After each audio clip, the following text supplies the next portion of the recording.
Just getting everything ready. Don't mind me. Or, mind me if you want me. Guess I'm what people would technically be here to watch. In theory. Kinda. Maybe.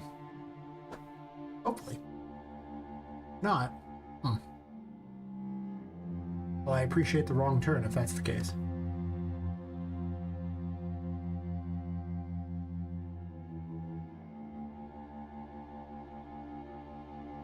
That ready. Oh, camera's not showing yet. I knew I forgot something.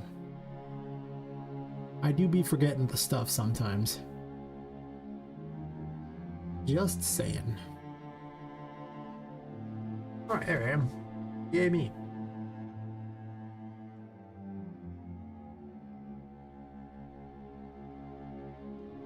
Out the Discord. That I'm going to hang out with them. Not really hang out with them so much, it's just tell them to come hang out the stream, but it's like the same thing. Don't worry about it.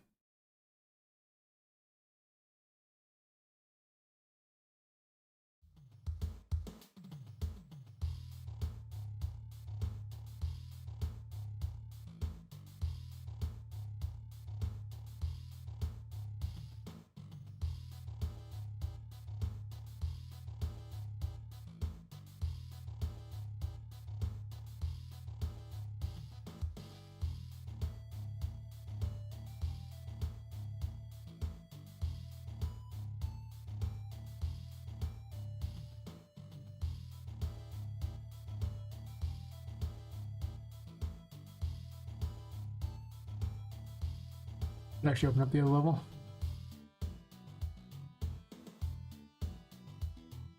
I really do need to break this up into different levels, I think. I don't think they should all be on the same. It seems like a lot.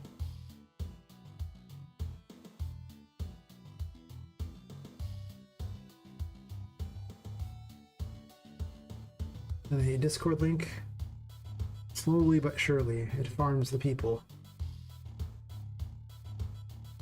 to join the community. What's master plan? Brute force. Many as possible. We'll keep sending our forces until eventually they stop fighting. The forces, sir? That's fine. They'll stop first, probably.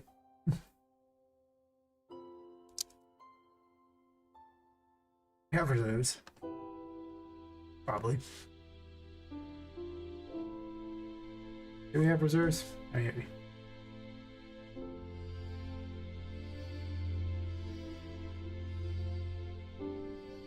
Close up all the crap.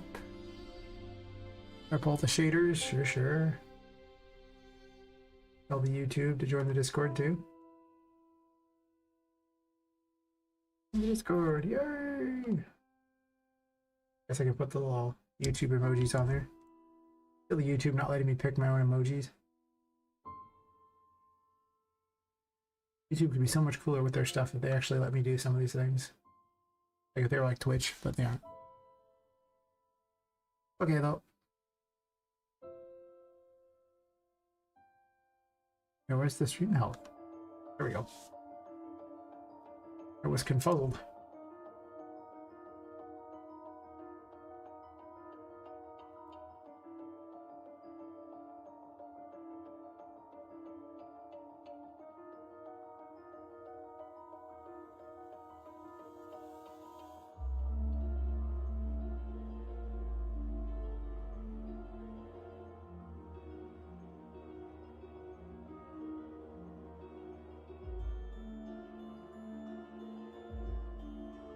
Need that. Put this back in streamer mode so I don't have to hear it beep at me every 5 seconds.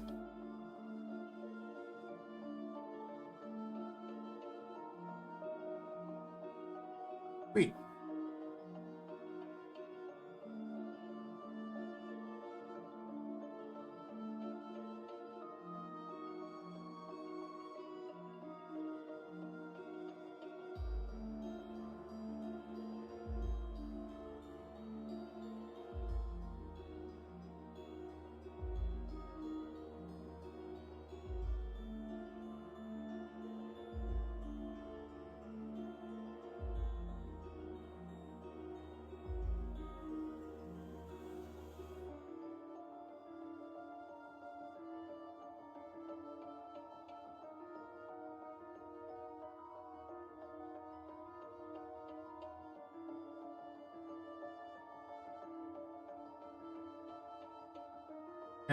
Got that.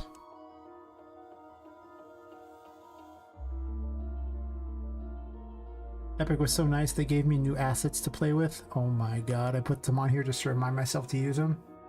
So excited. Good. My excitement knows no bounds.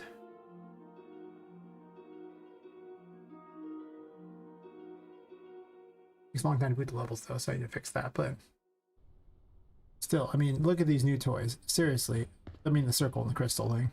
The candles I already had, but it's gonna be pretty sick. I don't 100% know what I'm gonna do with this room, but it's gonna involve the moon. I'm definitely gonna use these circles, and I'm just gonna put these crystals somewhere because they're awesome. Not everything need to be powered by steam. Sometimes it's magic crystals.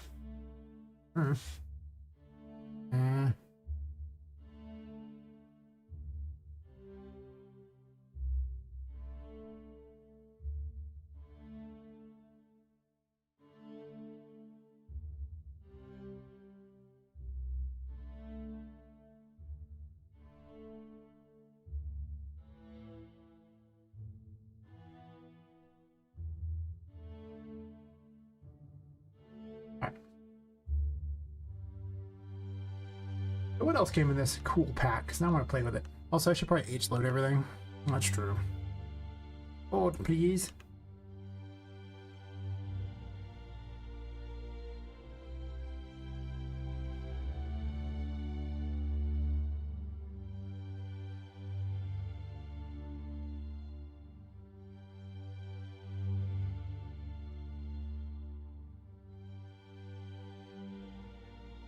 You have to move to create a folder for it to be in. I forgot. See how it goes at night. Really? Let's call it Lunar Room.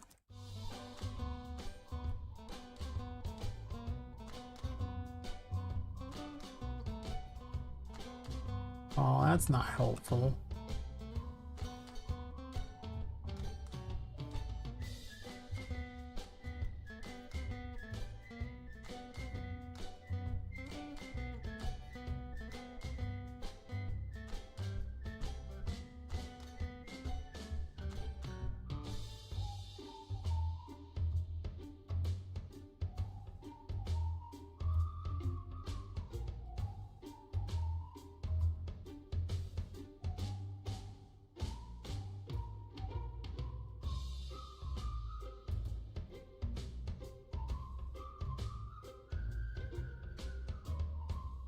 There's group actors? Really? There shouldn't be.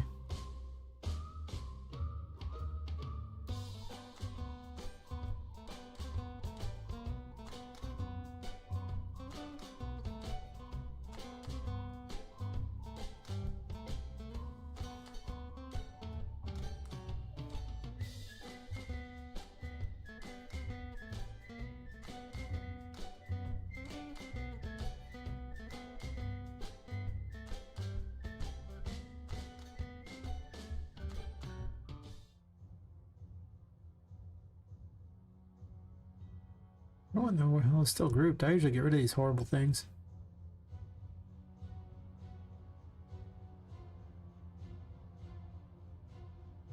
I know the problems they cause.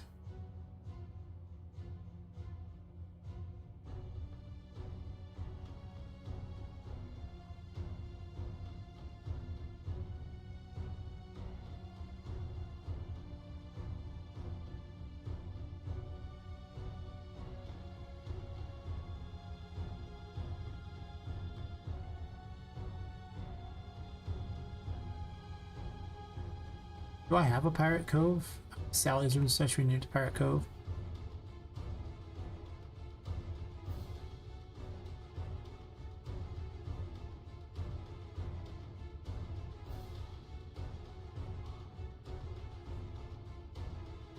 We gotta work on a couple rooms today, and I really want to get the layout of this place set up so that you can actually just travel to various places, and then I'll fix them later, but I just want basically a way through everything. And possibly put windows along this way too, so you can see over there, which is probably pretty cool. In this, but we'll see about that. I have a lot of things being built right now, and it's kind of obvious that it's gonna be something of a disaster for how loading goes.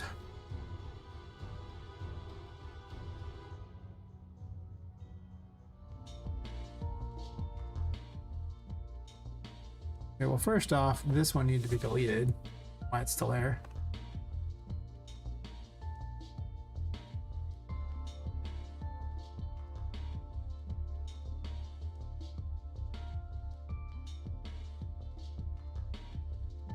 Honestly, Pirate Cove needs to be moved up anyway. I don't actually know what I'm going to call this room here now. I guess technically this could be the new Pirate Cove thingy, and then it just builds off of that. That's kind of cool. If that's the case, I get to get rid of all this crap along the bottom, because I don't care about that. I don't hate it. Technically this was all part of Pirate Cove in the first place. But if it's all underwater, I don't need it.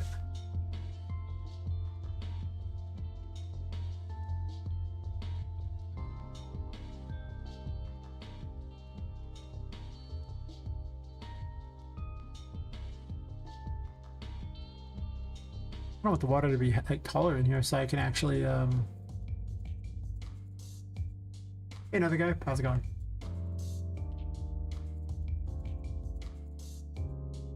I'm building stuff. I believe so. You're the first one to chat.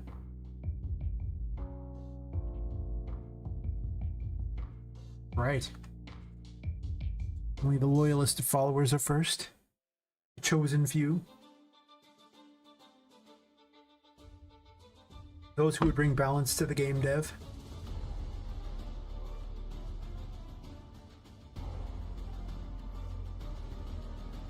Really just the best of us, right? Those who are first.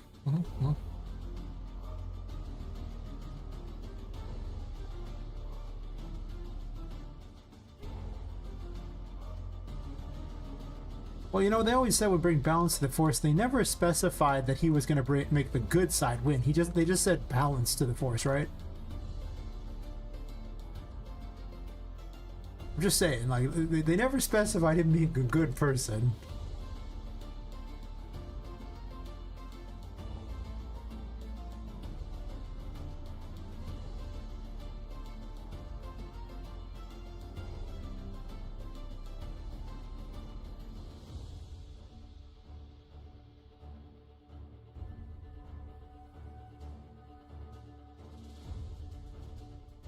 Pretty much the first actually when they did Star Wars Episode 1, like the whole, like, everything was good. The Jedi were the ones that were actually, you know, in control of everything. There was order to the world.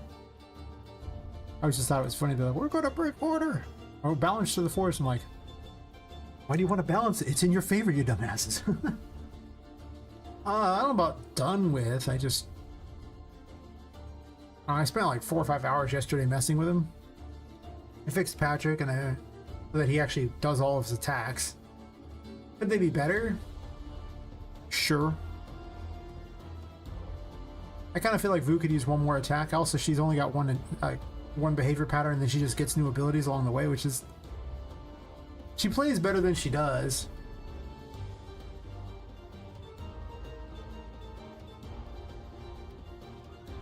Yeah.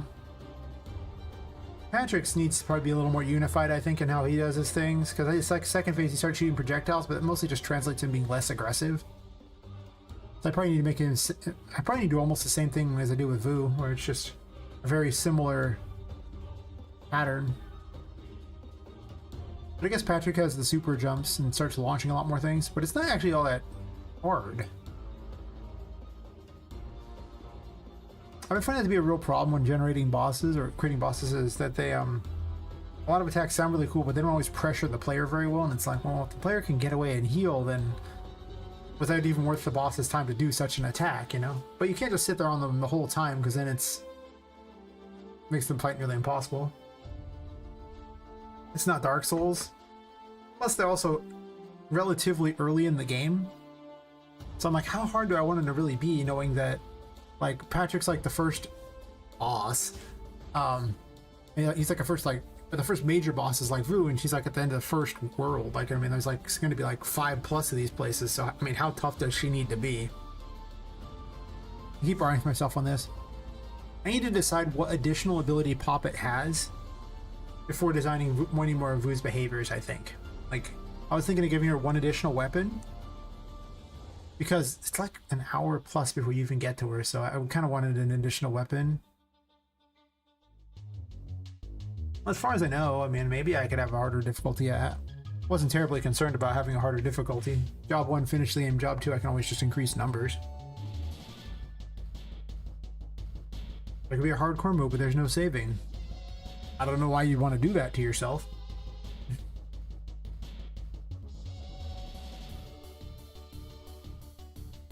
Or maybe there's, I mean, it could just be like the hardcore modes where, you know, your save gets deleted if you die, I suppose.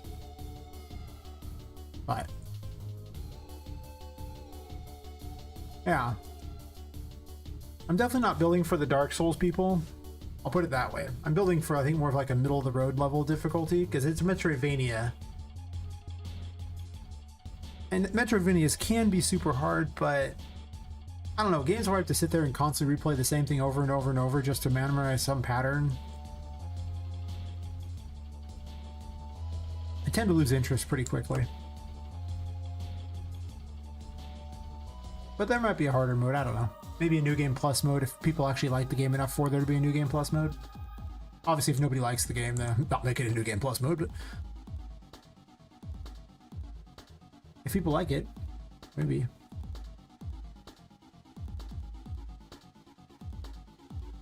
My poor computer's like, why would you do this? And as far as I know, there's just one difficulty for now. But a lot can happen in a year and a half where this thing basically comes out, so if I find extra time before it's released, I will look into such a thing. I mean, because why not, right?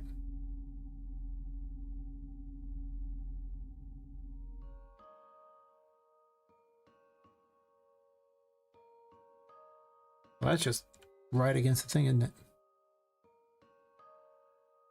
Actually, probably close enough. I need to H-load everything again because I added so much stuff, and I have to go through and remove some of these box brushes because at the end of the day, it takes so much. I mean, like, every new one makes it that much harder to move all of them, even if they don't intersect, and they're everywhere, and they're huge ones too. So I need to start going through and, I won't say finalizing them, because what'll probably happen is I'll probably remaking them later once I have a better idea of how I want things to go, but just get the initial layout of the level where I want stuff to be. Something functional, and then from there I'll start completing rooms and seeing how the rooms should connect and move things around, change the walls and things like that. Basically like what happened in the previous level below. Which could probably use some tender loving care as well. I mean, a little TLC wouldn't hurt that stuff either. But I can always revisit it too. It's not like anything's really set in stone. Some of the rooms are pretty good. I have no desire to change them. Other rooms are... yeah.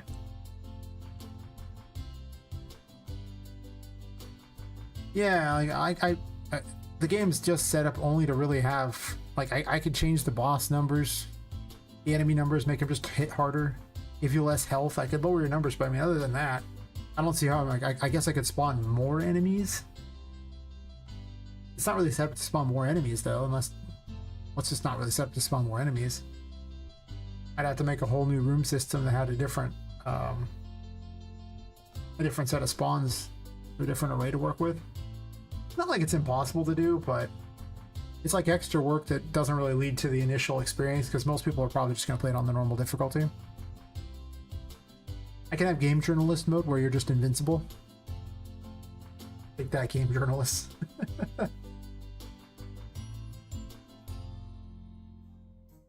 I did joke that there should be a popcorn mode, which is hardcore.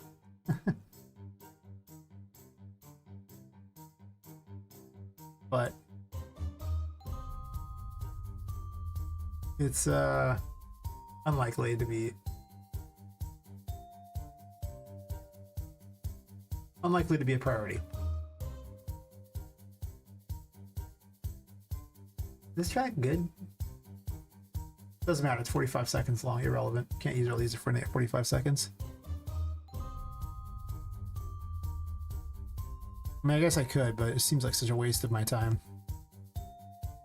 What am I gonna call this room? It's gonna be some kind of a hallway, I guess. But there's really...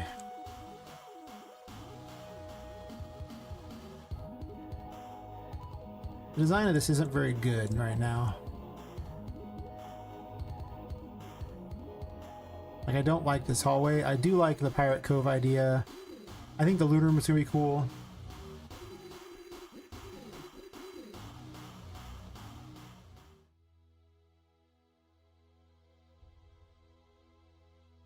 Oh, I was gonna H-load crap. That's what I was planning on doing.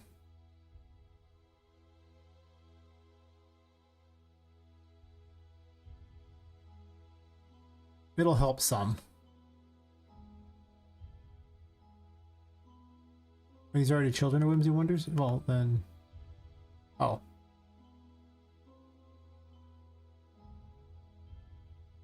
I think those are all in that room? Yeah. I dropped a bunch of crap here. Guess I'll move into the correct room.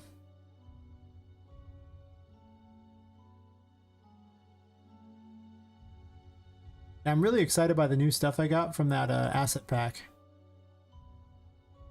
For the lunar stuff. That was like the free for the month stuff. The longer this goes, the more stuff I get to just add to the game. It's gonna be beautiful. Free for the month is wonderful.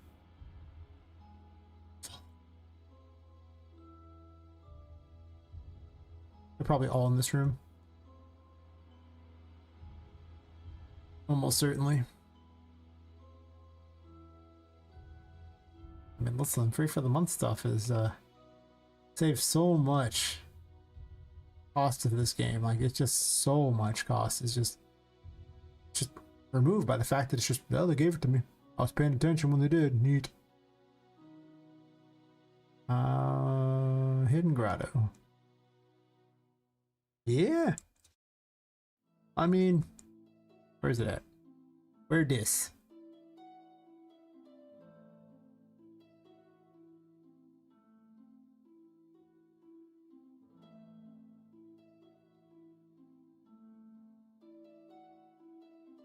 This is why I gotta H-load a bunch of things, do stuff. It's taking so long to load the level to test things. But I mean, just look at how cool this stuff is. Tell me this won't work great for some sort of astrological room. With like lunar stuff. That's not in the center, obviously, but I mean, that's pretty cool. This is like 50 pieces too, in case I want to mix it up. I just copy pasted it from the demo map because I'm lazy.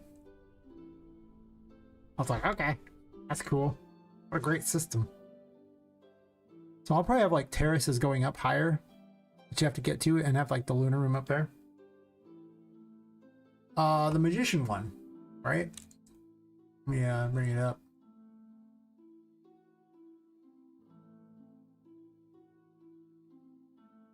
The limit for the magician's library. Pretty obvious where it came from when you look at the old thumbnail. Just saying. I wonder where it came from. There was some cool stuff in this, though. I mean, I set them out in the world, in the painting world. Yeah. I put all the blueprints they'd made out here. These were just the blueprints. Like the crystal was just a blueprint. I didn't do anything special for it. There's like a little painting thing, and a book thing. You can flip the pages.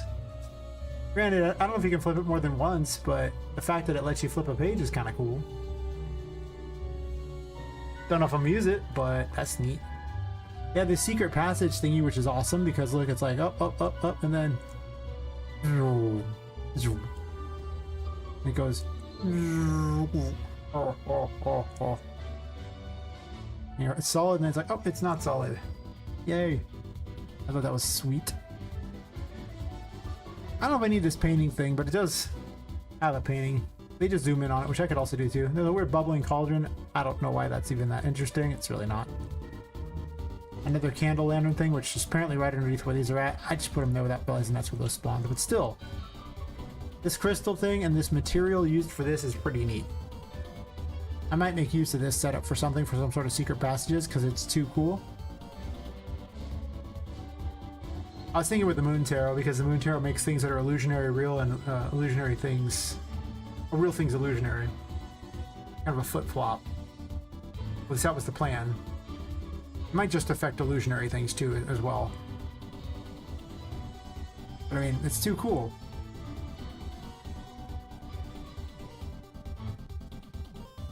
I'll have to examine how they do this, because it's a material thing, and my knowledge of materials is never great.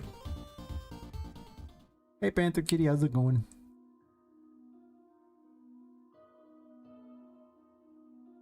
How'd your stream go?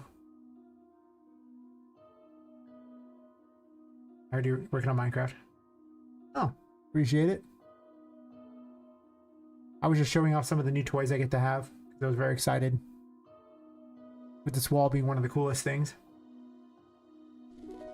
The new Magician pack also has all this stuff for my lunar room. I mean, just check out how cool this is. It goes, oh, secret passage. Oh my god.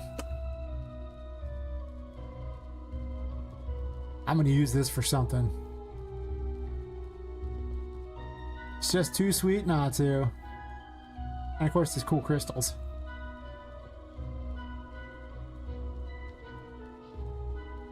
And of course, the pages that turn in the book, which I wanted. No. Unfortunately, it's only got the one page. So I don't know. I'll have to look see if I can add more, but the a free for the month pack had all this stuff. The Magician's Library. I was like, I need stuff for a lunar room. Look at all this cool stuff. It'll work great.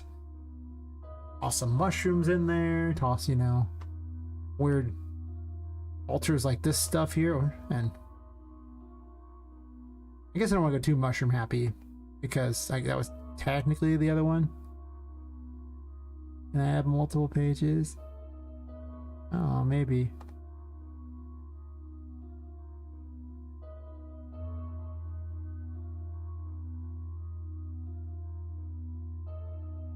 I mean, there's also a book spline for some reason, which, I mean, to be fair, isn't terrible. I already have books and stuff, so I guess I could already do my own book spline, but being able to fill up the shelves really quickly for the library so I don't have to manually position books is probably pretty good. That being said, part of this game is manually positioning everything in the environment, because Poppet uses it like, you know, it's an actual thing. I thought this was so big. Just so big, and then I dropped it in the level. I was like, wow. These rooms are huge. I might need to split this area up a bit. It might be too big. It really might be too big. But yeah, I don't know. Yeah, that excited me. I'll browse to the asset here so I can look at the rest of the crap.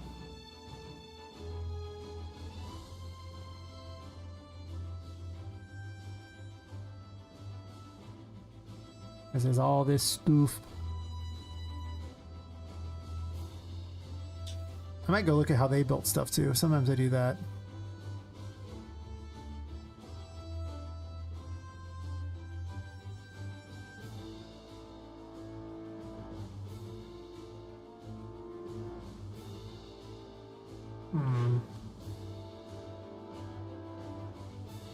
Hi Fox, thanks for the lurk. I was glorying over the new assets. The new free for the month stuff. If you haven't gotten them yet, you should. The Magician's Library is awesome. I guess the loot stuff's okay too. I don't know what I'm gonna do with the futuristic tank looking things or whatever it was. I think the third one was. I don't remember. Something that was like really uninteresting to me. Oh yeah, the Space Cruiser Defender. Yeah, okay. Don't think I need this, even though it's not like a horrible asset, but this thing here is the goods. This is just too low poly for me, sadly, but I got it anyway.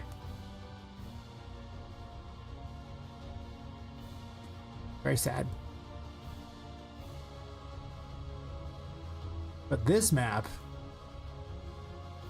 like the stuff in this is the goods. Wait, why are you getting all... Wait.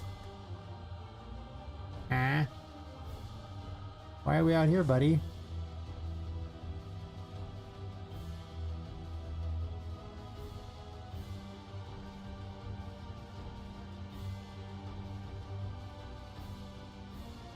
Oh, my phone's being all weird.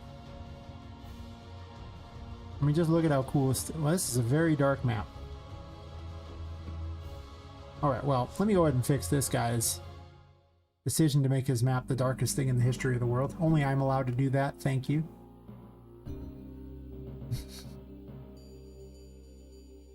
Get my ultra dynamic sky.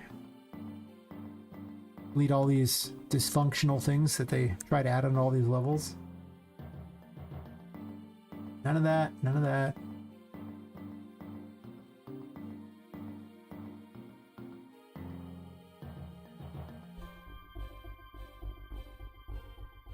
I usually prefer like cloudy or partly cloudy, depending.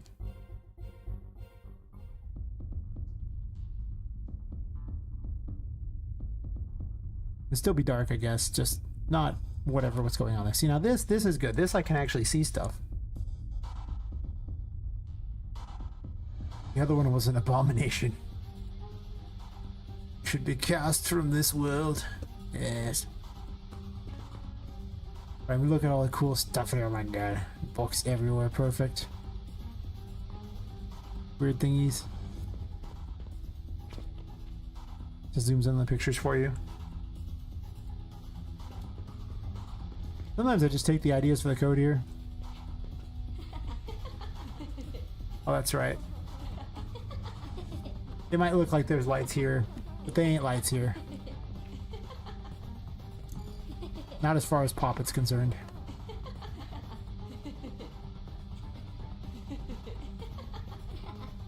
There's even a green crystal. Ooh. Those drawers work too. I tested them earlier. I mean, not with my stuff yet, but they could if I wanted to. It's kind of a neat room. I kind of like this glass dome at the top too, but I don't think it's going to work for my thing unless it's like, if it's a solid shape, it ain't going to work, but... Okay, well, I want to click the transparent thing. Thank you. Thank you.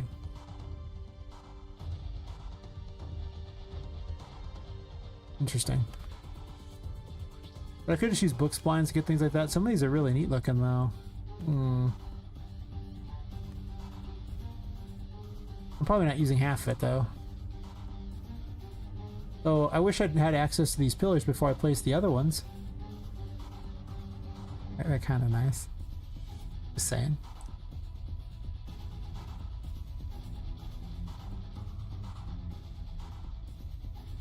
Also, there's this monstrosity.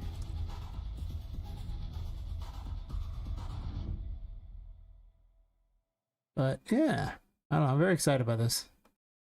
I see a possibility. I'm not excited by stairs, because stairs are an abomination.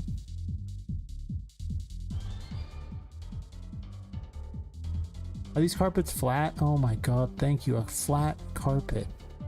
Jesus. I'm giving a name to my pain, and it's, you know, non-flat carpets.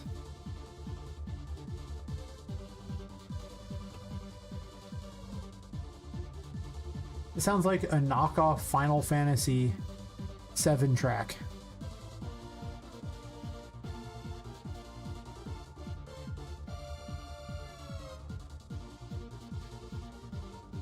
A lot of these tracks sound like knockoff versions of popular stuff. I wonder if I got copyright claimed on the last stream. Of course I did. Why wouldn't I? Imagine paying for the music, unironically. AI can't come fast enough. I'm getting very fed up with the people selling me music where I get copyright claimed for the music that they sold me to use. It was on their side before. every time I get copyright claimed again, I become a little less on their side. Weird, I know, but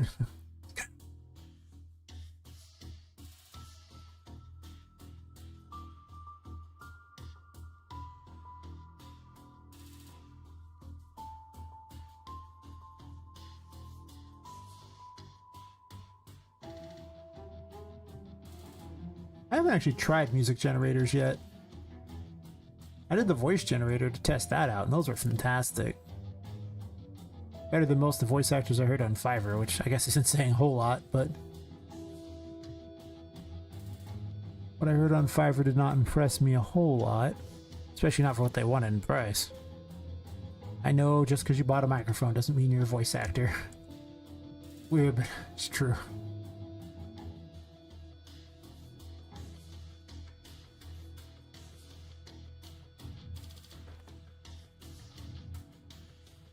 Could shrink these down.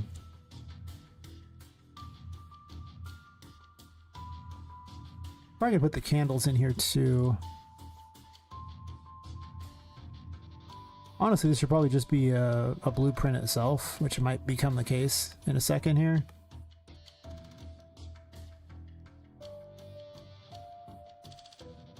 True.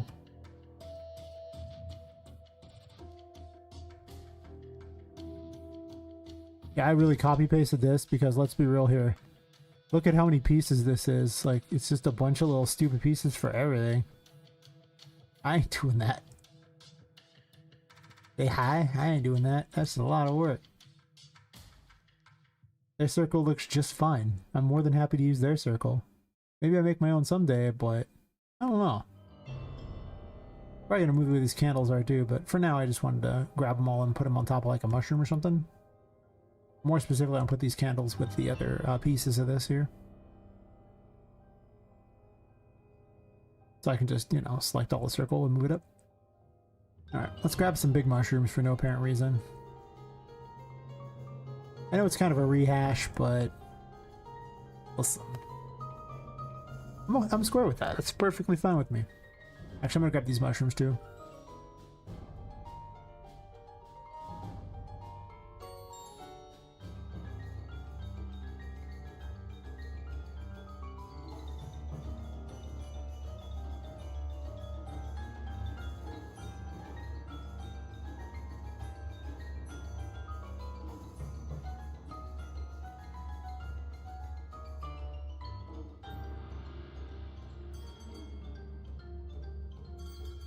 Now this track is annoying.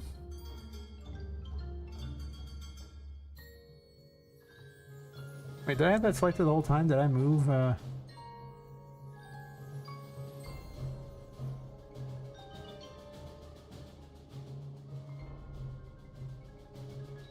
think I duplicated the floor there for a second. Don't want that. Last thing I need is yet another box brush in this map.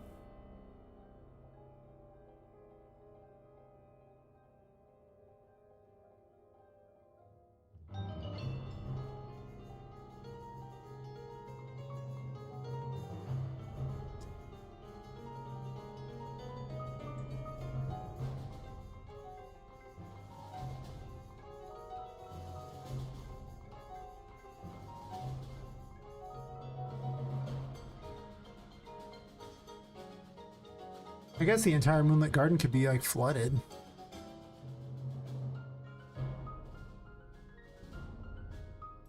I kind of want this water to be taller than this though if I'm going to flood it, because if I flood it then I can do stuff with it later.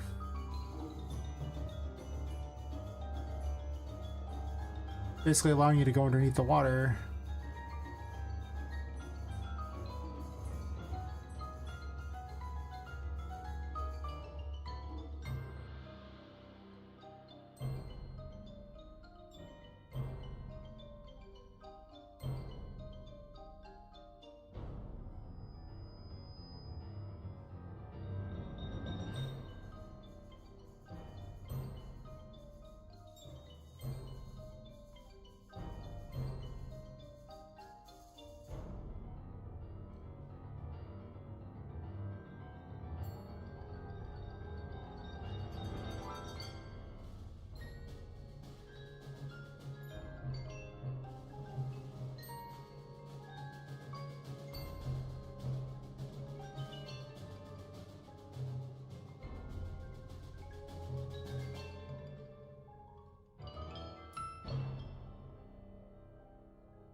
All the children.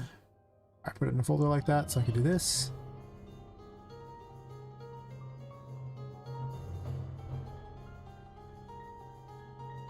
Guess the crystal's not in there, but that's okay.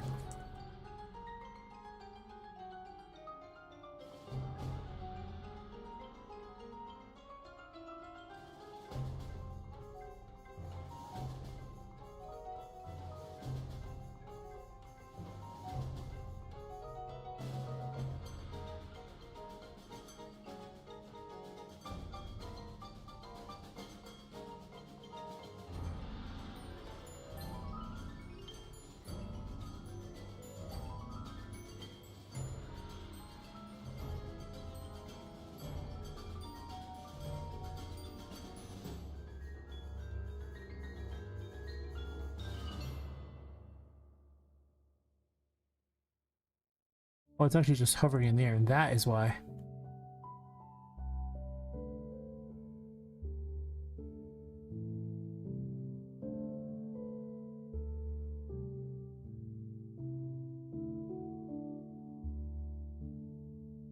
Not sure need candles, but maybe.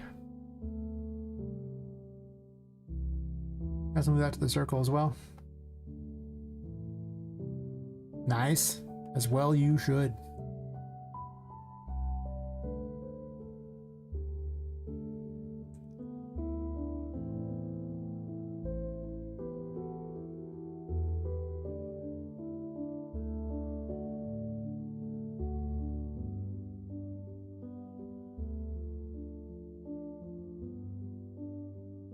Sticks to the ceiling, doesn't it?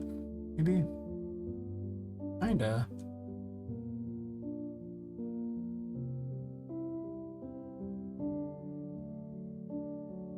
Need myself a tarot card.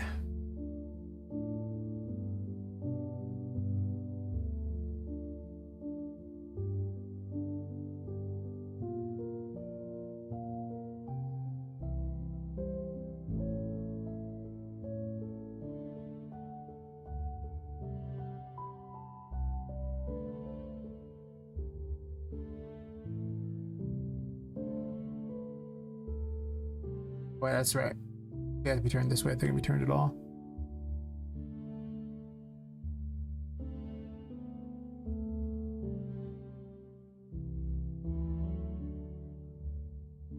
Which number was the moon? I don't remember.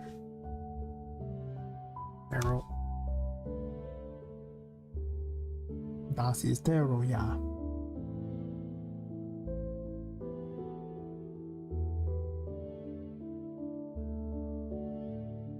$18, huh? Moon.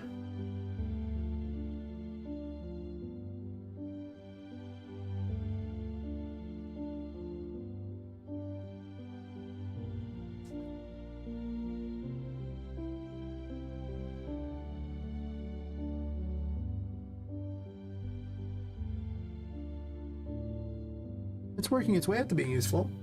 It'd be cool.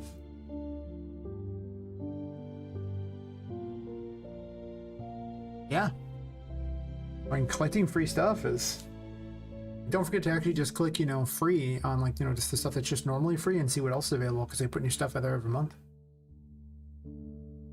Plenty of stuff not even tied to Unreal Engine, you know, can be using it. Lots of models and things, I use those all the time. A lot of my stuff's come from that. It ain't cost me money, I'm totally down. As well, I'm cheap. Real cheap. Maybe the cheapest that was ever cheaped. Yes. What do you have by this point? I mean, I guess job one is just make a thing where you can get here. You have access to the Hierophant, the Empress, and potentially something else. If I give you another traversal ability by this point. Well, you can grab ledges, of course.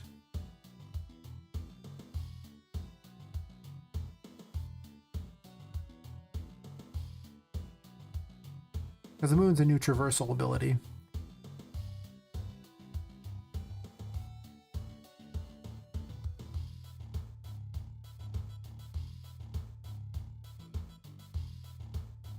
Which I programmed a very, very, very long time ago. One of the earliest tarots I programmed. Probably the second tarot I programmed. With the devil actually being the first one.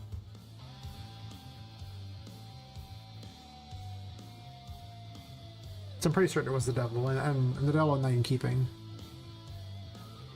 Because I could just do better, but I might keep this one.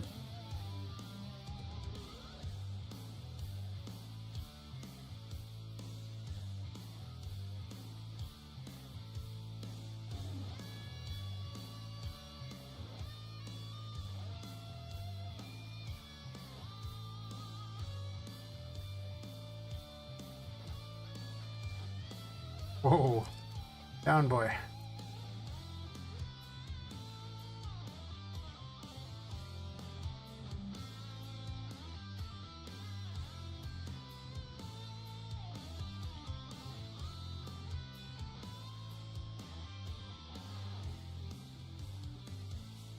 We'll just make a simple concept here just to show that it's getting somewhere. I'm not even sure these are close enough. They probably aren't, to be honest. I'll see if they even work.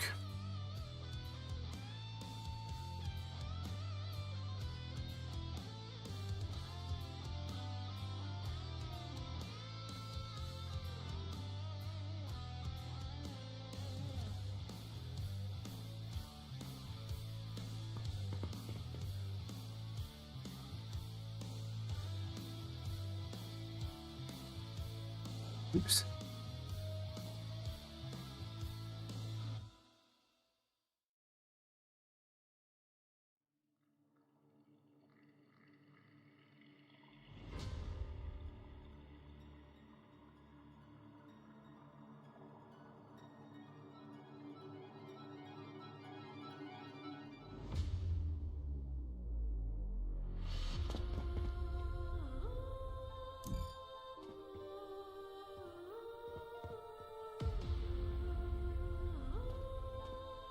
Yep, they appear and you can jump on them. Yay!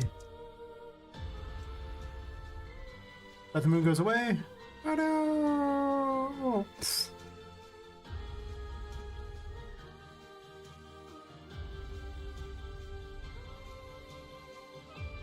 I've probably seen two pictures for the ones that vanish and the ones that don't, and then I can probably have some kind of material to make them easier to see.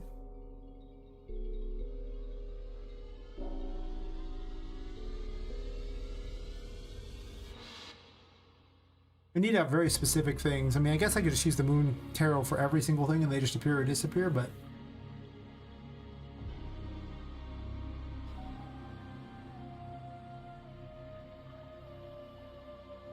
that could really just be all it does, is just make moon tarot cards appear and disappear in various places. But I could swap it out with anything. But if I make them appear and disappear, like the one secret door effect, then I don't know if I want to,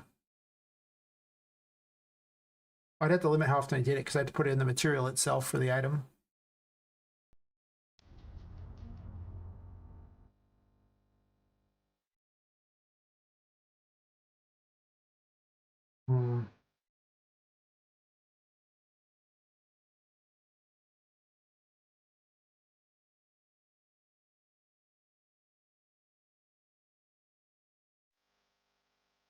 I'll have to think about it.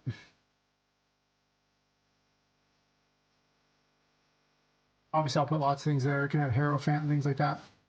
Problem is because you can't have two equipped at the same time, kind of sucks that, you know, I can't have that active where they're there and then have you stand on and then activate one of the other ones. I have to have basically an area that's safe of not needing any tarot cards for you to land on before you can do that.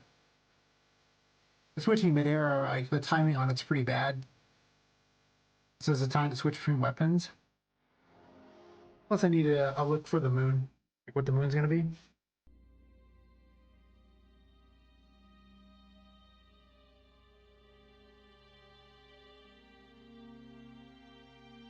I don't think I have a moon.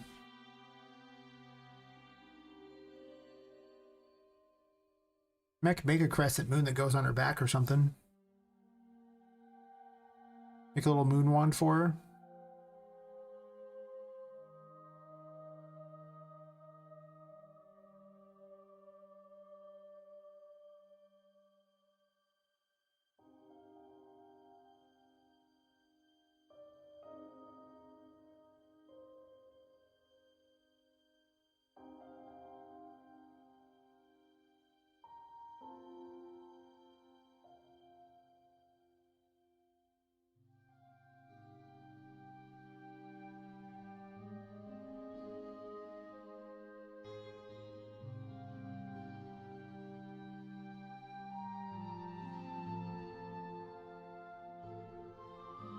I'm gonna take the Mesmer from Guild Wars and make use of that, or Guild Wars 2. This could make clones of Poppet, like temporary clones that just take hits for her.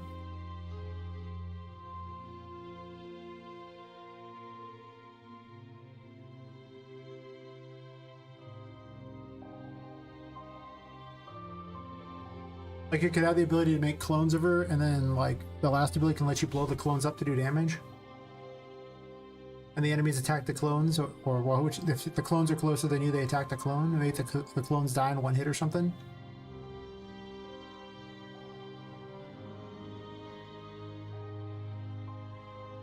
It's an interesting idea. It doesn't have to be a clone of her. It can actually just be a crappy little, like, decoy. Like, a full clone of Poppet would probably be pretty heavy. But a crap decoy wouldn't be that bad.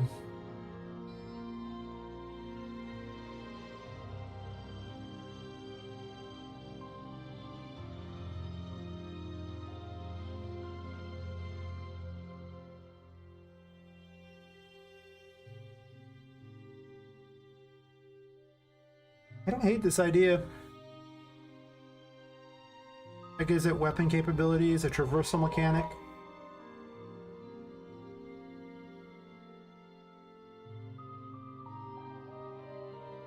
Yeah, that's my list.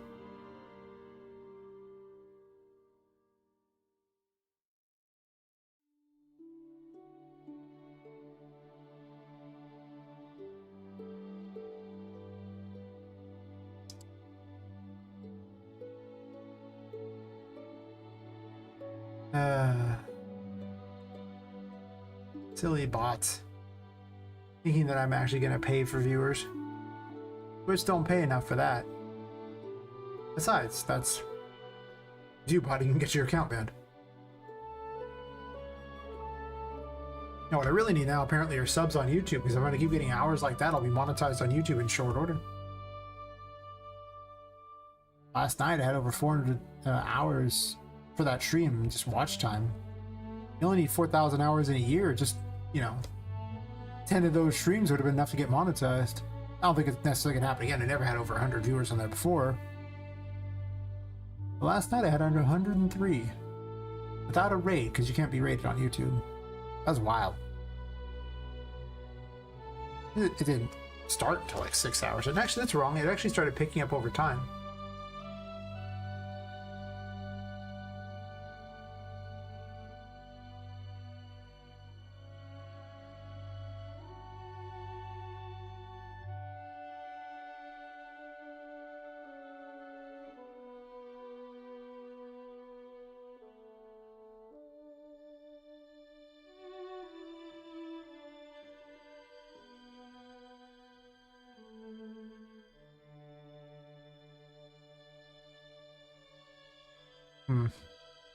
Yeah, put on the Discord.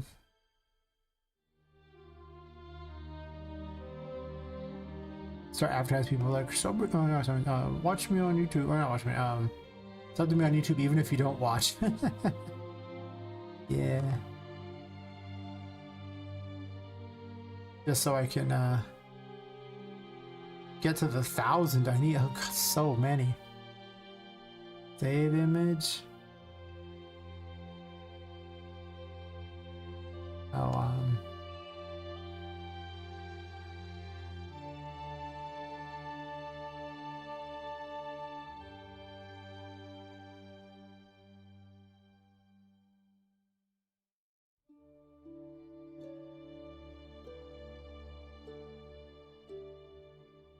Oh, this thing here, YouTube viewers. Actually, right around here, they started picking up a bit. Even earlier, actually. Faster than usual. It used to be I was picking up at 6 o'clock. And I was like, that's almost over, but the actual pinnacle of it was not at 6. It was actually, you know, before 5. Huh. Interesting to note.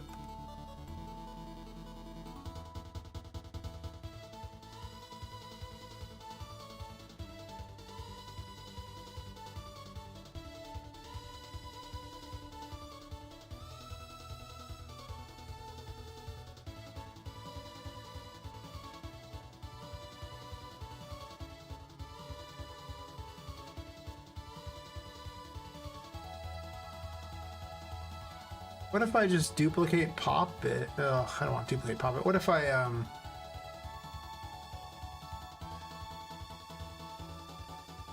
make a child actor of the other thing there and just make a Poppet clone and have her summon Poppet clone? I guess Poppet's already technically loaded at all times anyway.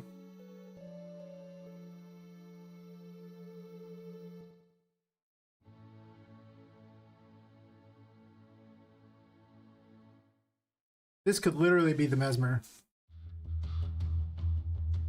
where it leaps you back a little bit using the ability. Or I could just make it, well, I kind of want you to jump back a little bit so the clone could spawn where you were at. This could easily throw you off a cliff though, so it'd be a terrible mechanic for fighting in on ledges and things.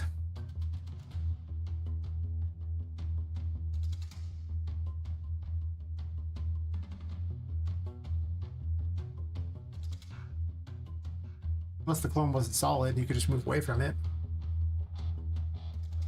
That'd be a lot like the Empress, though. For this, you'd have the ability to detonate them as you see fit, and they could be attacked, whereas the Empress ones, you have to wait 10 seconds, and then anyone nearby gets blown to bits. But these ones that won't hurt you, they'll just hurt the enemy. I mean, because they're already nerfed by the fact you can attack them, so it doesn't make much sense for me to do anything extra with it. Okay, I'm seeing this. I'm seeing it. It could be a thing.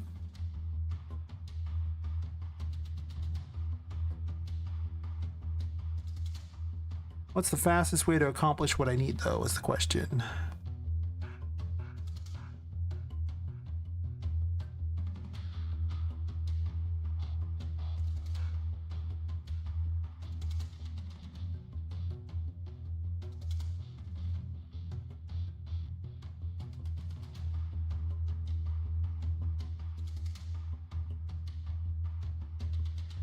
I don't need your hair anymore. I was just improving collisions earlier.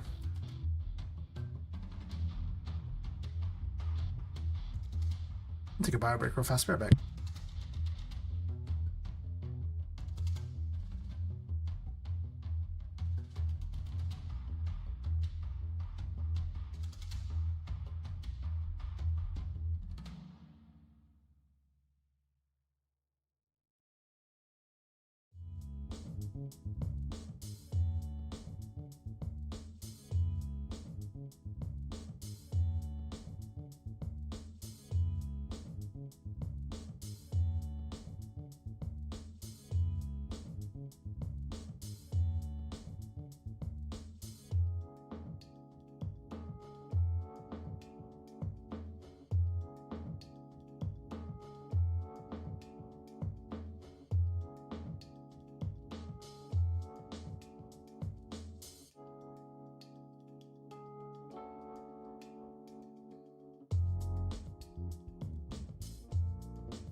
phone has decided that it doesn't want to stay on tonight for some reason.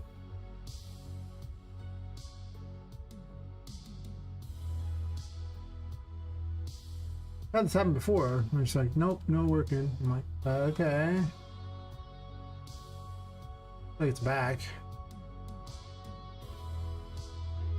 I mean, it's doing something. You'd think it would not go into sleepy mode, but apparently it's like, nah, sleepy mode. And I'm like, but no sleepy mode. And it's like, nope, sleepy mode. And I'm like, let's see where this is going. So we could go with the, just take the plant code.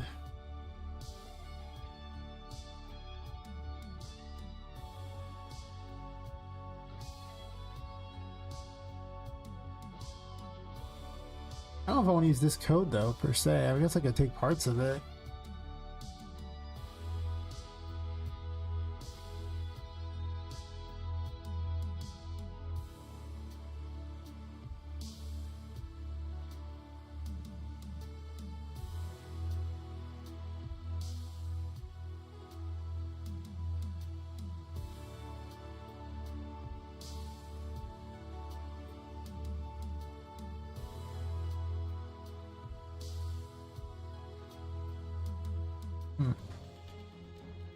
Well, I'm going to duplicate it anyway because I don't 100% know if I want to do it that way, but it's not a bad idea.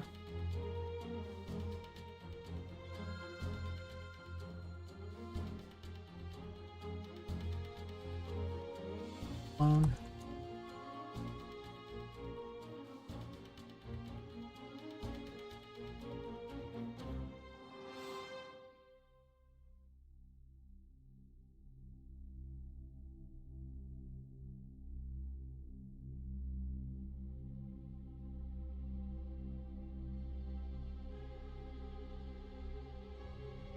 Everything has to have a hat. It just makes me happier to have a hat.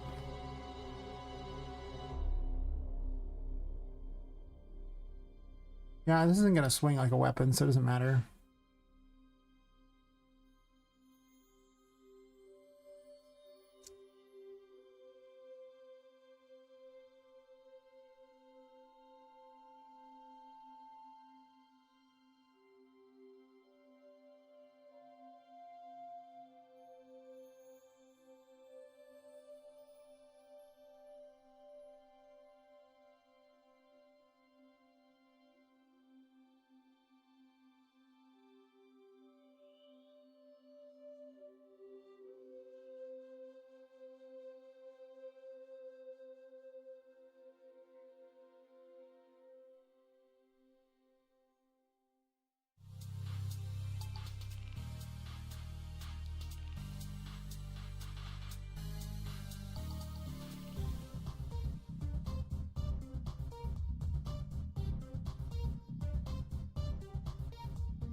Yeah, let's just select everything and then select the H load layer.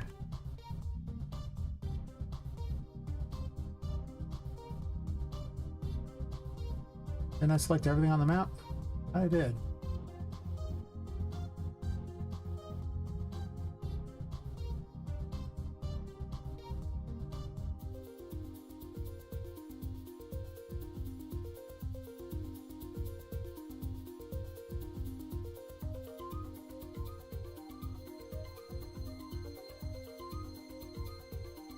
Okay.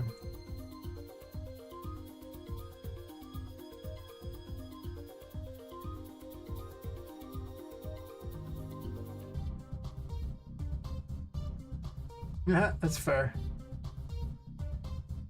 There's a lot of good stuff, man. I know a lot of times I end up just piecing things together. I didn't think I was going to use it, but it just works out that I do. So, yeah. Makes sense to me.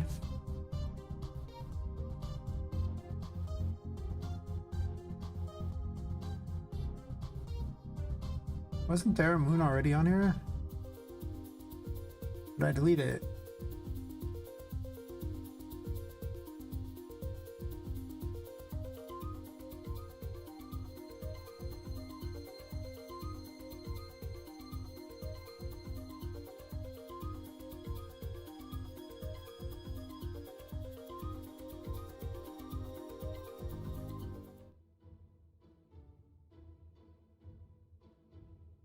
That's very emissive.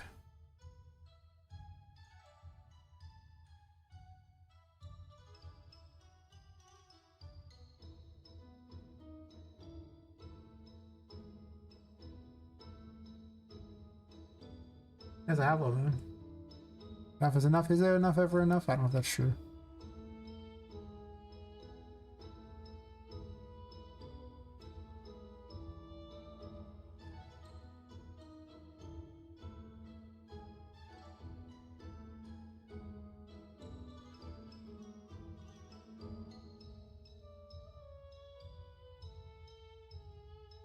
No, I ever typed geometry. I know better.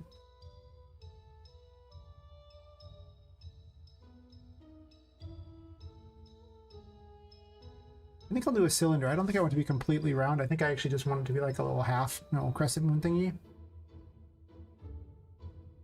Right, back to the stream. Yes, yes. I have ideas. I came to this map because I want to build something out of the geometry meshes, and it takes so long to do it on the other map. It makes no sense to do it there when I could just do it here. I want a moon wand, and maybe a moon hat. So let's make a crescent moon then, because, well, why not make a crescent moon, right?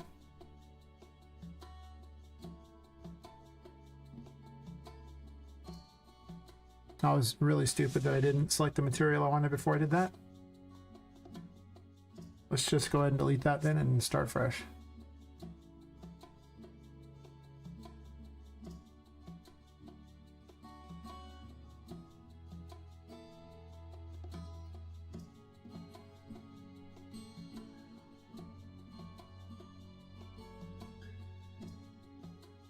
I don't know if it'll even work that well this way, but I'm gonna test this out anyway and see if it works.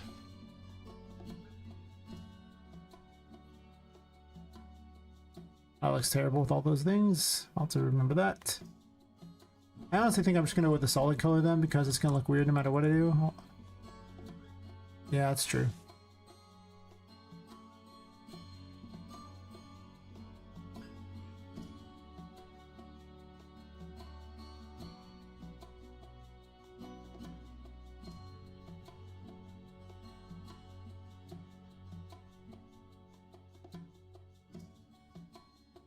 Go back to Victorian house with like my favorite tiling materials. I use this thing so often, it's crazy.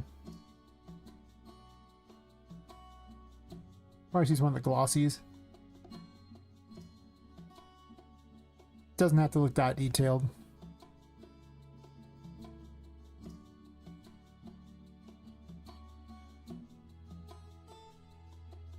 Do this to get 60 there.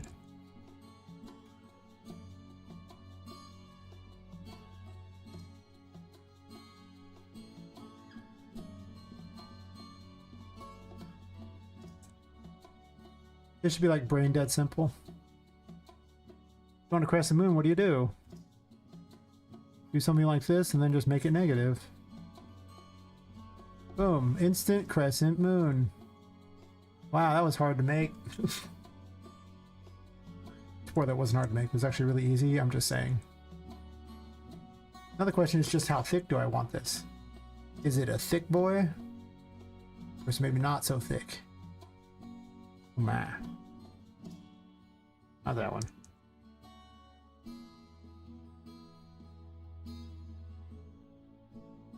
That's probably fine. I mean, I don't want it to be too thin either. But maybe that.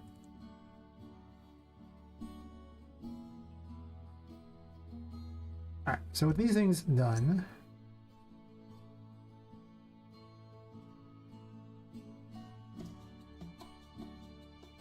all adjacent surfaces. Make certain one is on both of them. Not that I think it makes a big difference, but if it does when I place anything else, I also do that.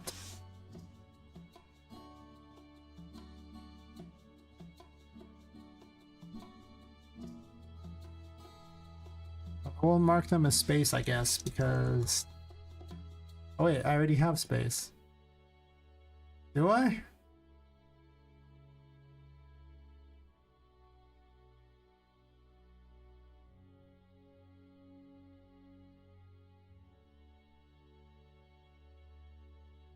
Let me say this real fast here.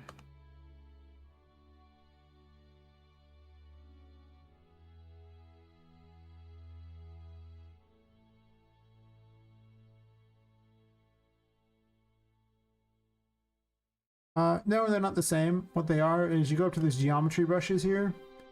You grab the shape you want. A lot of times you'll see me use boxes. I'll grab a different there. If you happen to have a material pre-selected, it'll just put it on all the sides, which is often what I do. So to give you an idea, we'll grab this bizarre cloth one here. Drag the box out here, right? I guess I could turn the lights on so you see better, maybe.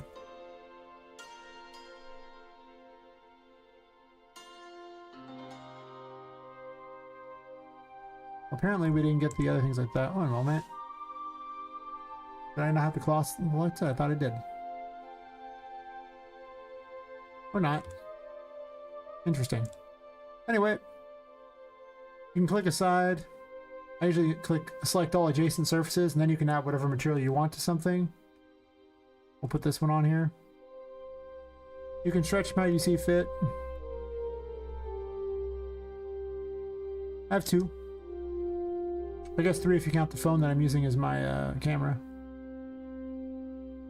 Yeah, and then once you have those selected, you can drag another one out here, and see there's positive and negative ones here. And I'll make this one a little different size here, so you can see like this here.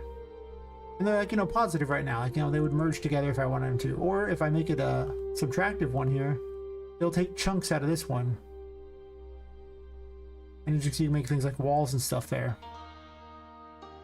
As long as I make it, you know, longer like that. And you can merge multiple ones together too, like it doesn't gotta be just one. And also, they also have stairs and everything too if you want to use those as well. Which you can just cram things together. I usually take simple shapes and ram them together or make things, but when you figure out all the stuff you want to put together, you like highlight them both. You go down to where it says create static mesh and it just makes a static mesh out of it. But otherwise, you can keep merging them together, you know. Maybe I want to make like a big old... Actually, I can make I'll make this huge.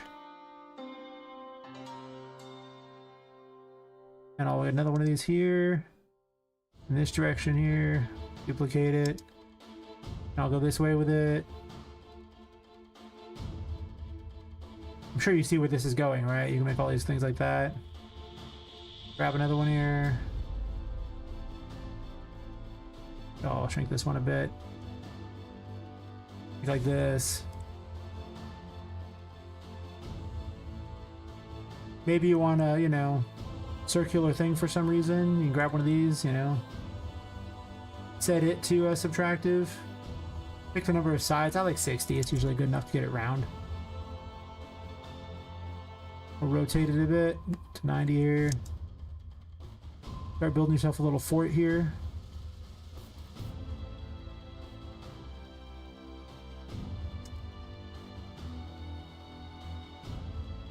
Guess I'll do it here. Nah.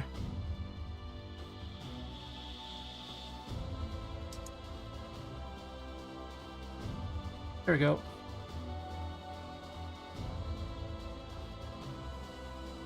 Yeah. And now if I want to take all, like, you can select any of these surfaces and you can change just the stuff on these. I like all adjacent surfaces there. You're like, okay, well now this is the lava tube. Why is this the lava tube? Why not? Why shouldn't it be the lava tube, right? And then this one here, you know, maybe I don't like that being a lava tube for this one here. I'll get all adjacent surfaces on this one. And now this is the pink polka dot room. Why is it the pink polka? I don't know. You can also adjust the scale of things to make them, like, you know, more perfectly scaled as well. Instead of like completely off kilter, like when you would bend around a plane or something. Got all adjacent surfaces in this one, and this one here will have wallpaper. This guy's. We'll make it like 10 and 10. I have to do 10 and 10 for Poppet stuff there, and now I have like giant wallpaper.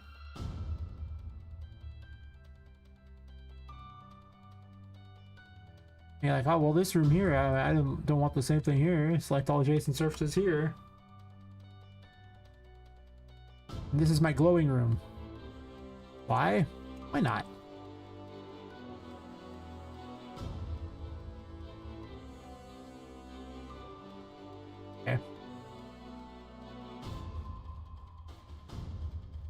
There's actually just all these ones here. And as you can see, I can do whatever I want with these. I guess I picked up the curved stair one. Oh, nope. Clicked the wrong one. I want that one. I want this one.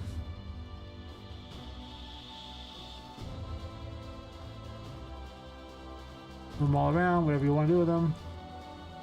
Maybe I want this one at a different location, so I move it up a little bit. Now it's like a little building. My little tiny home here. And when you get tired of all that, you just go, okay, cool. I'm gonna just go grab all these, create a static mesh. SM tiny home. Yeah, for every instance on there of a different material, you can then change it later. So now you see I have my SM tiny home and it's one little thing. And you'll see that the SM tiny home uses all these different materials. Everywhere I use material, I can swap one of them for a different one there. So say I don't like my lava room anymore, and I want it to be the wine room. Oh, I guess I'm gonna click just element 5. Like that there, we'll change this one out to that, and now this is a different one. Or it's a different one. Or maybe you like this one. They can all be changed however you see fit. Obviously I liked my lava room, but you know, there's another firewood one I use, so. I like the animated one, because you know, Ring of Fire. Very exciting. And right now it has no collision, because when you first turn it to static mesh, it doesn't. Like, when they're geometry brushes, they have collision. So you'll have to go through and add collision yourself. So we like edit, you know, that little tiny home here. And you can manually add collision if you want by like putting it into a blueprint and individually placing things. What I'm probably just going to do is mark this as complex. I'll show you the complex collision, and that just gives it perfect collision and we're good.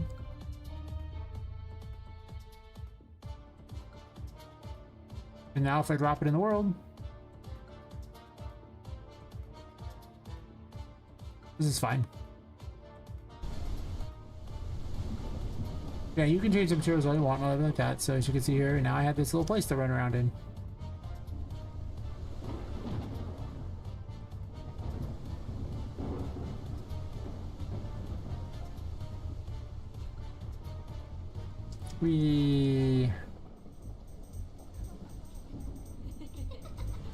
Yeah, there you go. That's the crash course on geometry brushes and why you use them. The downside of them is that the more you have on a level, the longer they take to move around, which is what's happening on the other level, because there's like 35 of them or something. Once you convert them into static mesh, they're no different than having any static mesh on a level, so you don't care anymore. And like what I did with my crescent moon here was I just took two cylinders and crammed them together, one positive, one negative, because I need a little moon for like a wand.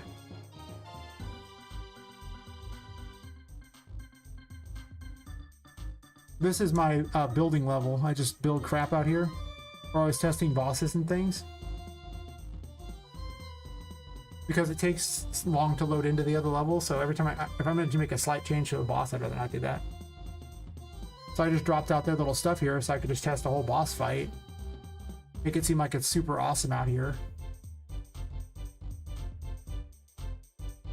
A snow room. Oh no, this is just the world grid material. This is the default material for a landscape. When you make a new open world. I mean, I could add snow if I wanted.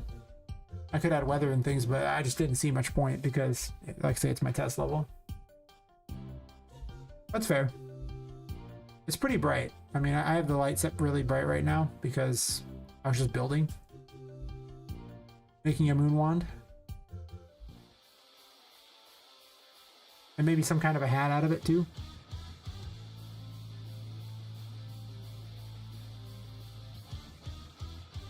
A pretty good Samo.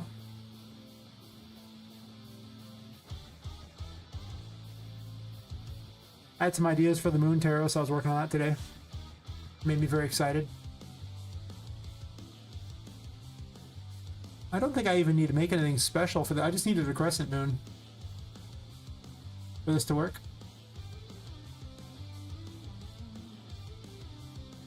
What, the crescent moon? Or this area? My junk area? I actually don't need these. They were there for to show off for how to do that, not to make them, you know, keep them.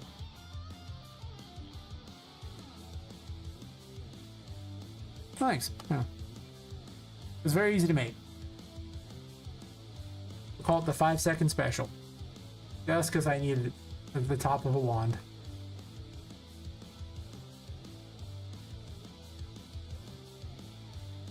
I just rammed 2 of them together, 2 cylinders. Oh, sure thing. Yeah. Always happy to explain that. That's why people go, did you make all this in Blender? No. A lot of stuff I actually made in this using the simple stuff. Because you don't need a whole lot. You really don't. Unless the shape was really complicated. And I tried to make more complicated shit. I made a heart out of this in here, which was interesting. That took a little more doing because a heart's not normally a shape that you could make easily out of some of these things, but I made them one of those and it's just sitting around doing its thing. Is it the best heart in the world? No. Does it get the job done? Hell yeah. Hell yeah, brother. It gets it done.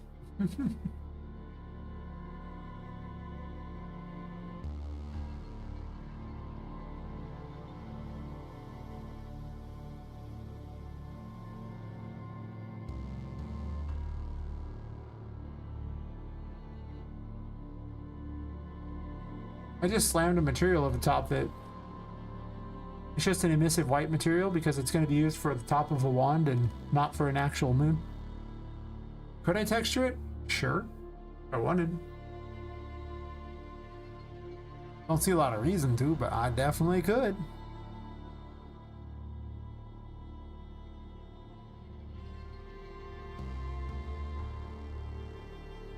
There's no skeletal mesh selected for this.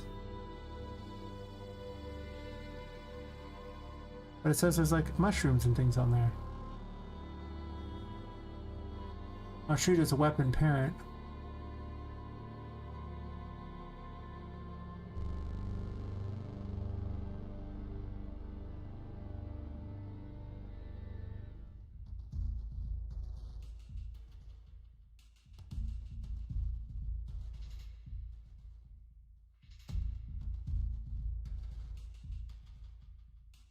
I don't know why I'd want it to be neon. It's a moon.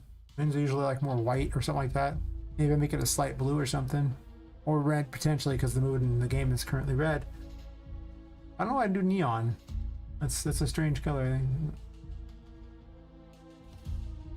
Well, I mean, it's already really shiny. It's just you're seeing it in the light, right?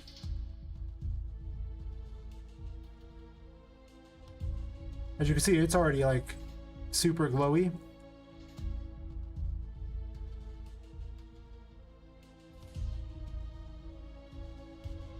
Do I ever change the UVs? I don't usually. I don't really change much of anything on this. Yeah, it's just because it was light, so you couldn't really see the emissiveness.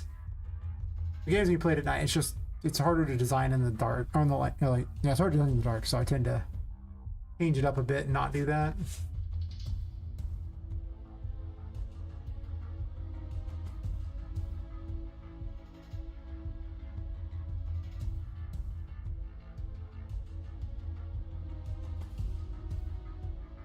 These are set up to need a skeletal weapon.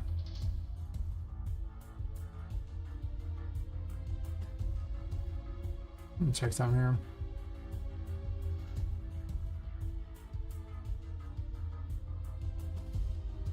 I'm gonna close out this moon weapon. I'm gonna do something real fast here.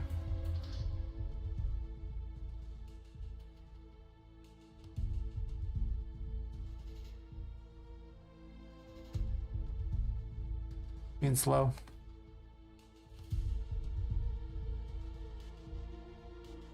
Huh. I have plans. You will see my plans. You will understand my plans. I did get a little sidelined by this thing having a bit of issues, but I'm just gonna make a child of this anyway. Wait, why'd I click on it? I don't need that. I just need a child of it. Create child blueprint. EP, a moon weapon. Just hum the Sailor Moon theme song and it'll be perfect. I could definitely see Poppet being a Sailor Moon fan. Why not, right?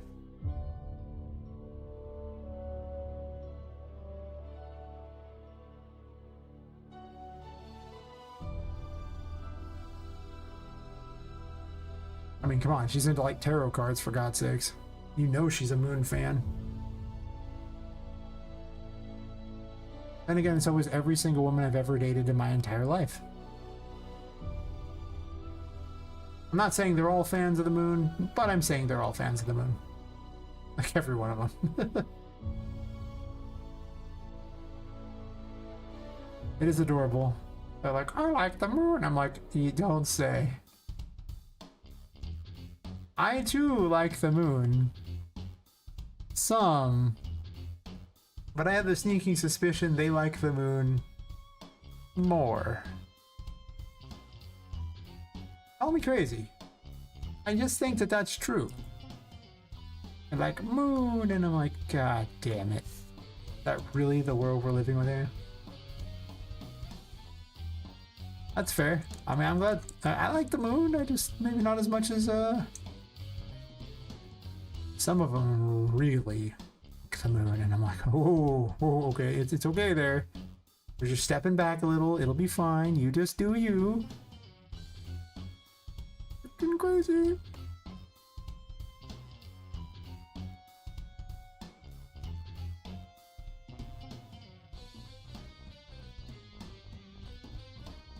Yeah, the moon and I have an understanding. It stays where it's at and I stay where I'm at, and it somehow works out.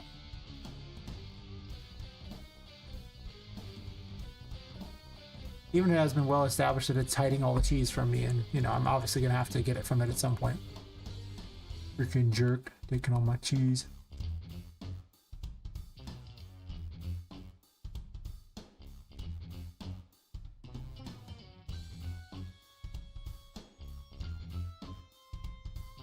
Obviously, this does not need to be the most complicated looking moon thingy.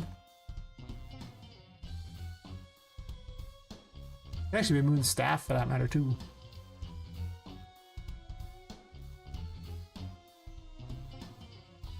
I could put a ball on the end of it.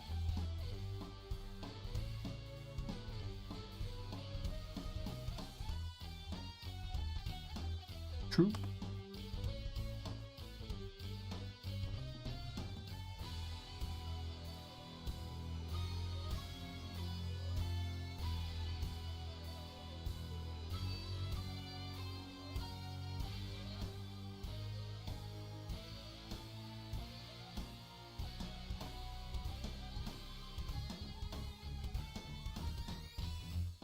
Not sure I want it to be a staff necessarily. This could also maybe be a little smaller than that.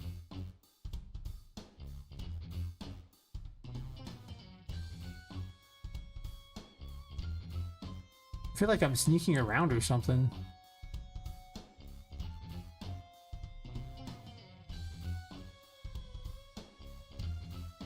Okay, we're just gonna do this because it'll put it in the center.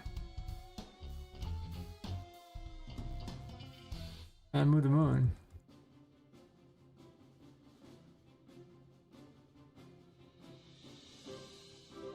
And then Sailor Poppet will be born. And really, who doesn't like Sailor Poppet? Into a glossy blue. Make it slightly different.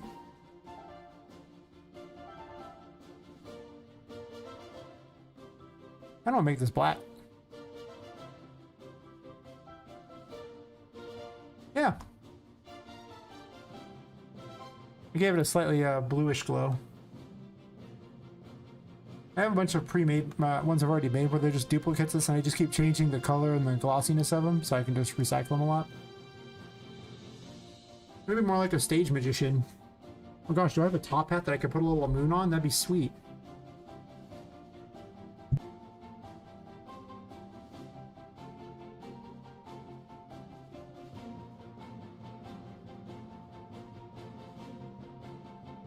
Yeah. I mean, because it's a material instance, I can actually just, you know, go after the various properties on these and just change them as I see fit in the code. But that takes a lot of extra time to recycle the same material.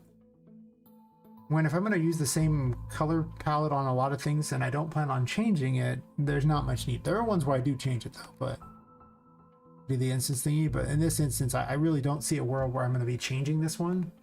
And if I do, I will just, you know, directly change it on the dumb thing. I don't care that much. And as you can see, now I have a weapon. Yay, isn't it cool? It's a weapon. Very glowy.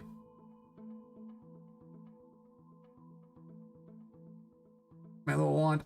I'm not sure if I want black on this, or maybe it might be a different color as well. I don't know if I like white. It's too much. I mean, I don't know if I like black on this is like, or white on it. It's a little much, but yeah, you just make it real quick and you're like, this is great. I love this. This good. Yes. Of course, I made it huge and it doesn't need to be this big. Probably.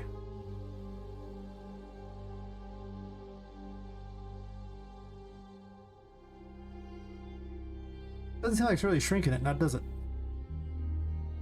Leading me to believe that there is in fact an additional thing that is changing the size of it, and it ain't that. And it's probably weapon size. Yeah, that's right. Weapon size would have to change it. So I gotta individually change it. So that'd be like 0.3 maybe.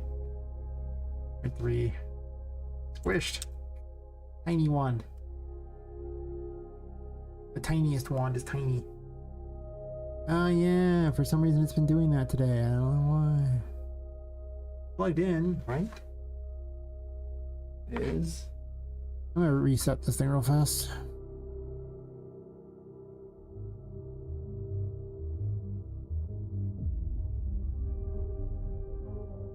It's the second time I've had it happen where it's literally just decided that this is a thing that happens now.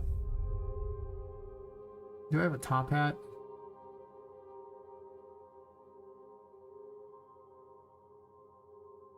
Hat. Mesh. There is a magician hat. From the amusement park thingy. Ooh. Indeed.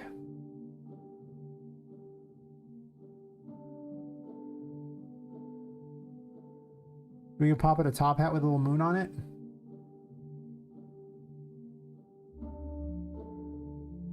A blue hat. Eh? You want a wizard hat?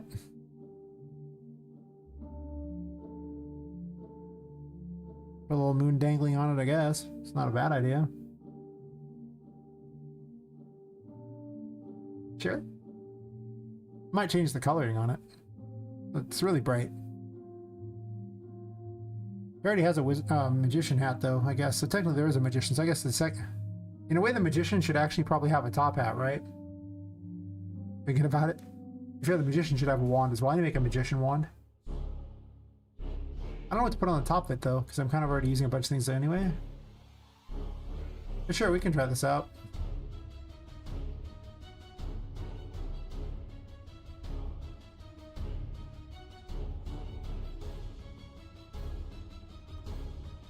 I want a second one of you. Can I dock two in the layout?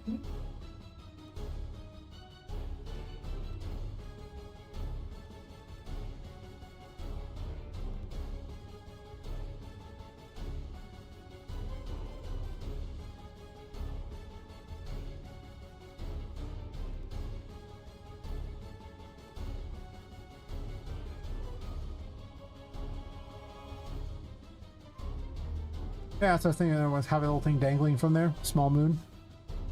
I should put the moon tarot somewhere on them too. I like just the tarot card it represents as well. I've done that plenty of times. This is a skeletal mesh asset and that's a static mesh asset. Okay, fair enough.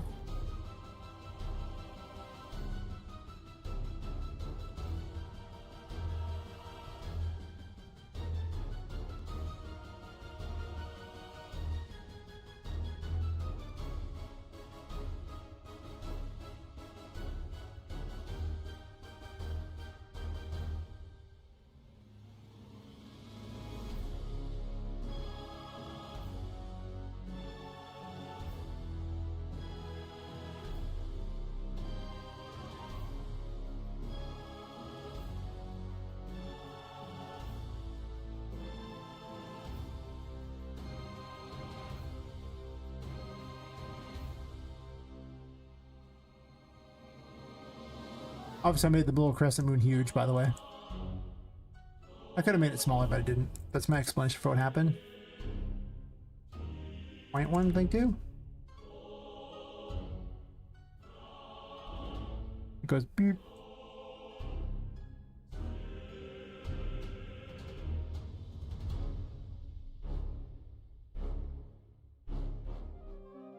This color is really ugly.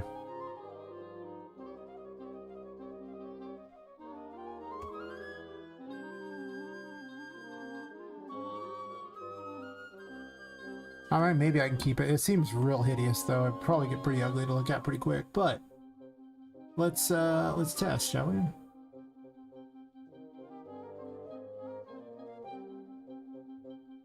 A copy of Poppet.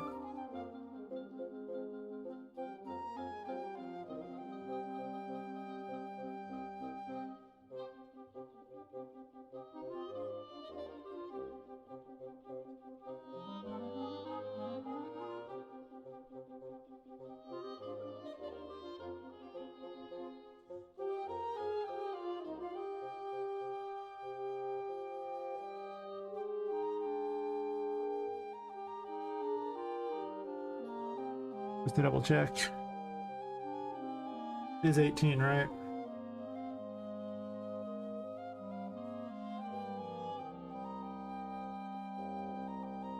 He's gonna get a lot of wands, I'm not gonna lie to you. He really is.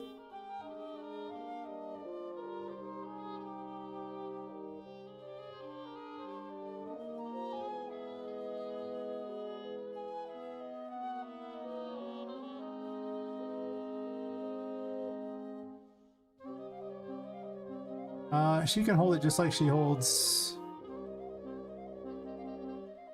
I guess the Empress just kind of gets held too, so maybe I just duplicate the Empress's stuff here. That's what I'm doing here.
I don't have a tarot widget for it yet. It's fine.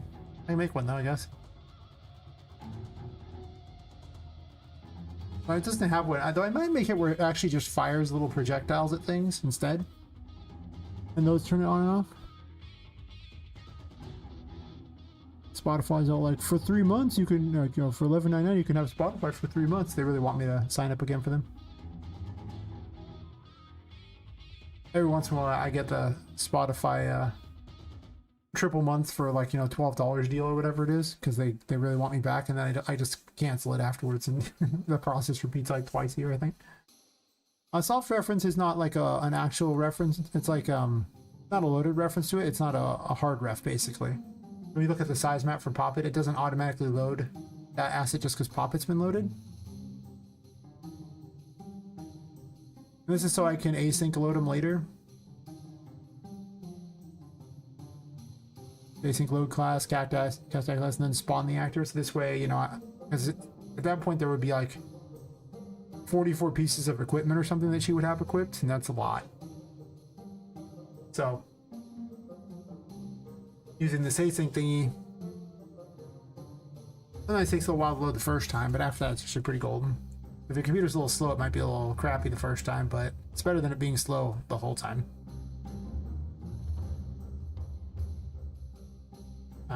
For the moon, we can just do this one here, sure.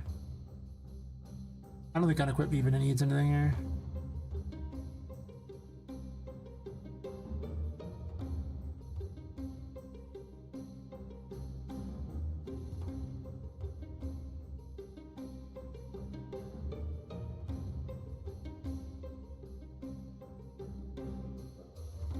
think that's all I need.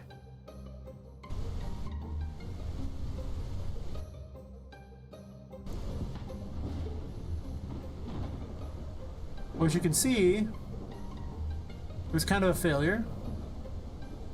Sort of. I mean, floaty wand is floaty. That is kind of cool. But as you can see, it's obviously too big in the wrong location and in general a catastrophe. So, let's there's no lights nearby. I need a light. Put a light somewhere where I'm not fighting so I can move this.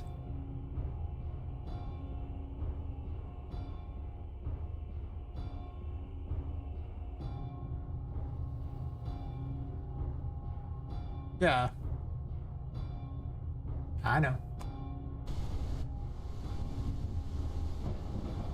What I'm doing right now is I want them in hand here so I can look at them, and then with it visible here I can rotate it inside the other thing there and get the perfect layout of everything. What are you doing? It's because this blocks the camera, isn't it? So let me do this really fast here.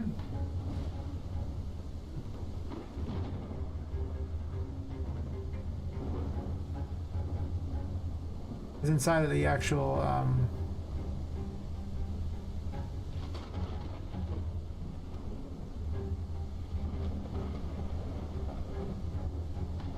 I can move stuff inside of the actual thing here in order to get it to move on there.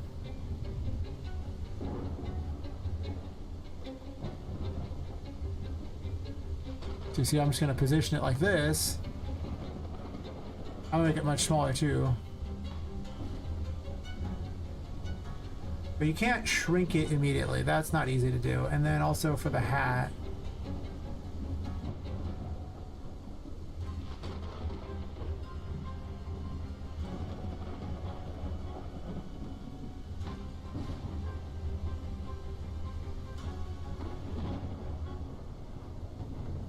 Yeah, I'm just rotating it in here because you can still do these things like that and it'll keep this. You can save that information. You can't grow and shrink them. Well, I guess you can scale them, but it's harder to get an even scale that way. But you can do what I'm doing here, and that makes it a lot easier. I'm going to scale this down a bunch. Yeah, I do this for testing. Offering thing I'm doing for something else. But let's increase the size of the hat. Like 0.5. Let's lower the size of the weapon to... I have to adjust the weapon size variable. There's a reason for it. It'll be done this way.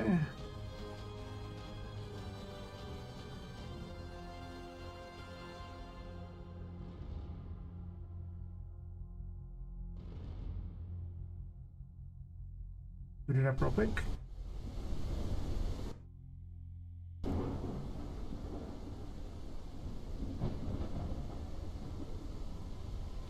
A little closer. I think that's still way too big for her wand for that. I'll probably make it like a 0.1 across the board on that. And I'll reposition it. That's why I came to this level for all this stuff here, so I can just constantly do that. Because look at how fast this level boots. That's probably about the right size for it. She's not going to hit anybody with it. I can maybe make it slightly larger, though. I don't know. It looks like it probably fits in her hand pretty well. So let's I'm just moving over to location here and doing that.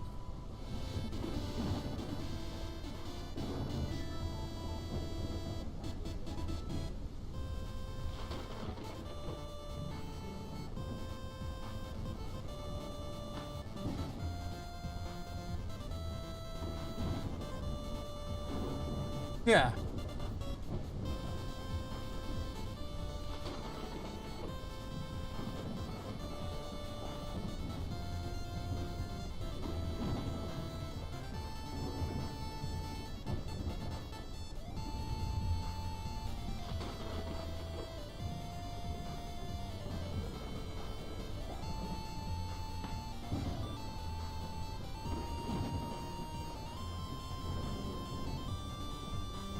Not the most ideal location for that weapon, but... Hand's kind of gripping a little bizarre, I guess. Or... Not a perfect grip, but that's because her hand's doing something weird anyway.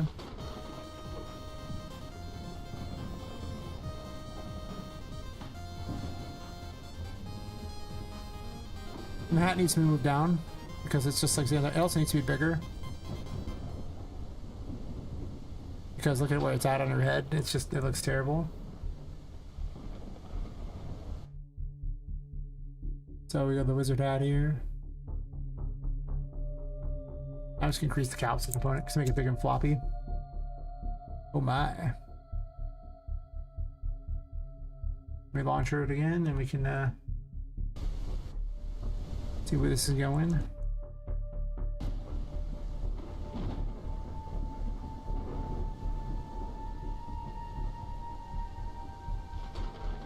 Let's go through and migrate the hat down a little bit. Gotta go to the mesh and do it.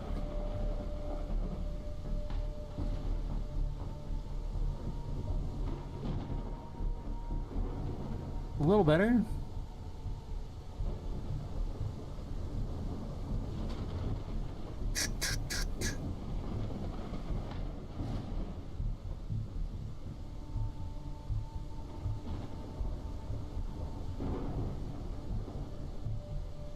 I should make this light up when it uses her ability. Or have her shoot things that...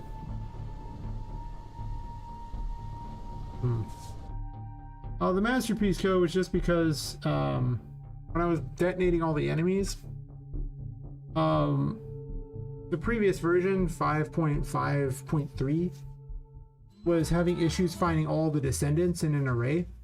And it couldn't do it consistently. It was really dumb. So to counteract that, I simply went through and pulled everything out individually in like mini arrays, and it was a big pain. And then in 5.5.4, it worked. So I went back to the real code, but I spent like 2 hours on stream because I couldn't figure out why it wasn't working because there was no reason it shouldn't.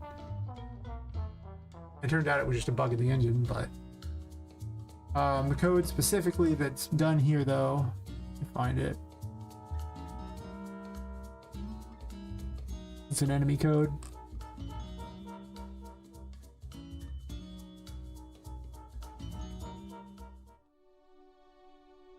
It's for the pipe contraption.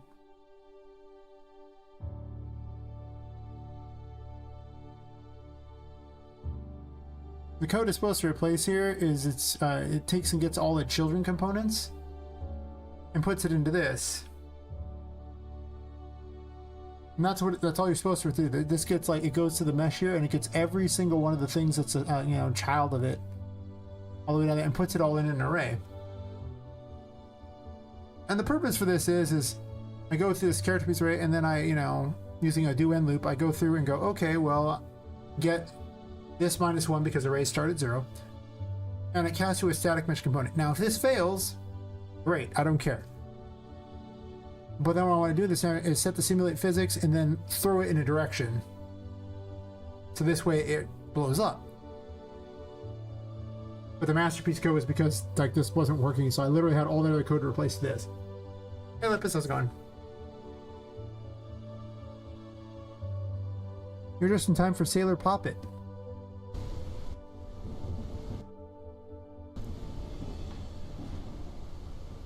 You got a new wand. You got a hat.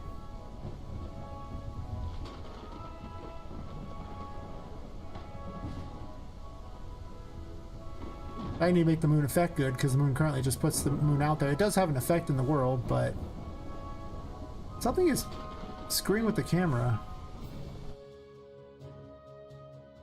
What's your collision, bucko? I don't want to hear no collision. Not collide. Not collide.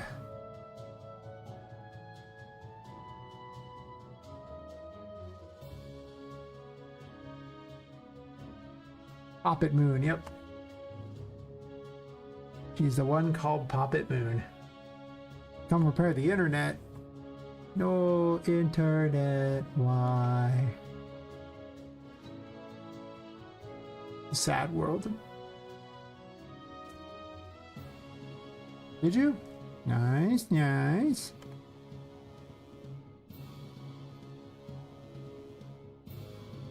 Approval is granted. And deserved.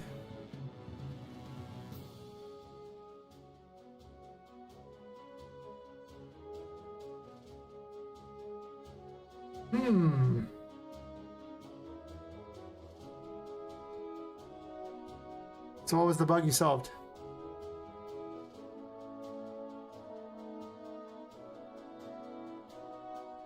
So I wanted to make the moon work the way it currently does, or if I want to change it.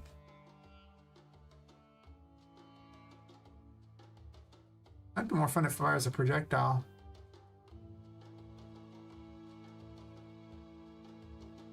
Nice. I don't think UE requires the internet. It does when you go to package, I think, but beyond that. Maybe not. Maybe not.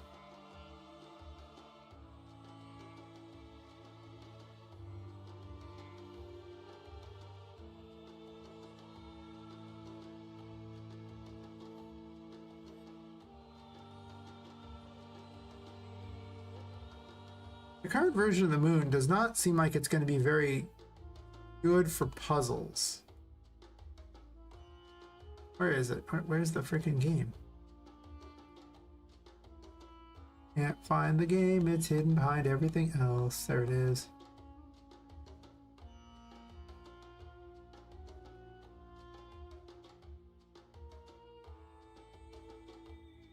Because currently, a long time ago, I programmed it to do a very specific thing here. Apparently it also is white? Why is it white? What am I missing here?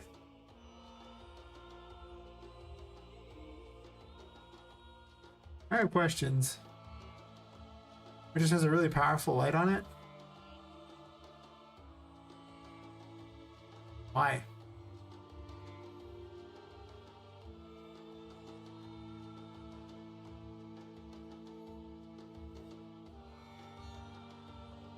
Why?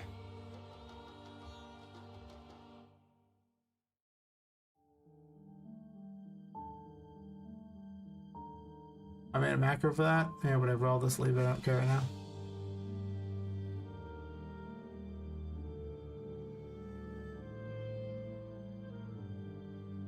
So, for purposes of testing here,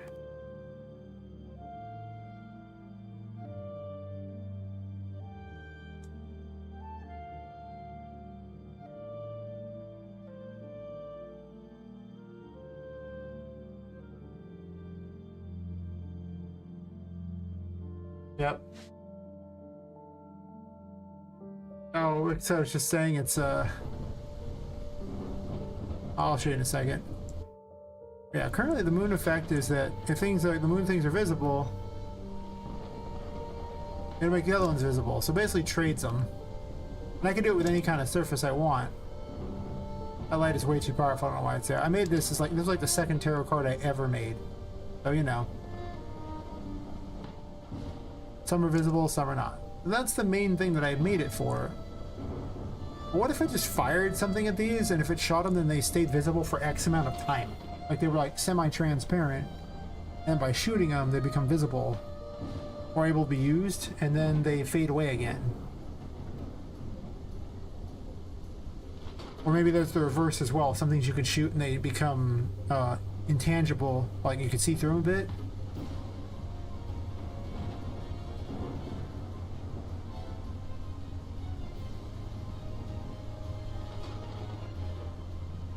The upside being that if I did that, then I could, you wouldn't always have to have this equipped, you could actually swap out. Or it can just play like the Hierophant, because this is just like the Hierophant in that how it works. You know, if it's active, then it works everywhere, and it would just drain your curse power.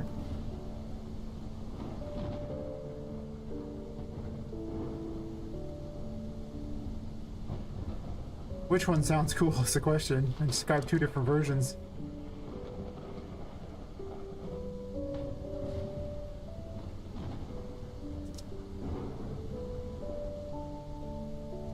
As you can see, these ones aren't working unless they're actually visible like that.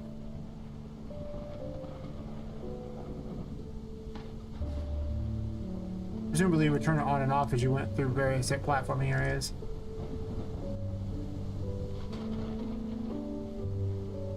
So shooting it sounds more active.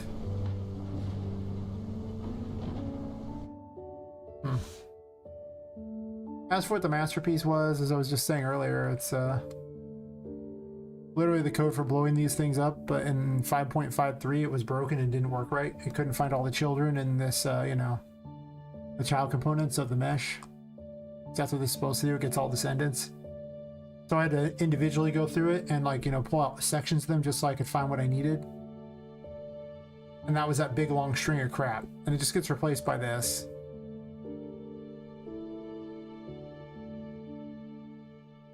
That's fair.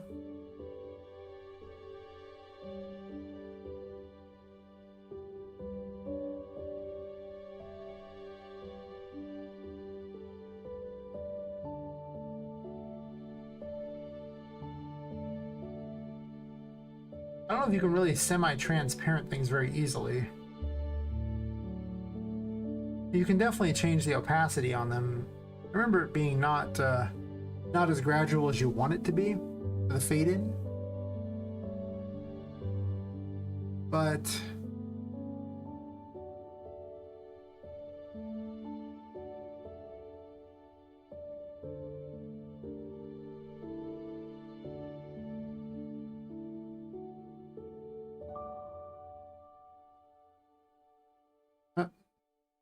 glad to hear it. Probably be a bit though. Today I was going to make all the moon stuff. I was just debating on how I wanted to do certain things.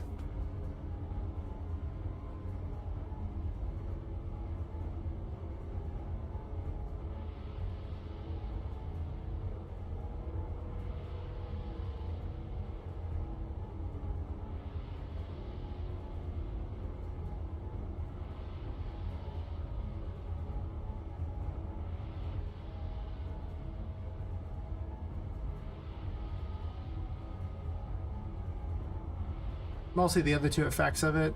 Also kind of thinking about this one here. If I think it'd be cooler to shoot at it. I mean, it might also be really hard to hit things is the question. You'd have to be jumping along and hitting each thing as you jumped. So it play out a lot like the Empress, except for I put like a time limit on how long they stay visible, whereas the Empress has no time limit.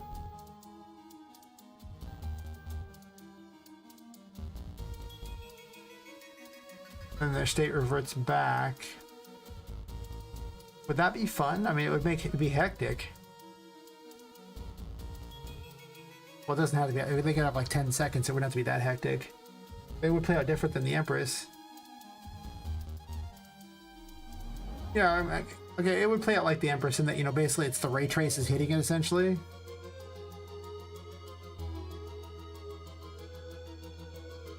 Which isn't the worst.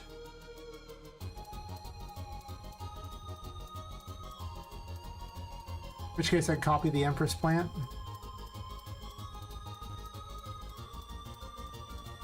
And then just change it from growing to being visible and not, basically.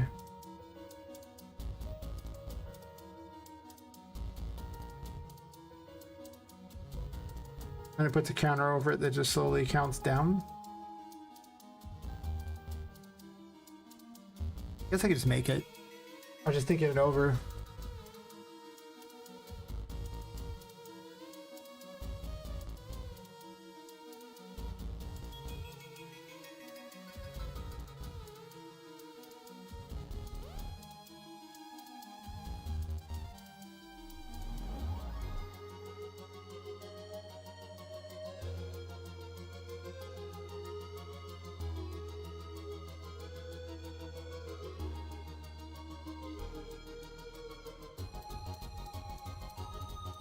Yeah, I see that.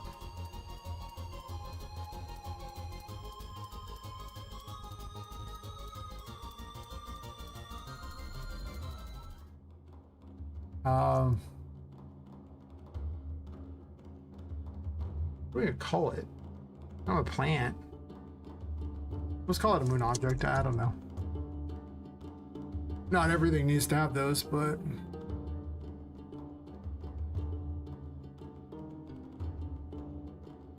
guess I'll put it with the vanishing stuff just in case.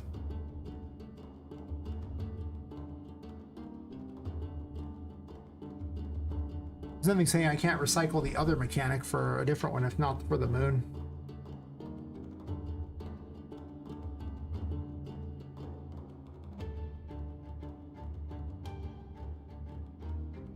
Well, the reason why I didn't want to use Moon Illusion is because I was thinking of making the one of the abilities of the moon that it creates a clone of Poppet, like an illusion of Poppet, and then she like leaps backwards. And then the enemies attack it, like it draws enemy fire, if they're close to it, and it just dies in one hit. And then the last ability being that you can blow them up.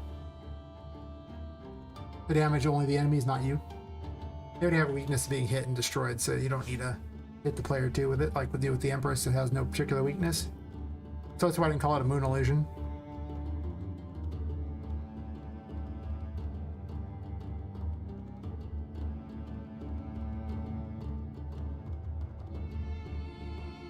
That's what I was thinking.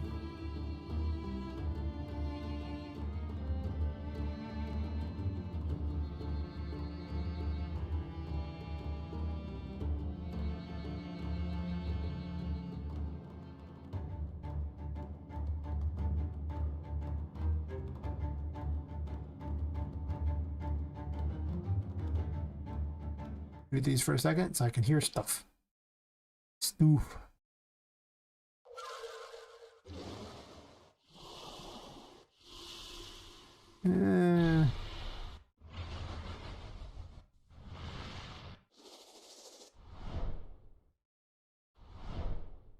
That's probably okay.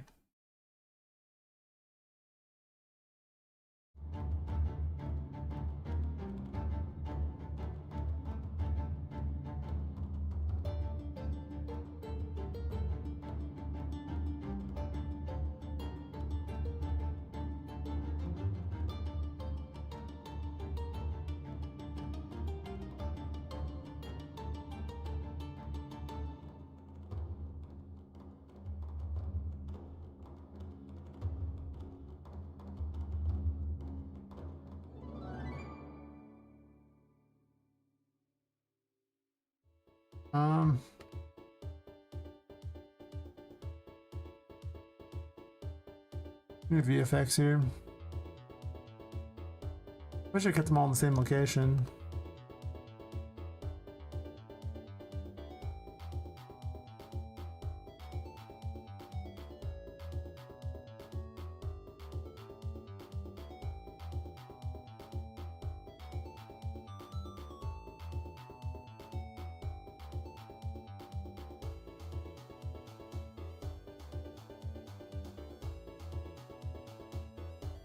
Too long. Maybe not too long, I guess.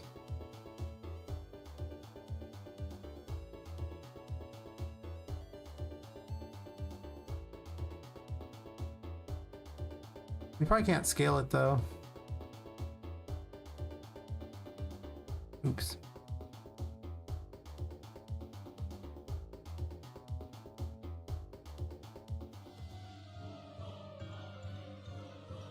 There's a cascade anyway.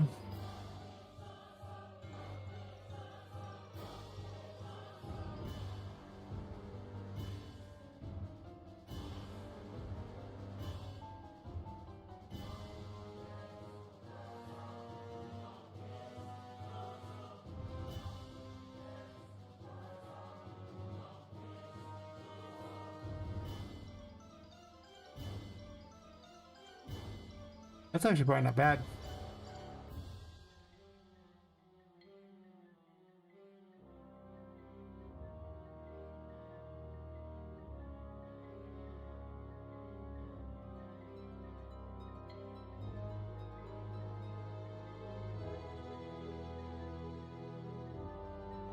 I'll just put a Moon Tarot card to show off right here.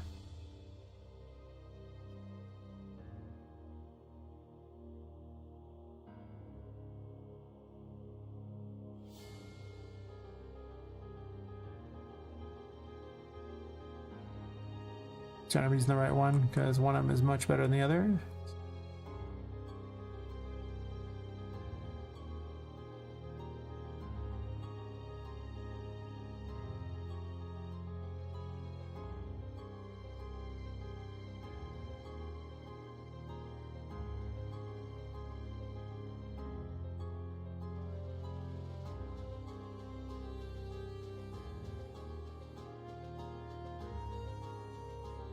Oh, we got any new pot mesh?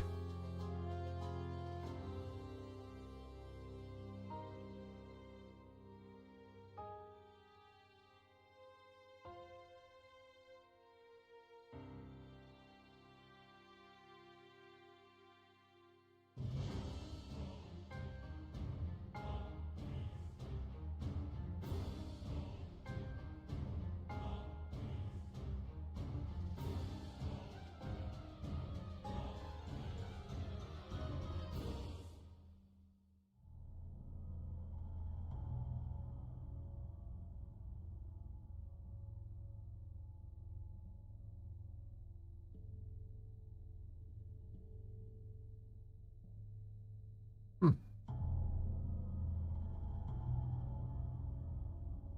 I just dupe this, I guess.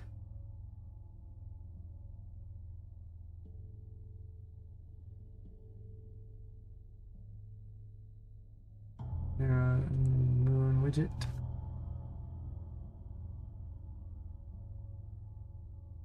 Dirt.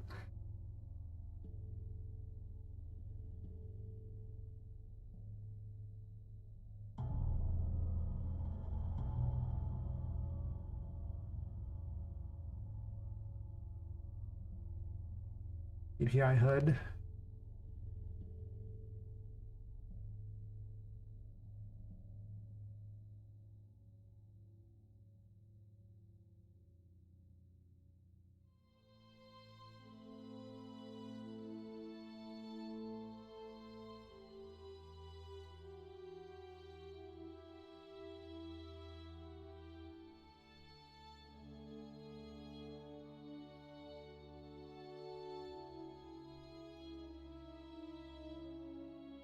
Um,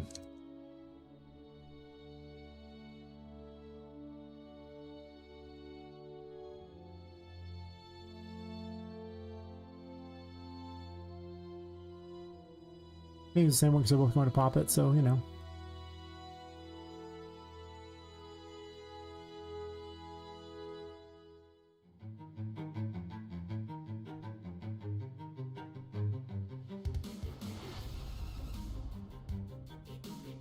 Wait, are they?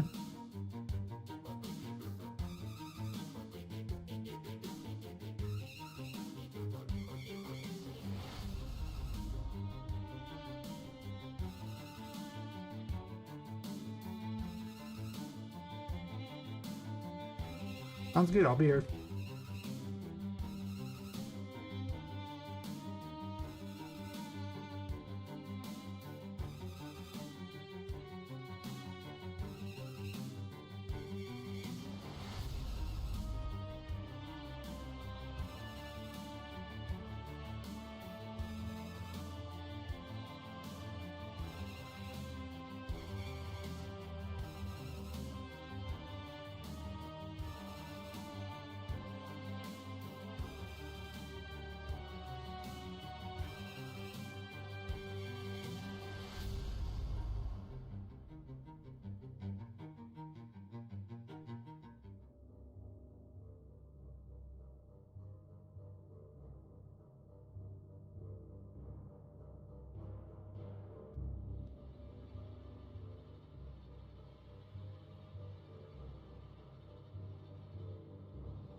Oops.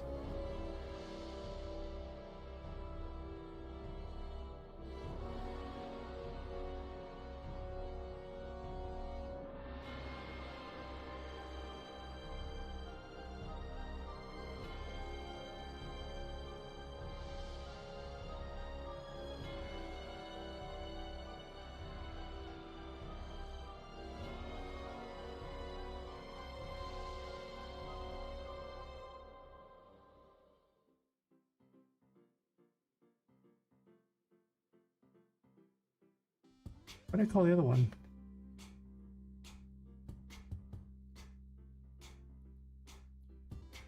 Oh, it's much better.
And then the actual item itself should do that thing here.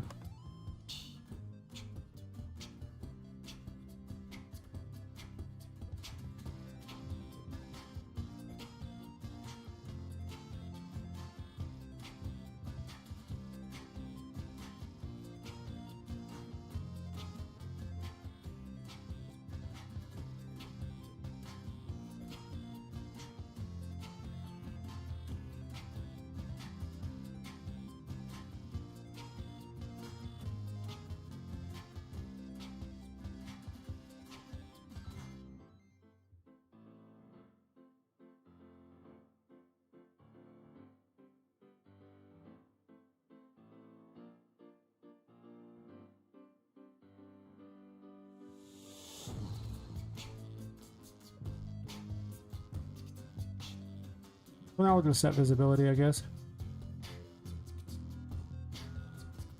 Unless I want to make them only the moon cards.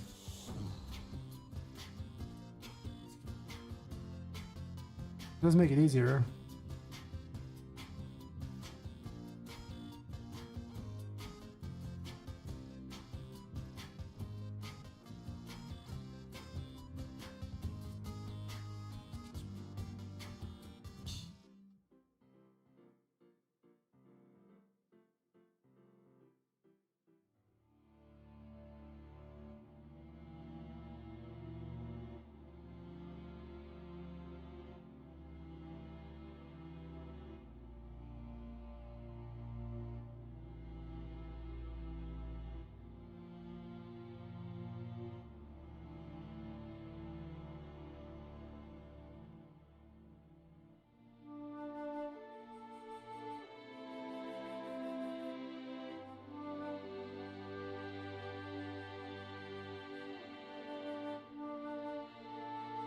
Do I have an asset that did what I want to do here?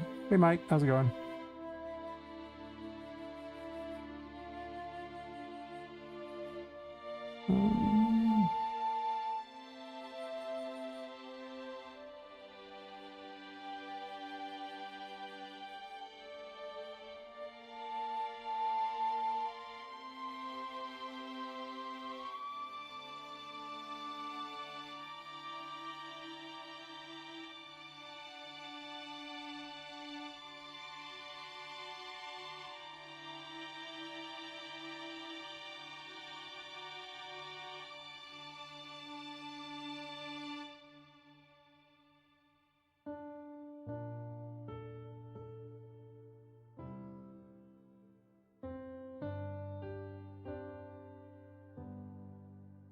Ah, the best thing you can do with your time. Make all the waifus.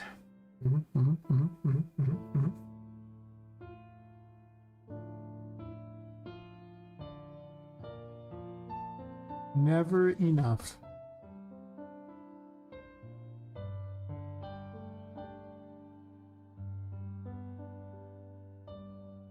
Hey, Matt.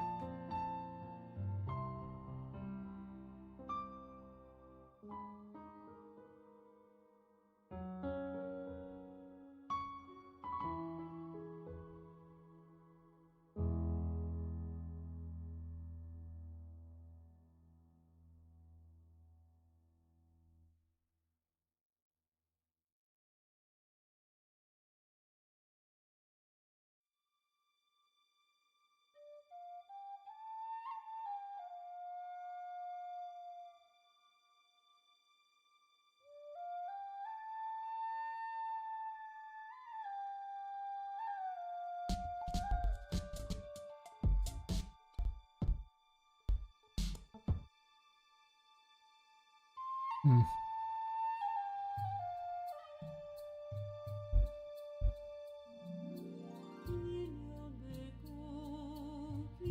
Some of these songs are unexpected for game dev music.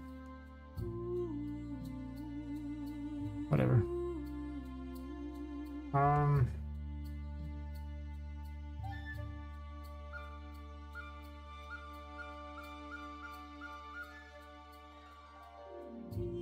I could use the character appearance dissolve stuff.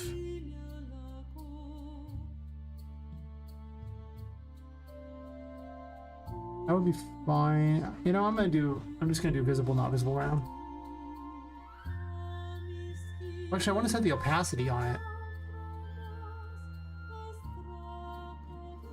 Or just have something that appears around it that shows where it would be. An indicator so you can see it. Unless I just make them only visible if you check. That makes no sense. They have to have something around them.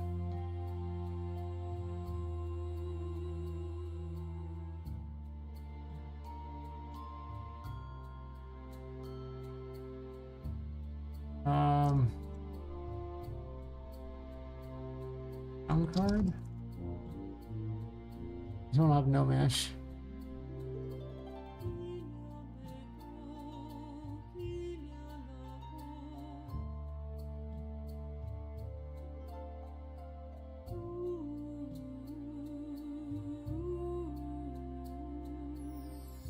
What's the best way to do this? I'm trying to think of how I can make like a glowing thing around it, like a fire around it, and not an actual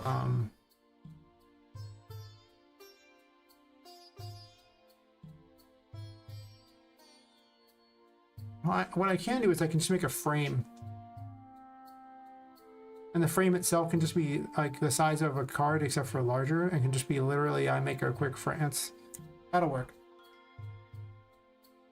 It does exactly what I needed to do and not much else, and that's perfect.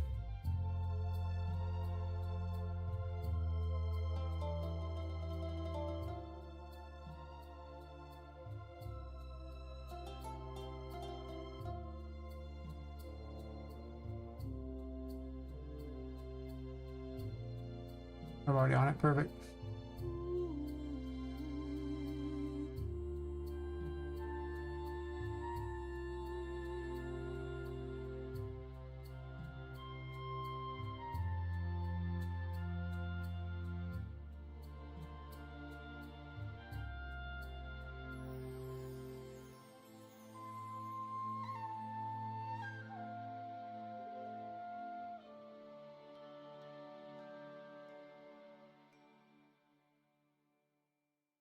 Should actually build it off the other card because I'm making my own version of the cards at some point. I just haven't made them all yet. Doesn't super matter. I wanted the shape. I also want to be able to see.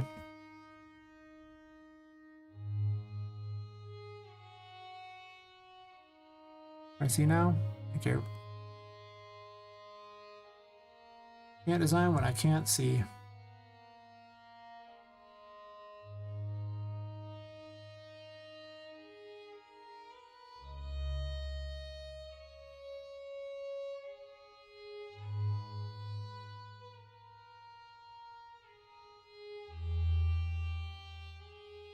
Alright, camera, you're way too fast for me.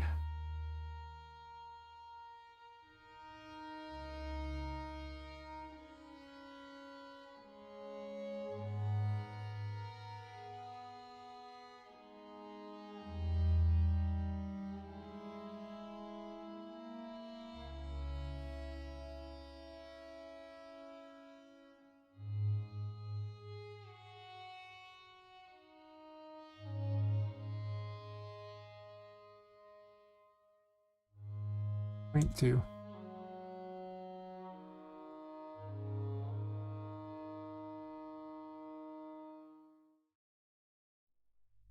Roughly the same shape.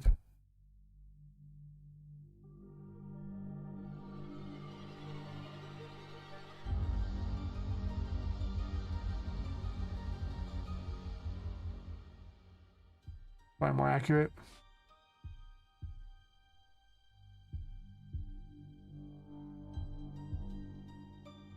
All adjacent. It's 1 and 1.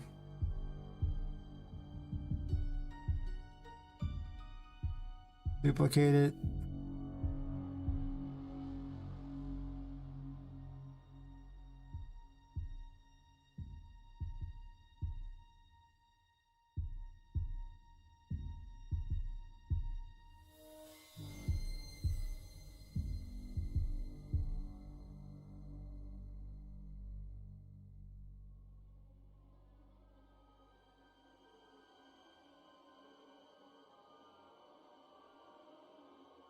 Why does this one do that direction? I guess.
Wrong thing.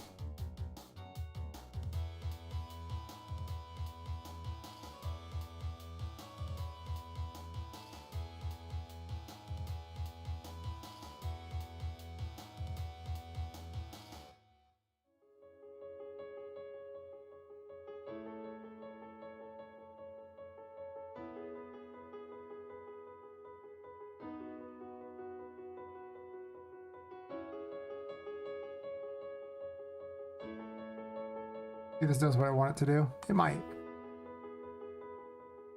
Might.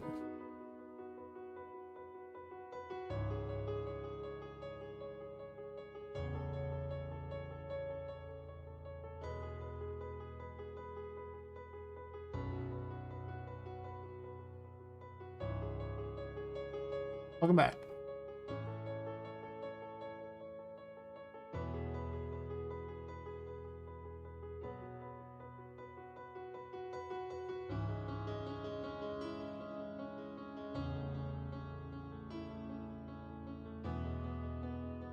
Alright, we'll do it manually.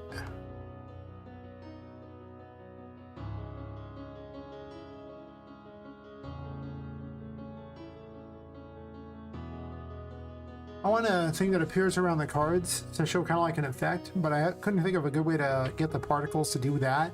At least not the way I understood. So what I'm doing now is I made a quick thing with the geometry brush that basically goes around the card.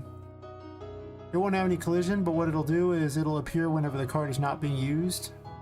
It's possible it needs to be less thick though, that's true. I might change it up a bit.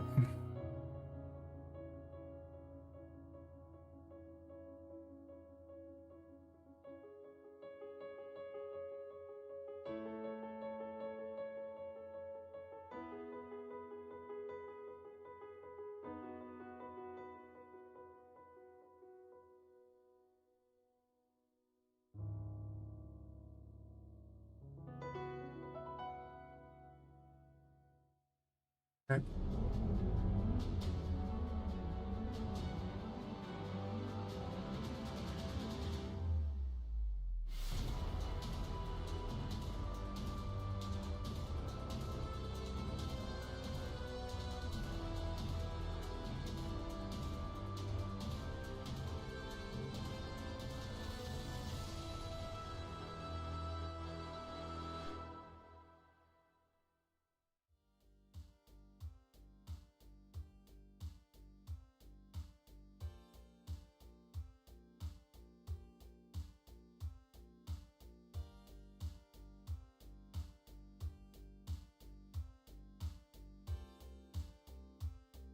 You see, it doesn't really do a passy like you think it does.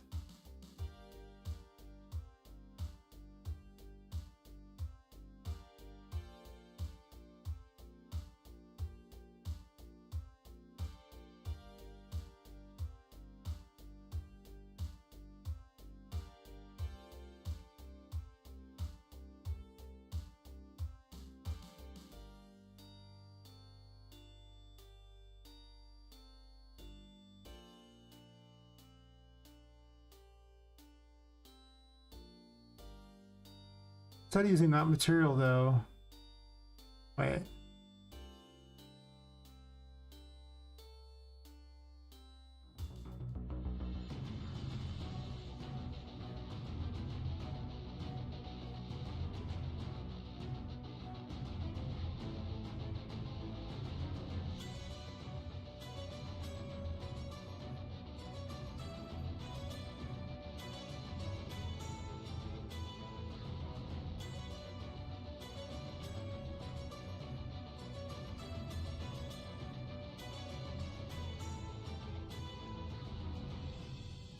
What do you mean by reset?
Well, I mean, besides the undo thing, you can also go down the properties here, and whenever you change the property, it'll have a little arrow there, and you can click that to reset that property or whatever the default is.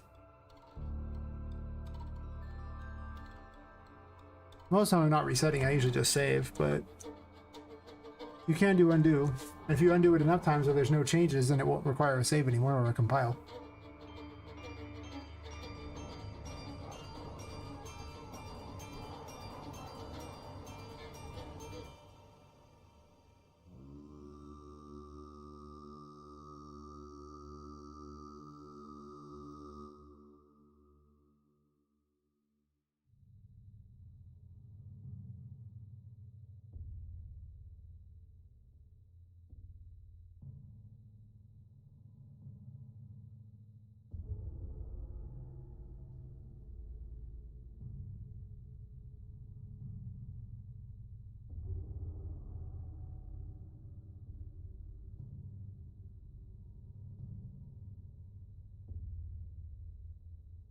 I save this moon stuff for something different in a second here.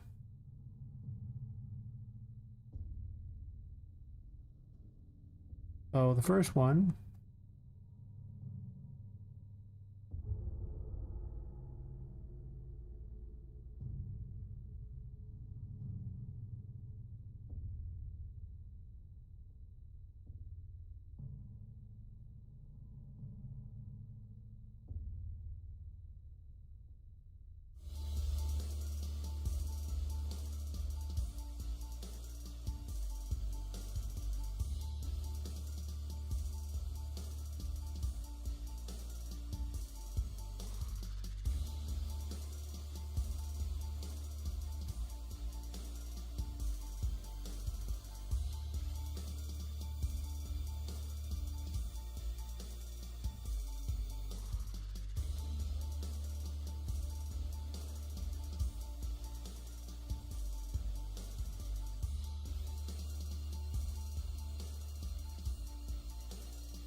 I don't know if that answers your question, but I can't think of any other way to specifically reset something.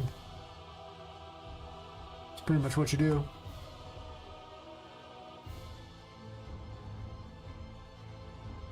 Oh, you're probably saving the wrong one. It blanks that screen instead of doing this like it's supposed to.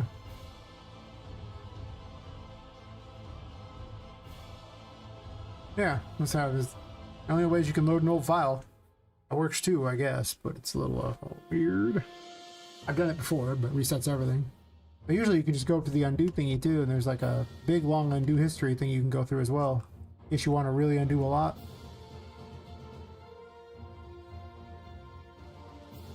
Not a huge fan of that myself, but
upside down.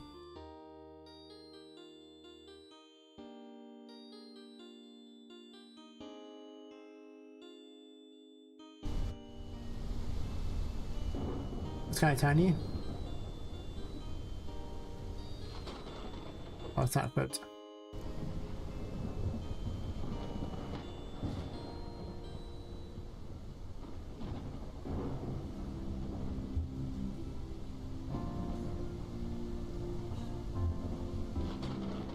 Oh, I'm missing an event.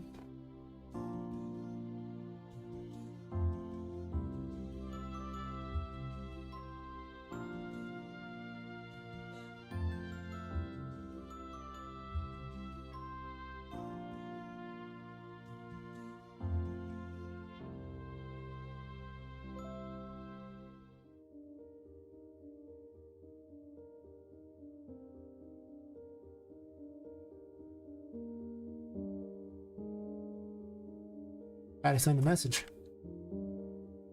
And a message they can't refuse. Well, they can refuse if they don't have the right interface, but chances are they have the right interface, otherwise I did it wrong.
Watch out, 30 seconds on you.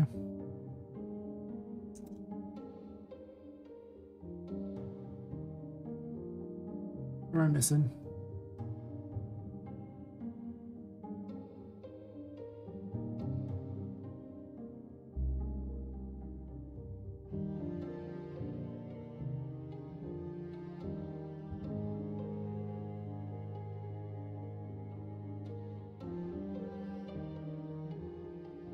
It is too.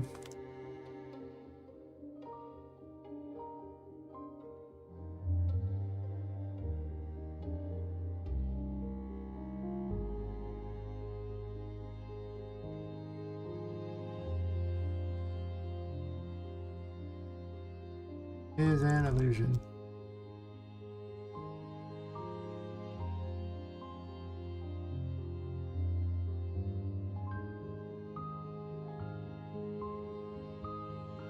It's just so it can have, you know, different options of what's going on here.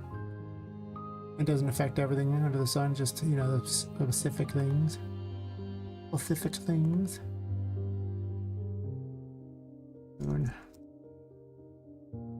I made all these systems to be very expandable, so I didn't hate myself later. Would make them a pure function. Poppet's already pretty complicated. I hate having additional functions on it there to keep track of.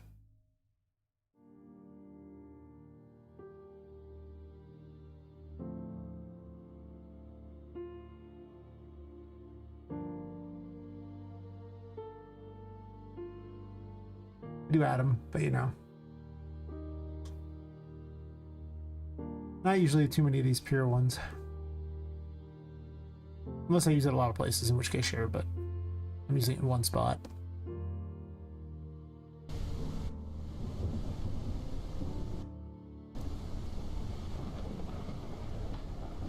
Look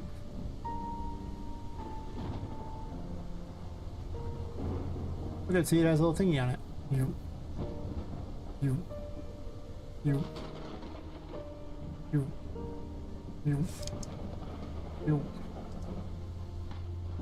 You gotta have it just there.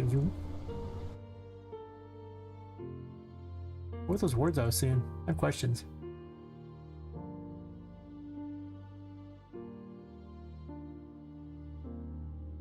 Didn't take that long to make this. Probably make it better in a second, but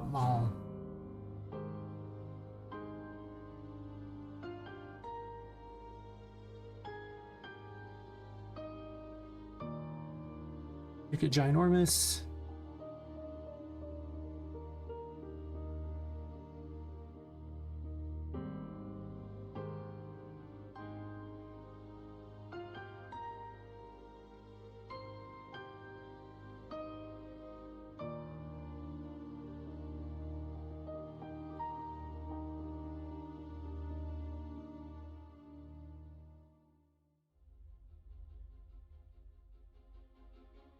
Yeah.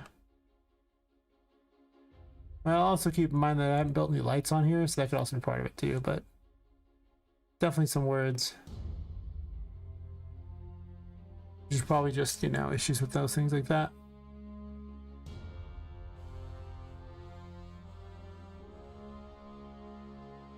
There we go.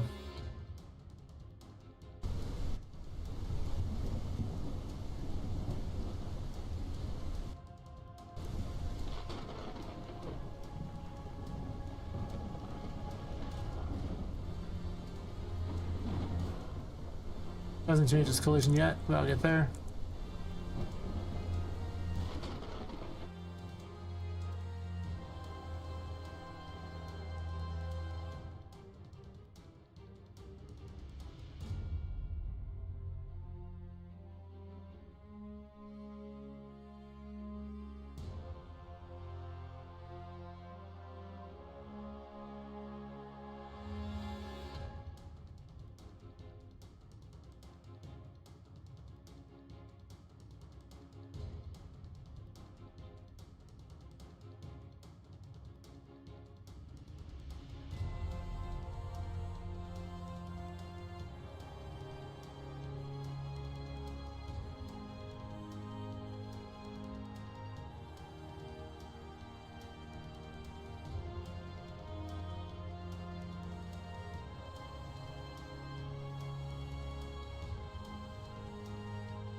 No.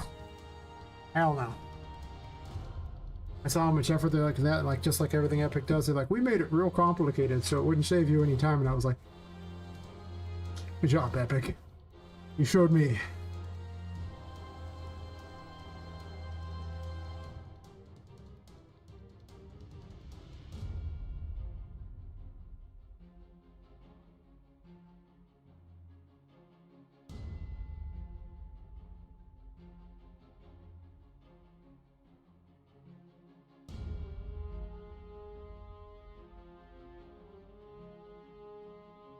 I got a bug on my neck for a second there. Nope.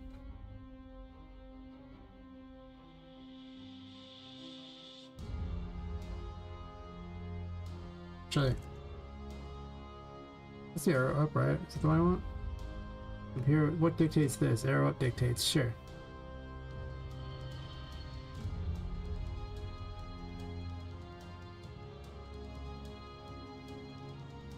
Yeah. Over time, I've just been adding to it, and granted, it's still a pretty complicated system because, I mean, there's a lot happening in the game. However you look at it, you're just gonna have to expand some things, and if a system isn't good enough initially, I update it to be better, but it gets the job done. Fine.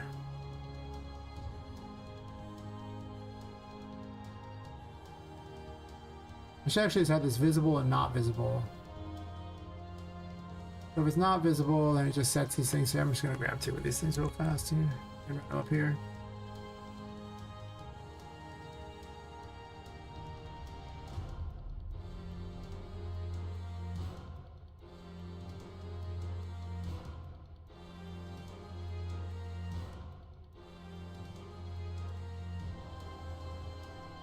What's this? Thanks, Bill.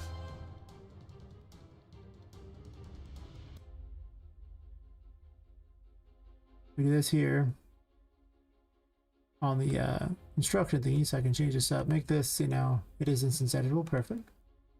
I'm copying off of the Empress's plant thingy, so just so I didn't have to recycle a lot of code. As you know, I already did it once. Why figure out how to do it a second time when you know already doing it once?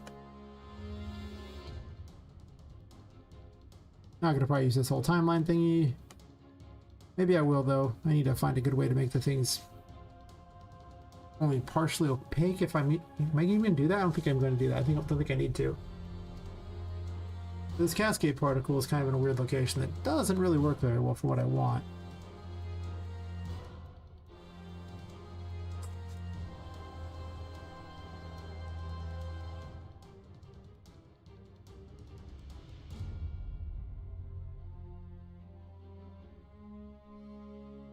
Right, so that's not very useful.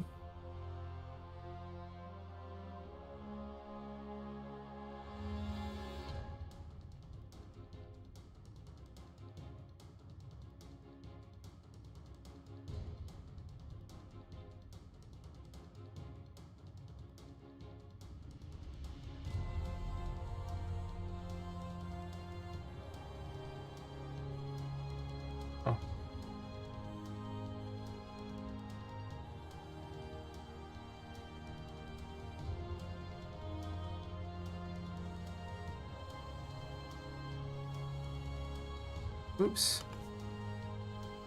Right one. That's what we want to see.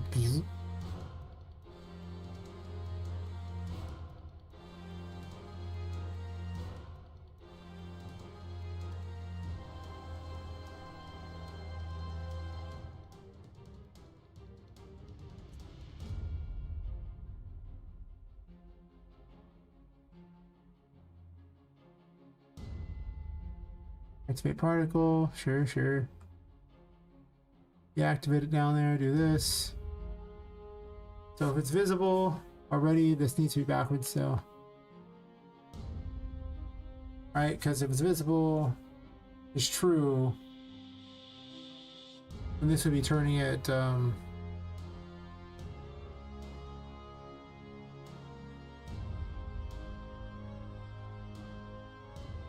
doing the reverse. Oh, if it's already visible, I want it to go down this path, so it to be false. This just has to be a not. Yeah, so not really.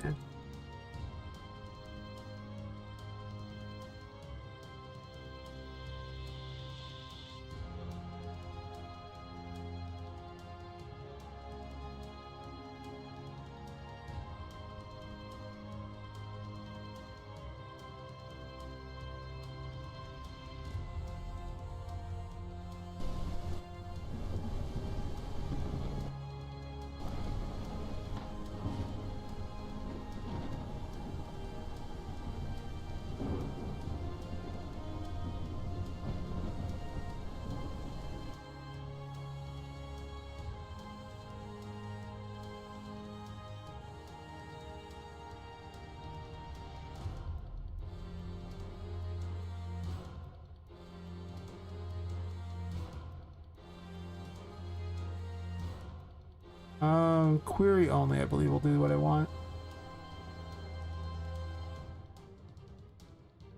The ray trace has to hit it. I believe the ray trace is a camera, so as long it might be visibility I use. Let me double check which I use for this, but it might be necessary to do it this way. Actually, I think I can just do it anyway, but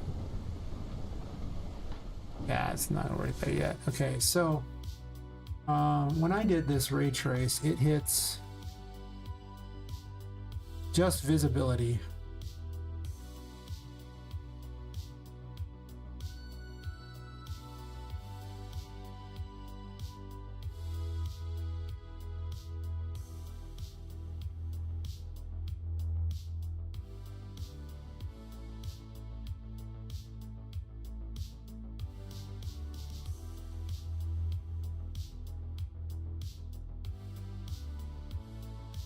Well, it's supposed to block visibility, but if I set it to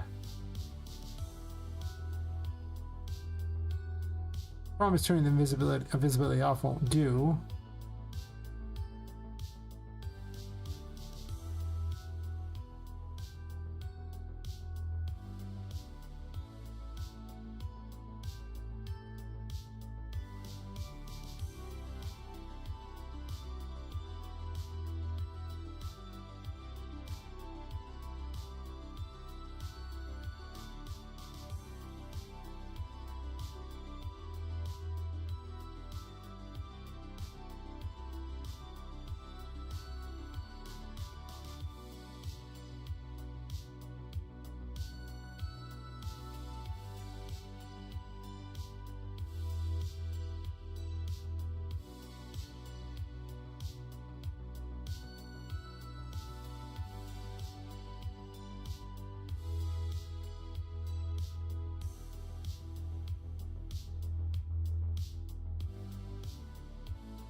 Then you can target the circles.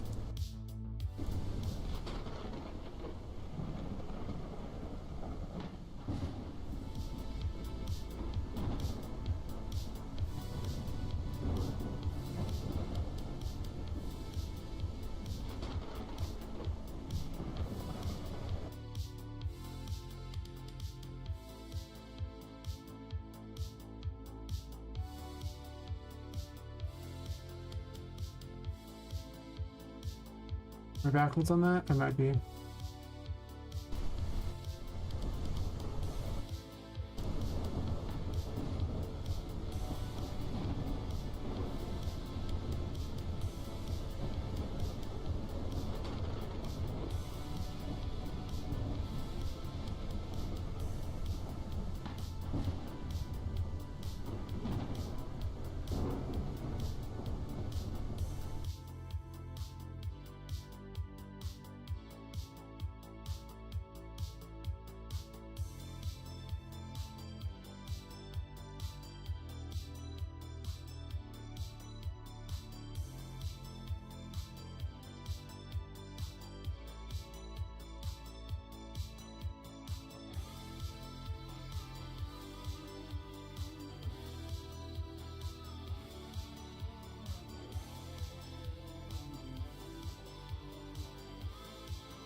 Edge point sets is visible, and this one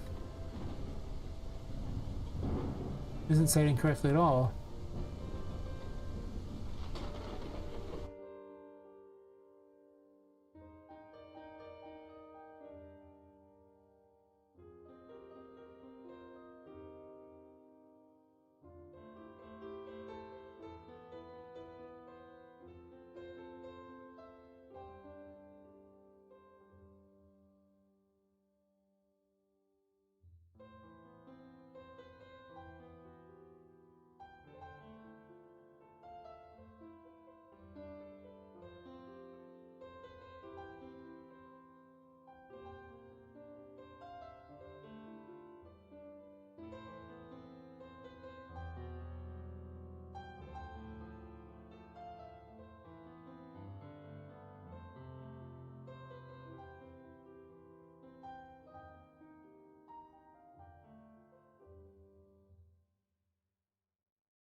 Why did they do visibility and not camera on this one?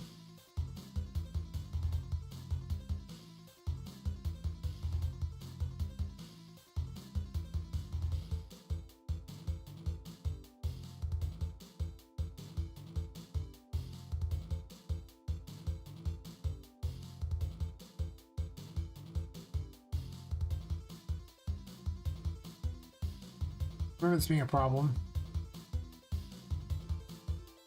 Actually, I don't think I ever did it quite this way, thinking about it. Just to check camera.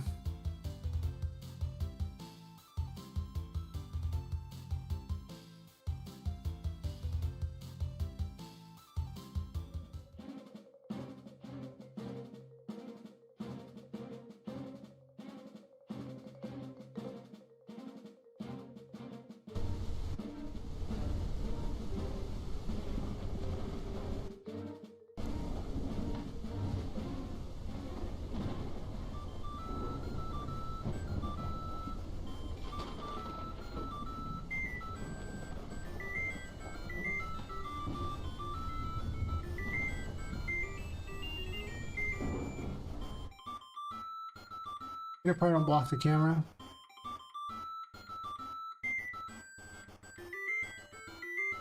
God, that's painful.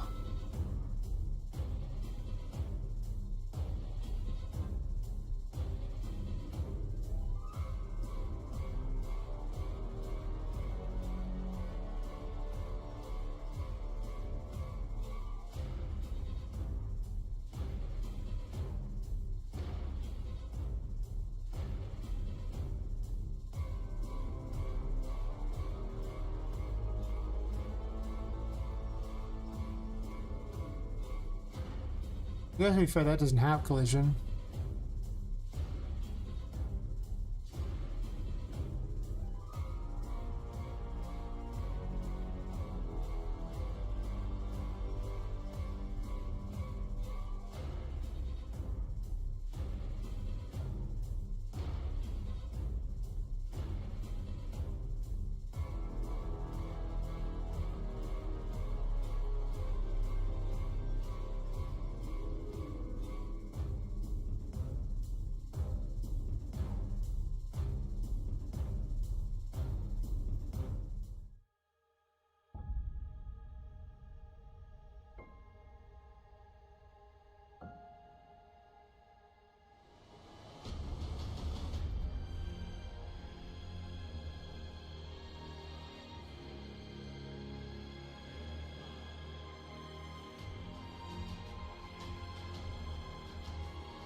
They should be able to target the ring on him.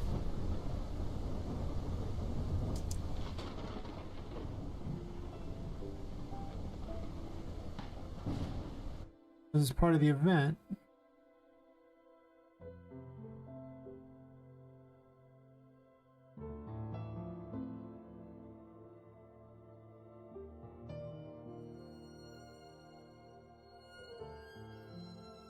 This is the moon card, doesn't matter, right? So set the no collision here. That doesn't really affect anything. It's the effect around card that has a problem.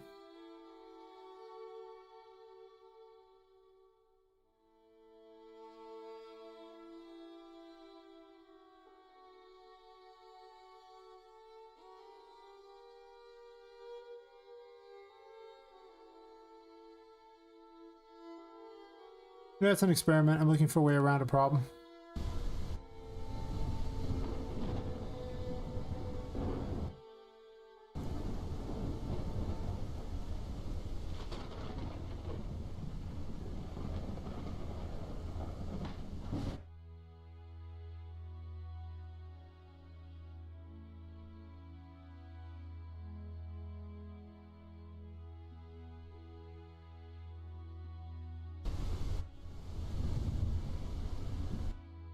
Yeah, it's one of those things where I didn't think what I need to do on this yet. Now that I have an idea what I need to do, it's a little awkward. If she already has it in her sights, it works, but later on it will not. If for whatever reason targeting that does not work,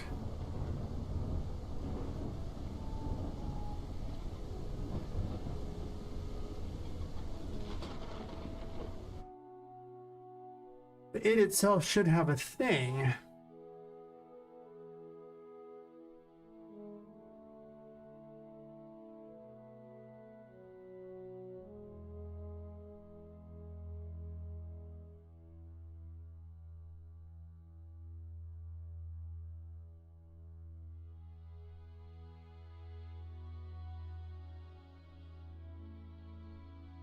Let's try to overlap all on that one.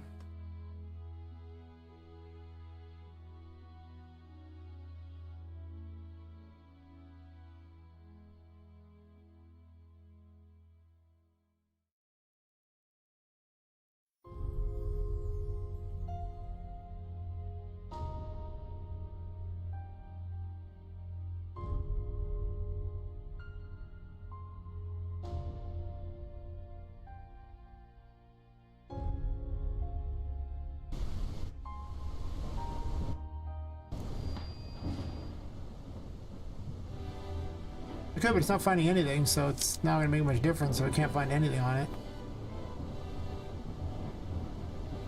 Now those have collision. This does. Oh, this does too, actually.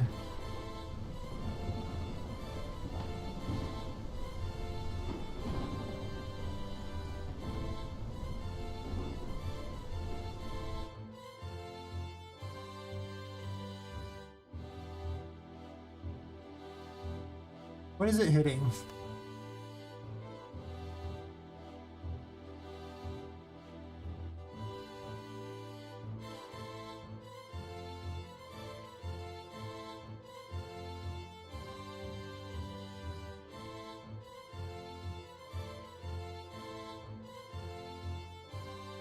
The channel has to block his visibility because that's what the ray trace targets.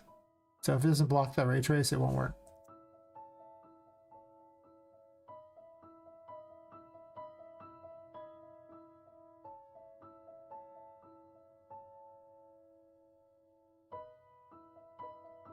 I just want this display name for what component it's actually hitting.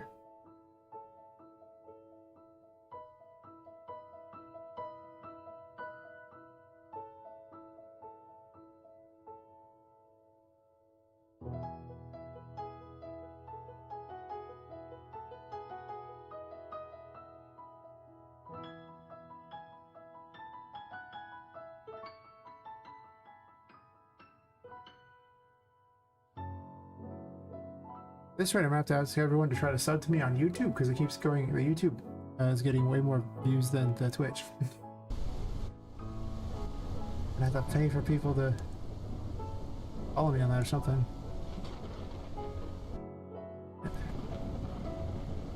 Not even close to 1,000.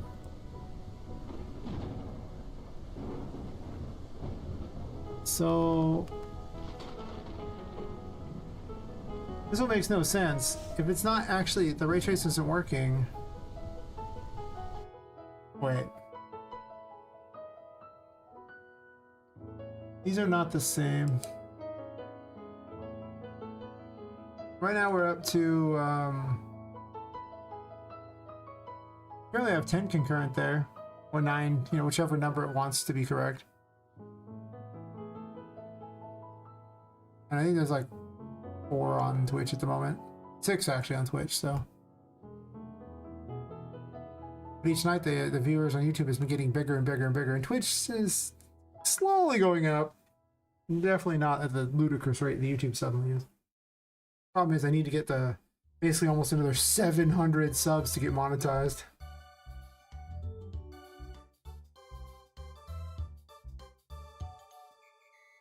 You monetize them both would be awesome.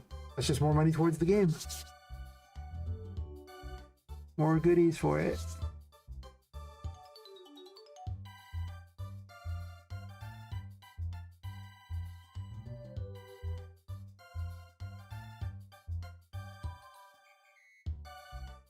Yeah, someday. Pretty good, John Doe. Pretty good. Trying to solve a stupid problem.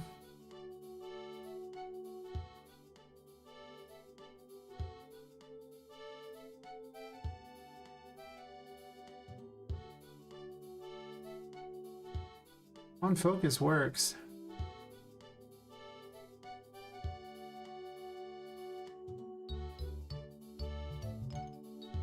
It's a problem I made, so I mean, it's always a problem, but.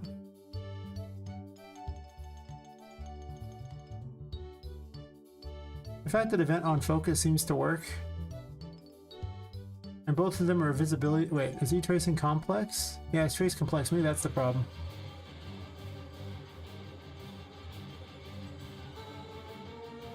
These are both on Poppet.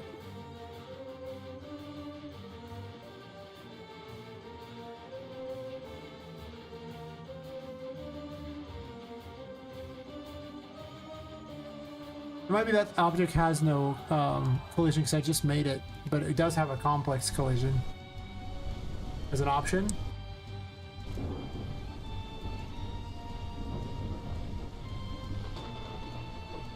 That's the problem.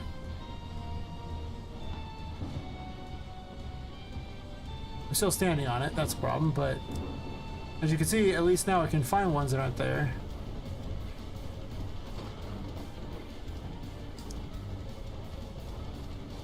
You know, the default's a little wrong on that, but that's okay.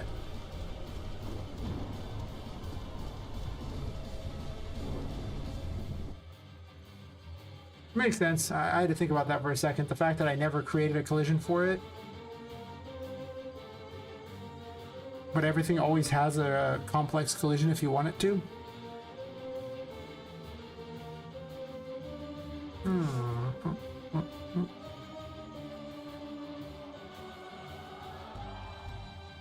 Anyway, how's your night or day going?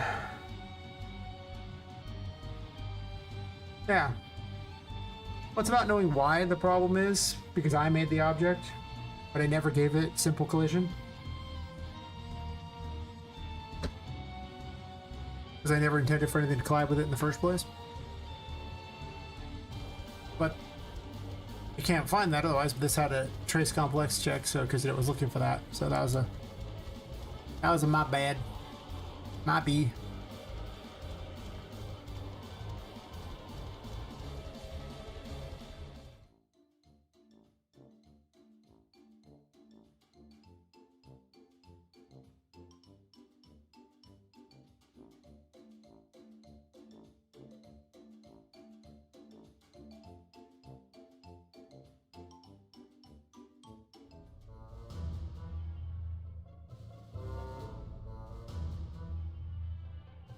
Sure.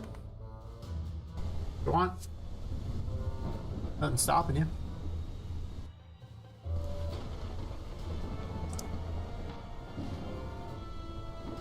No collision, perfect.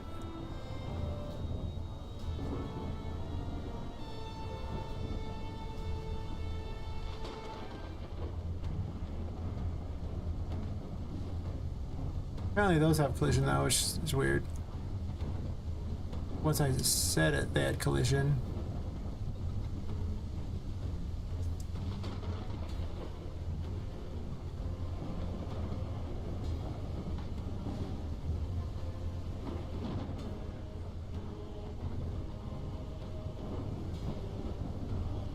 I was stuck forever and invisible.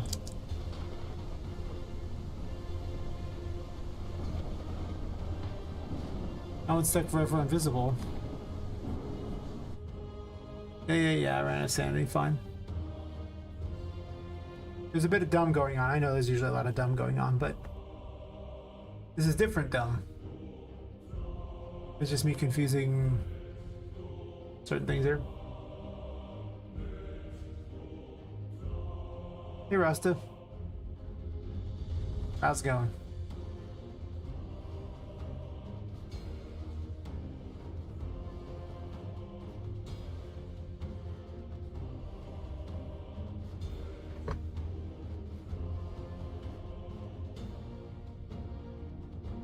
Does this even need an icon? You can already see it's visible or not. I don't think it necessarily needs an icon showing up or down.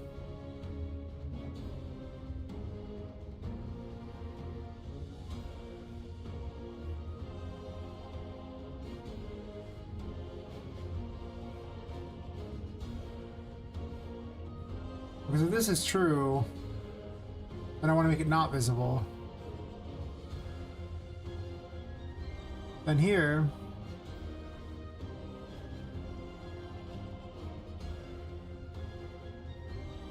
makes these like this.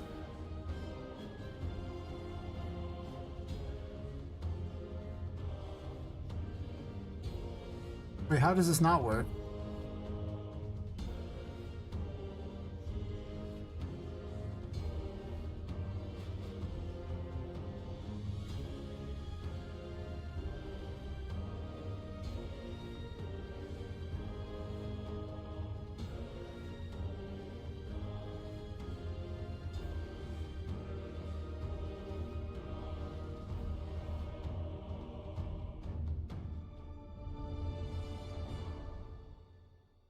Ah, yes, nav meshes.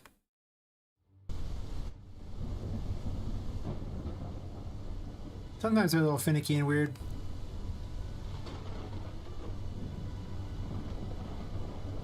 No collision, so I can't do that.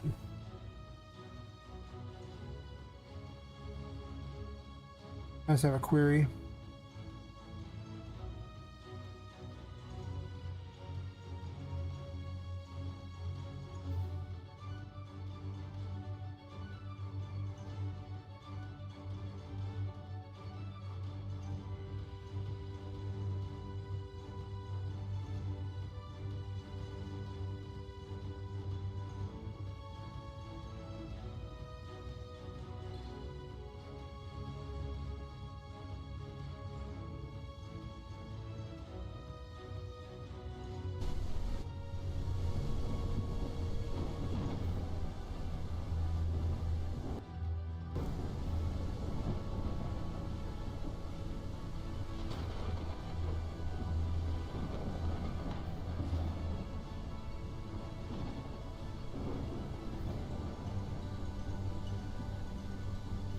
It's not right on that.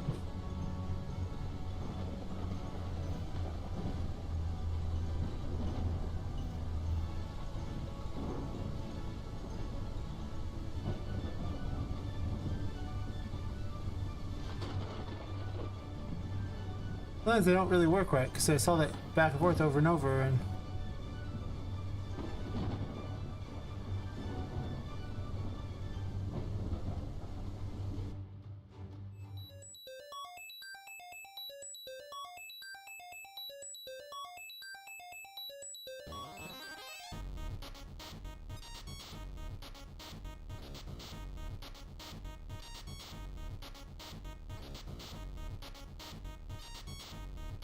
oh, thank you. Ugh.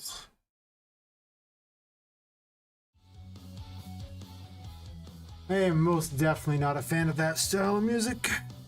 No.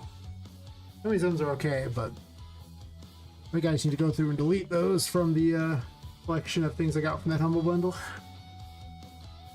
Yeah, about that.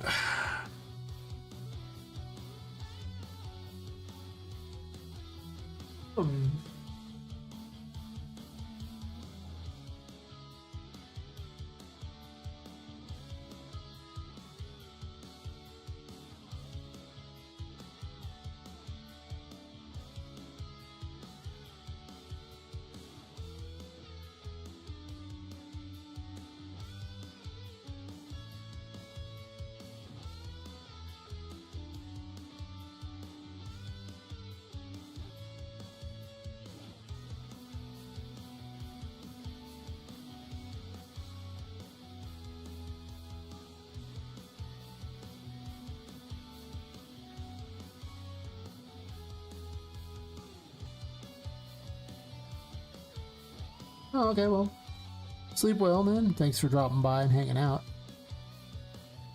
And being here for creation of the moon stuff. For Poppet Moon. Just saying. The one known as Poppet Moon.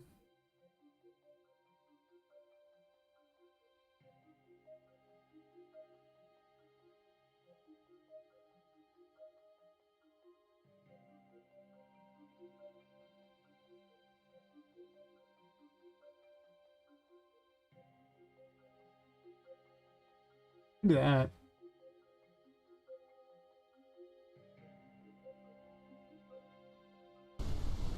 So finicky and weird.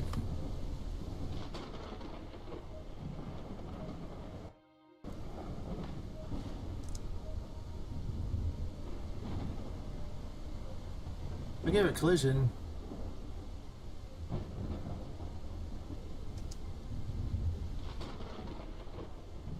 Why in the world does it still have collision though? It shouldn't have any. At least the card itself shouldn't.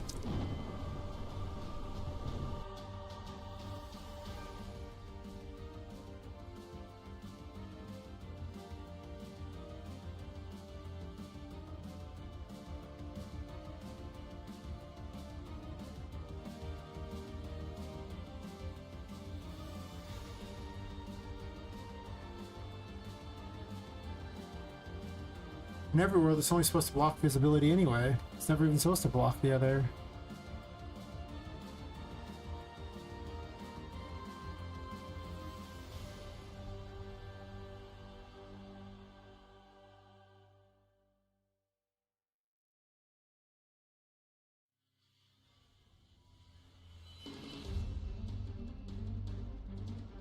I'm gonna take a quick bio break real fast. Be right back.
I'm going to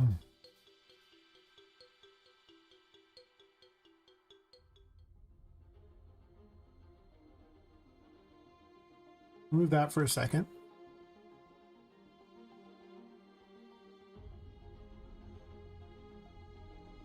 See what this does here.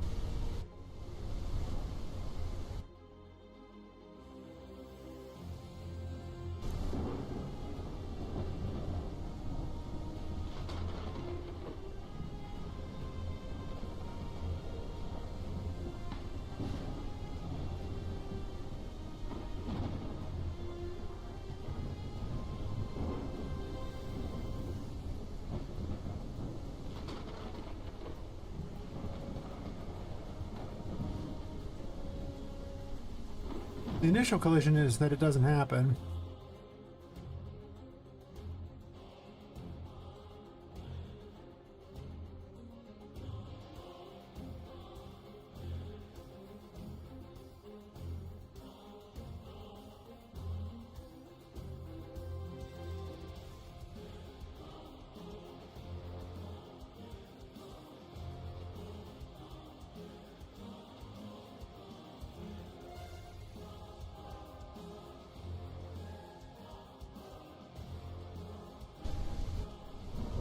Oh, that has collision. This does not, though. That does. Why don't you have collision? Why do...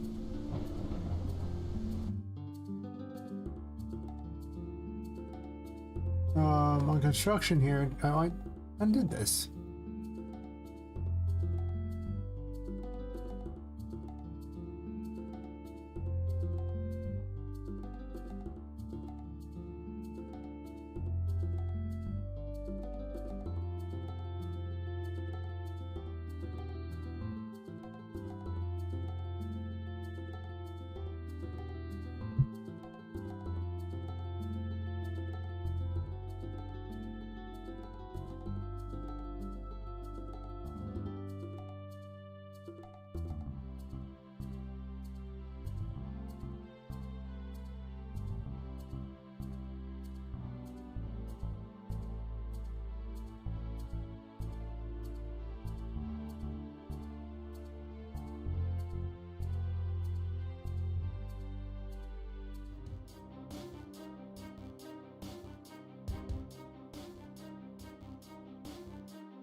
I'm missing something stupid in here.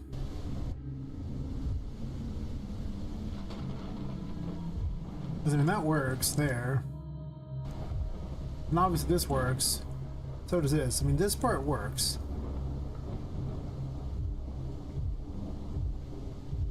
It defaults to invisible first, which is, oh, it makes sense. So one thing I need to do is just reverse them if I, after I've made that a thing.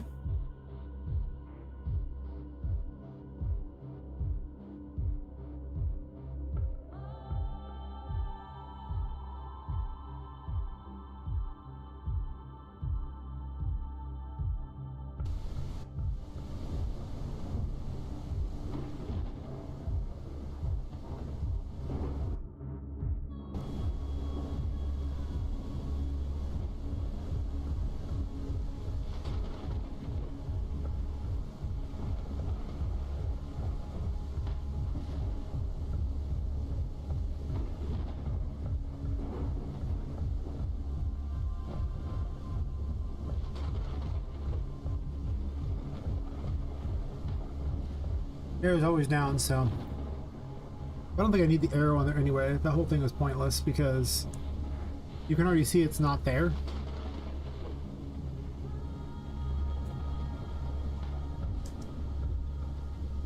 Not sure I like this better or worse than the other, but it's a thing.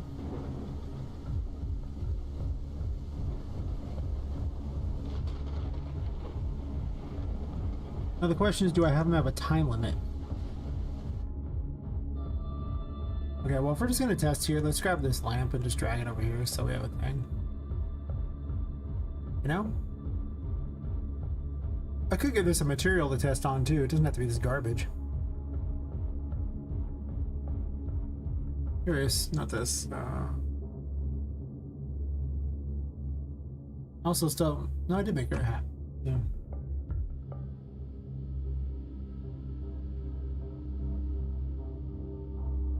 Just I got rid of all the terrain stuff I had, huh?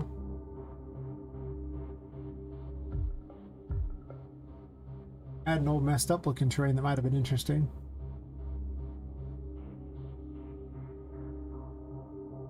I don't know if I need it for anything though.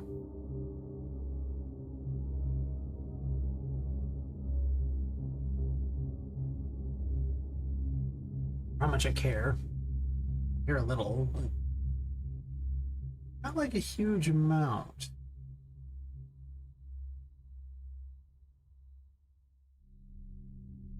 Ooh.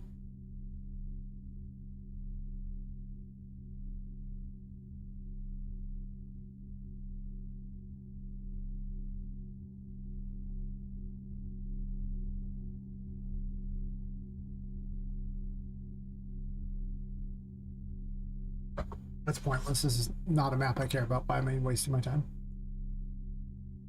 So do I make them slowly vanish back to normal? And if I do, how long is that? Do I do that?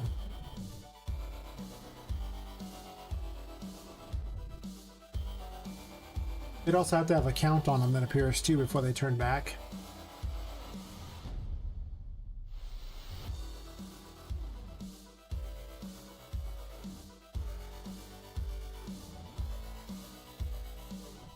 And then does the count only appear when they're visible? Like when I make them invisible, does that... Do I do that?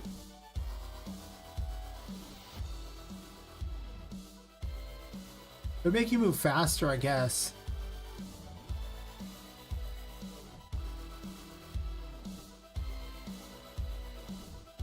But is that cool? Is my question, I think.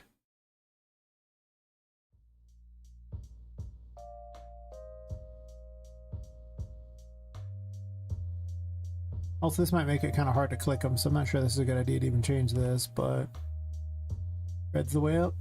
Okay.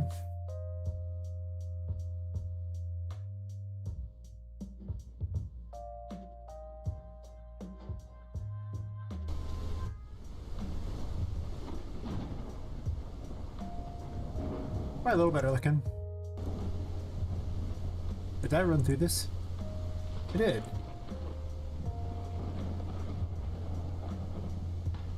How?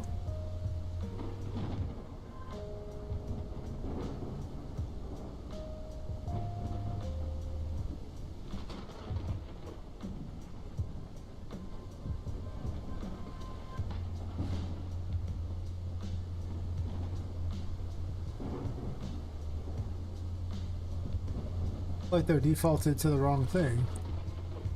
Because I can't click the cards, the collision's set wrong.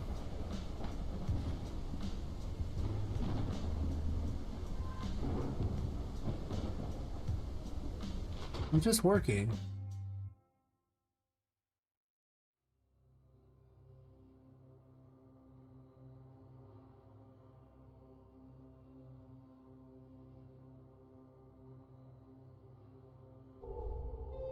Possibly there's a weirdness to this because it's almost like an infinite thing in a way. So let's go over here and then on event begin play. I'll reverse them like that.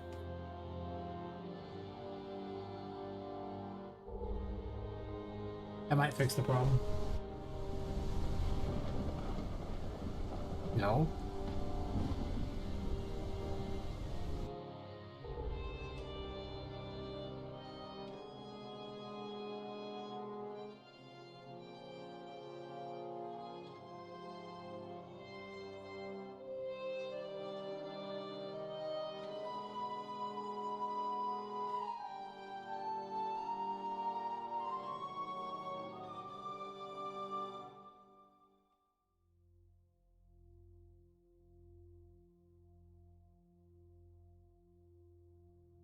How did you work and then suddenly stop working?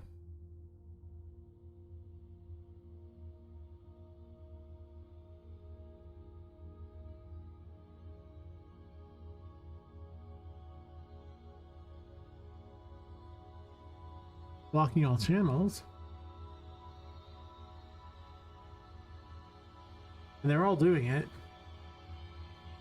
Except when I turn it on. When I turn it on, it works fine.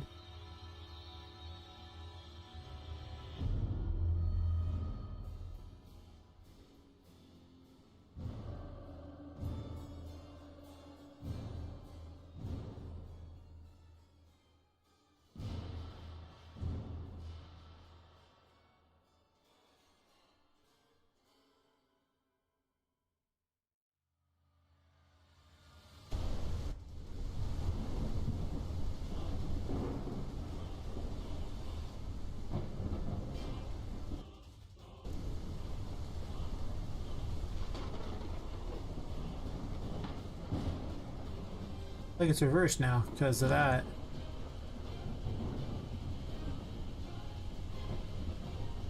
Also, this is not always a threat to, you know, stopping me.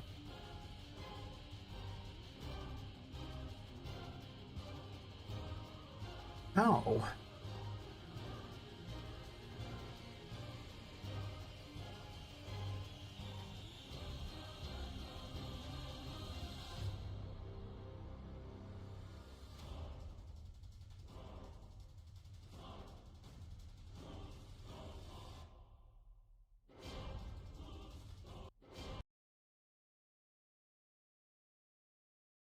Oh.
Not that one.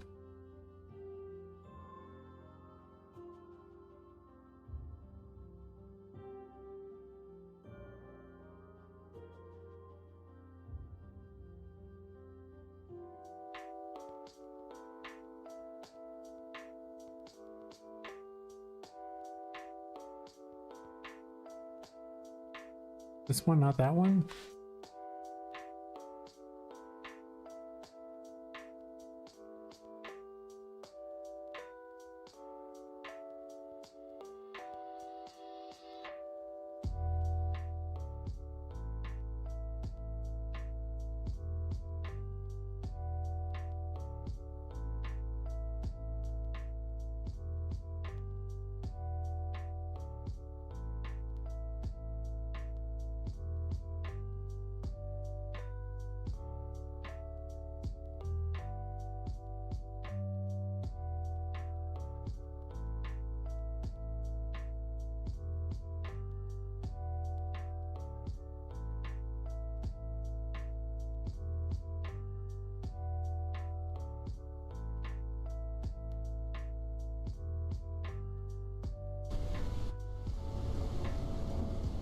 All of them say no collision, huh?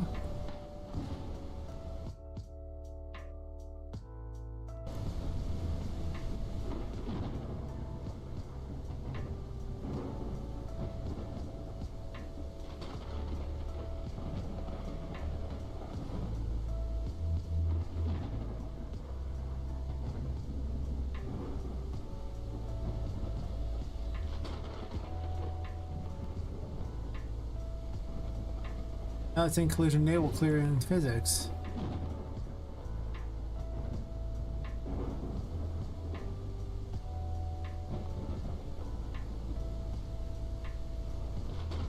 No query in physics since you can still stand on it. How is that even possible?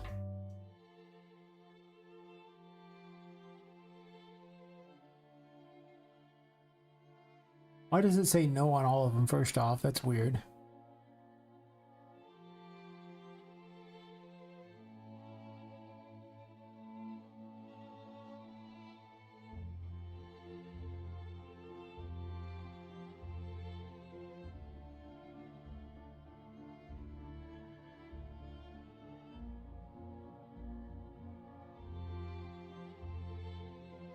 They default to visible.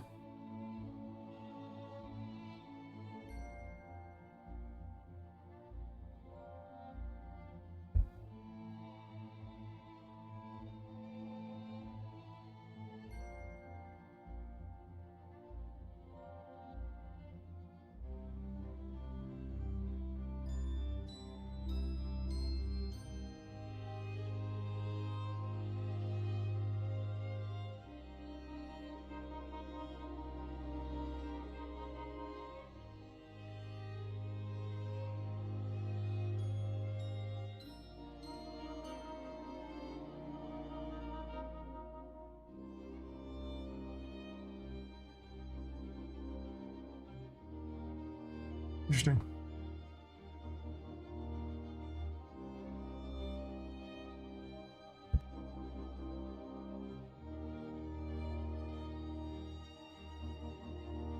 I'm a little confused on this one, why that would do that. But some should of course have no collision, but other ones should definitely have collision. But both of these don't have the same option, I believe.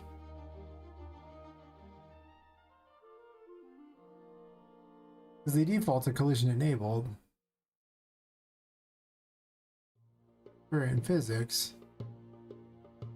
This visible is on, otherwise they wouldn't appear, right? Because this sets it to there, so that should, in theory, change the collision too. You would think, right? Because it changes that, so why would it change one and not the other?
Reversing it would work for certain.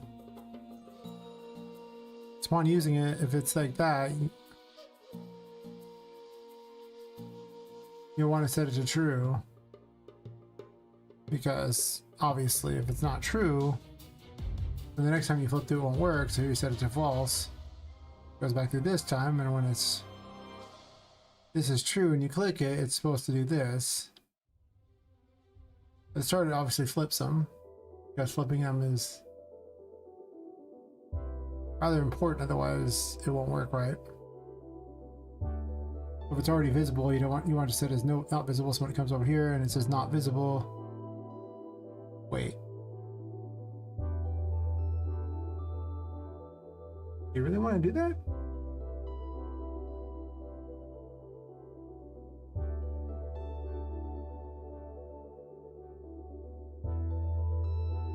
This is so random. It seems like a timing issue somehow.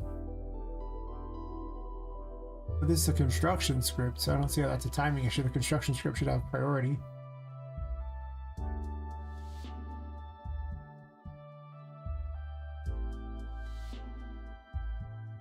This does have collision.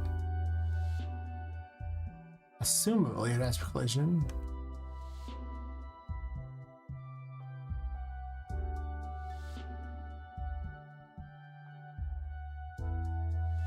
Actually, what am I doing?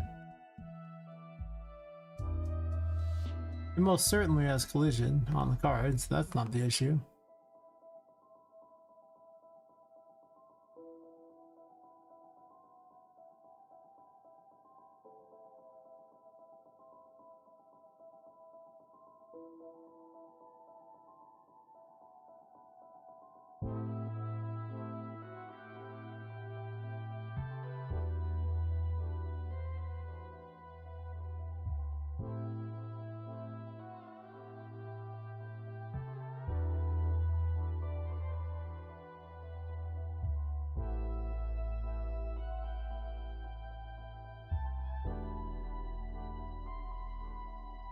That is so bizarre.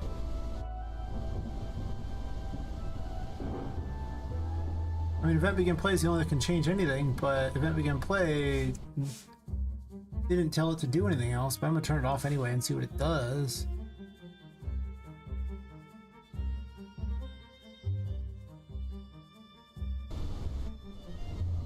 Yeah, still no collision.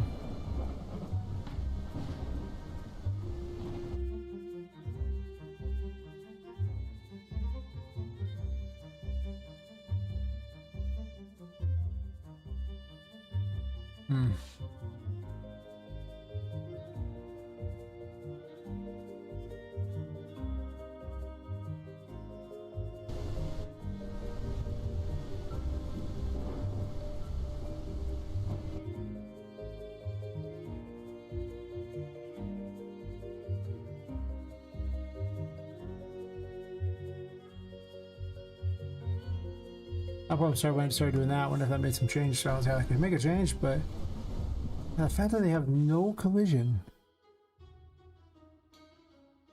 It literally says this has collision.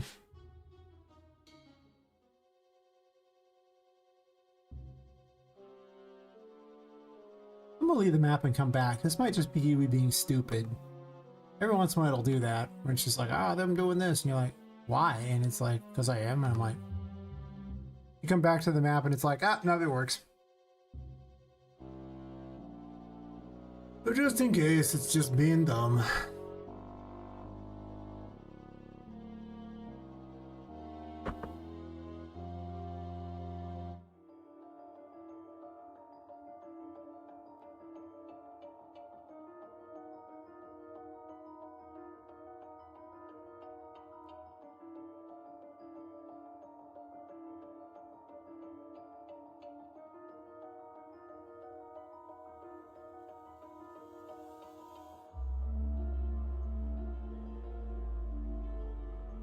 Make it shut up.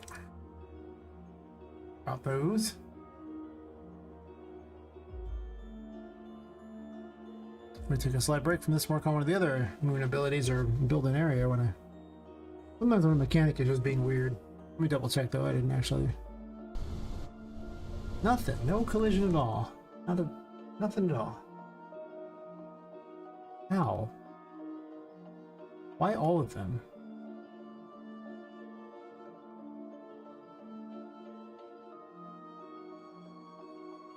You're getting the, yeah, the moon card itself is what you're getting, sure.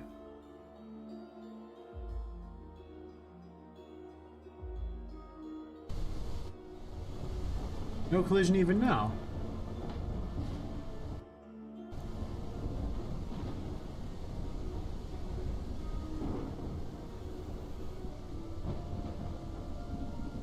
And that grants it collision.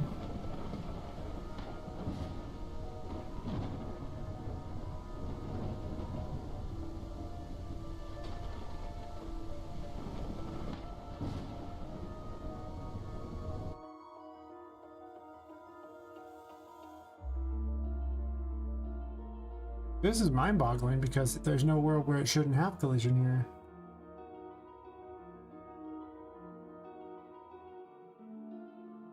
Well, let's do block all dynamic. That's the default. Then hook this up and see if it just wanted to be different. I don't know. Now it's like, sure, okay. Right. So anyway.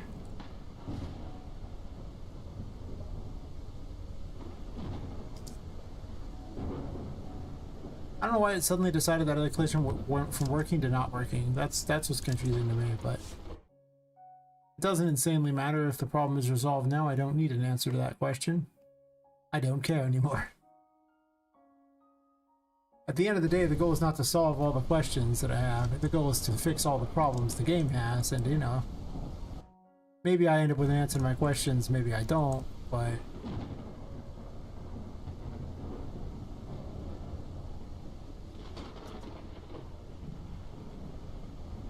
I'm not sure if I'm gonna have them time out or not. I don't think I will.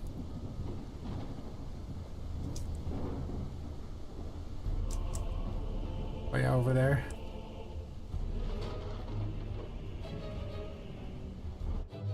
Should actually just be all over the area.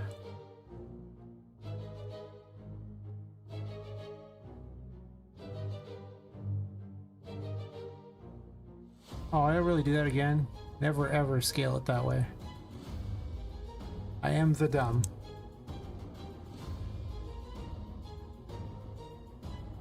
Also, this is a huge map.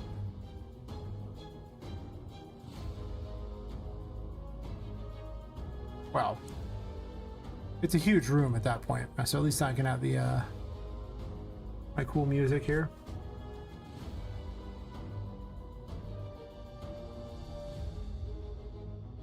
Right, so it works, and I don't care what its problem was earlier.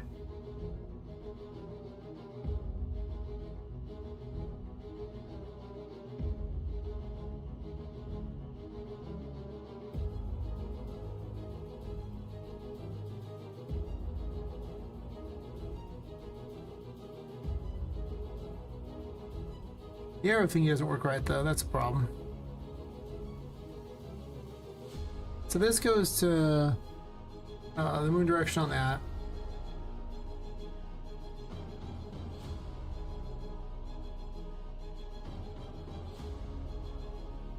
How does the Empress plant do it?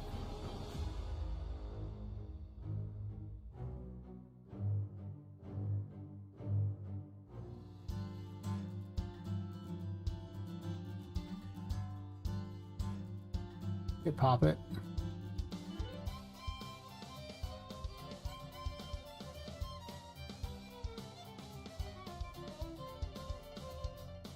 I guess it's not the most annoying track that they've had on here yet.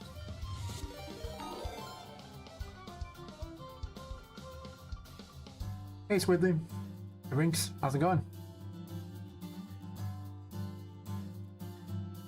Oh, thanks for the raid, man. Oh. Or I should just say thanks for the raid, Squiddy. Squidly. Trying to solve some problem here and it's been driving me I don't think I solved it, but I don't know why. Let me do this here. Shout you out. Rain says one thing, Mouth says other. Perfect. Perfect night. Out. This is cute. Indeed.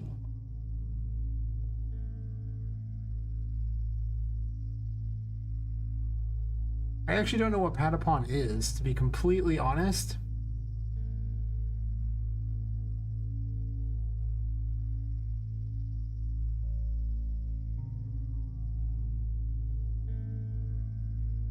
Here. Actually, I'll just look up like it's a game here, so. Patapon. Gameplay.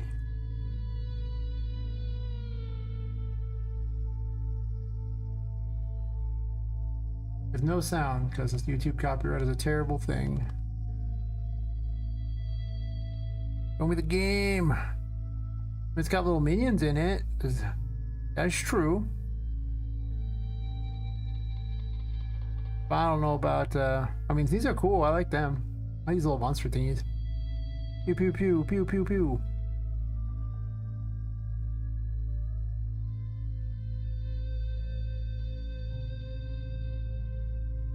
Yeah, let me, give you something of a tour.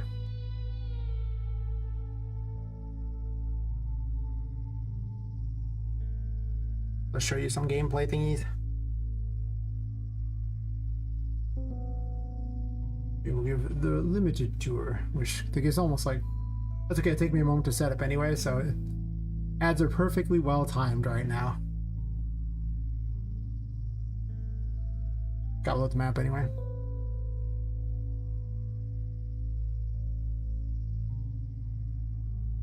Oh, welcome back. Yeah, I was just saying the ads are perfectly well timed because, like, say, I have to load this map anyway. The gameplay is, so it's, you got a moment. It's perfect. Exactly what I want to hear. Best timing. Yeah.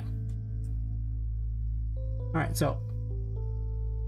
The game's called Poppet Quest. You play as a woman who's been killed and her soul's been put into a doll. She's trying to escape the Whimsy Wonders toy store, where at night all the toys are brought to life by a curse over the building, and the curse powers you as well. So if you leave the building, you just fall over lifeless, and, you know, because you're not powered by the curse.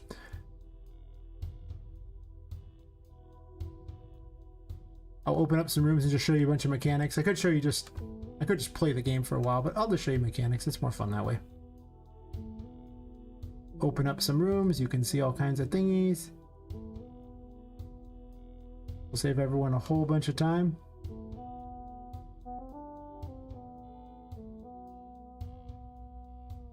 Sure. Either way, gameplay mode to test that? Sure. Double 3D?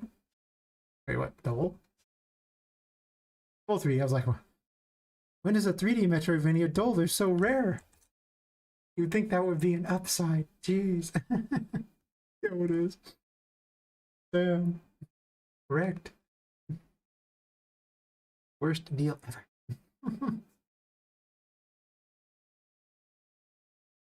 Yeah, I know.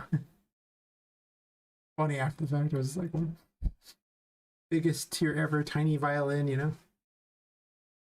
The tear is actually bigger than the violin. Alright. So, main mechanic of the game is if you're in the dark, you gain sanity. But actually, so you lose your sanity, but you gain curse power, which powers all your stuff, such as, you know, well, all of our abilities. I'll show you later in a second. You go back to the light, you gain sanity, but you gain no curse power, and that's a problem. Also, let me put a nav mesh down so the enemies can fight, because it won't be very fun if the enemies just stand there like idiots. One moment, please. I knew I forgot something.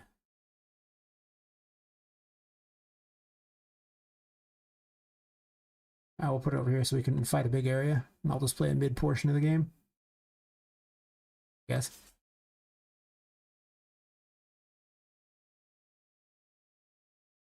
I don't leave them down because if the nav mesh is down, then it has to recalculate every time you move anything. Thanks. Yeah.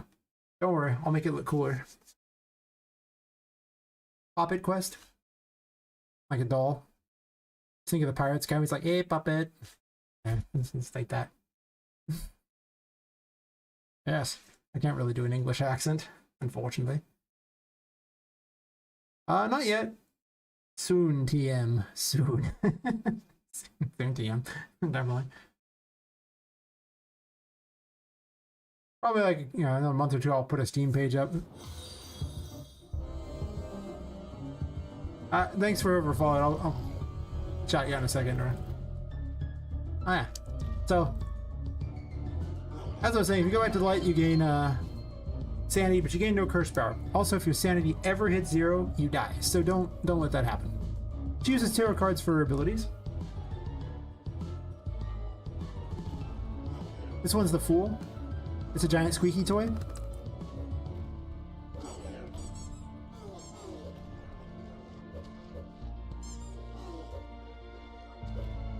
Pardon the lag, my computer's kind of a sissy, so when it comes to streaming and playing the game, it's not always the best.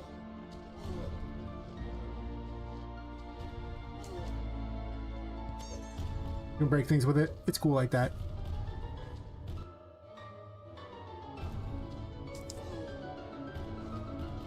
This is the Empress. The Empress works a lot like Bomberman for all intents and purposes. Ow, I got hit by a camel. The red mushrooms count to 10, and once they hit 10, they become armed, and anyone nearby triggers them, causing them to blow up and hit anyone nearby, including you, so don't get hit. Wanna walk near it, little buddy? I'm gonna get you to hit one of those. You're not gonna hit one, huh? I'll hit him. There, see? Perfect. You hit one, good. It has a reverse where it makes healing mushrooms as well.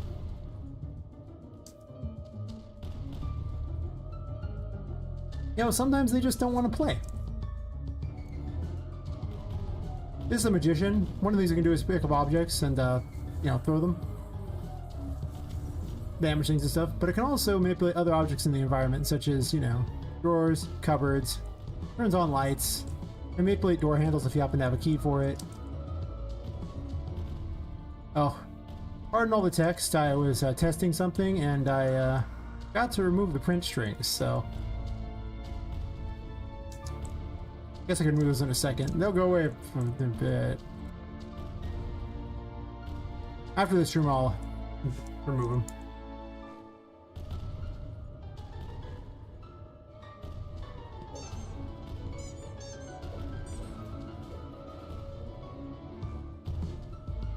Yippee-ki-yay! You can also make it grow really big and hit things with it. Just like giant size, that's with superpower. Yeah.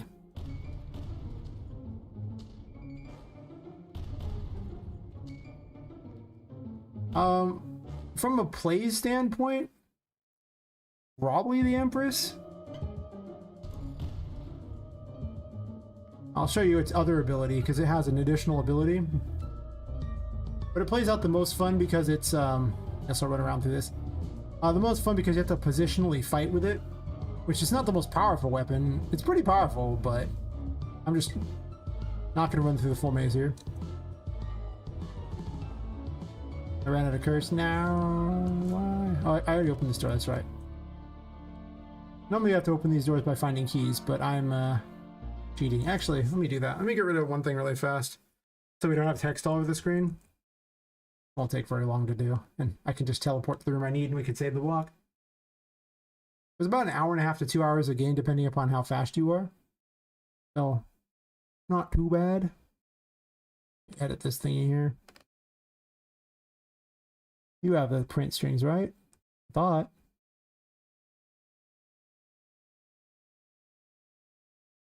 I had the print strings. I was going to edit that real fast and be like, yeah, we're good. I guess we just live with them. Fair enough. Oh, yeah. I mean, I opened all the doors, too. I could play the game if you want, but then I got to earn all the abilities, which means you'll have to sit and wait for me to earn all the abilities, which is fine, but... The longer the game takes to get through, the less I play through the full game on stream because it eats the whole stream or starts eating the whole stream, and it's like, how much time did I want to spend on just playing the game? Not building it? Alright. Yeah, that's true. If you watch the stream enough, you'll see me test it all the time because some raid comes in and I almost always run it for a raid, or I run a portion of it. Like I said, I used to run the whole thing, but that's also when the game was shorter.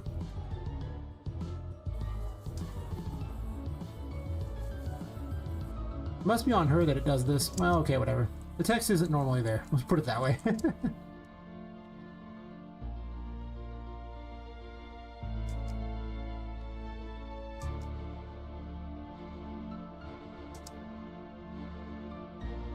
Do. She can duck do. Do. I don't need to duck here.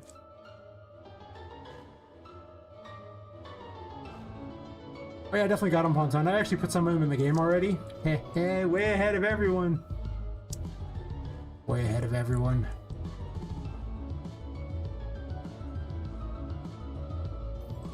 Yep. Imagine thinking I wasn't already waiting to pillage the free stuff.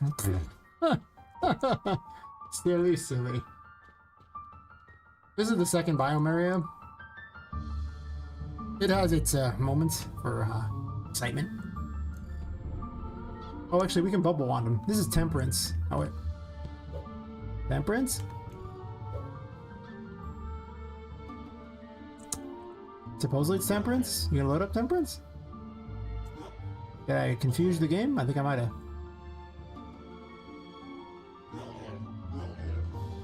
Okay, for some reason it wasn't loading it, whatever. Anyway, it's a bubble wand.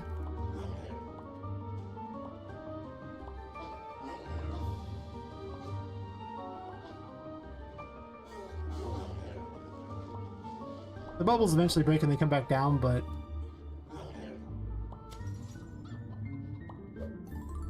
one of the later abilities, I'm going to let you be able to jump on the bubbles to use them as platforms, but I haven't programmed that in yet, so you'll have to theater of the mind that one.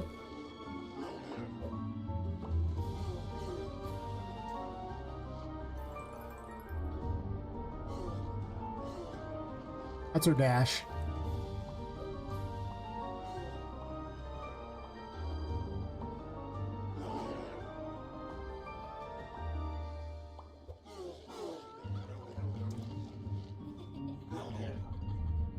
Also, it has the best hat. That's all you need to know about that. It has the best hat. Before we continue, this turtle has must be thrown learned to swim here. I'm just gonna throw it in the water because I can. It's important. Don't worry about it. Normally the Empress would be here, but I already have it, so it's not.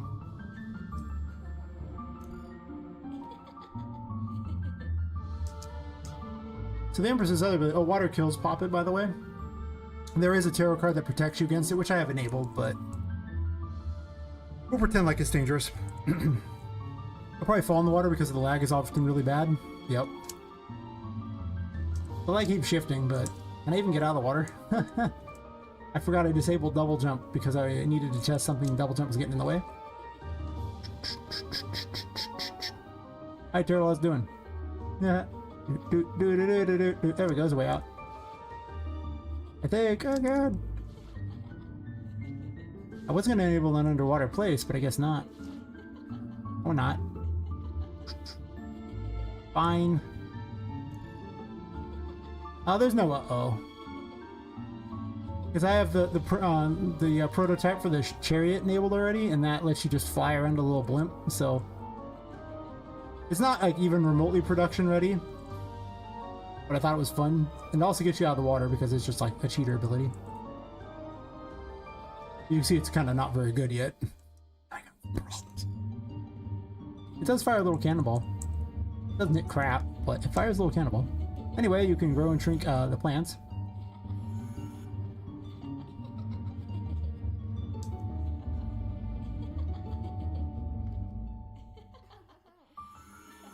This is the insanity effect. As your insanity goes down, it starts to make more and more of them. You know, as a warning that, hey, maybe things aren't going your way.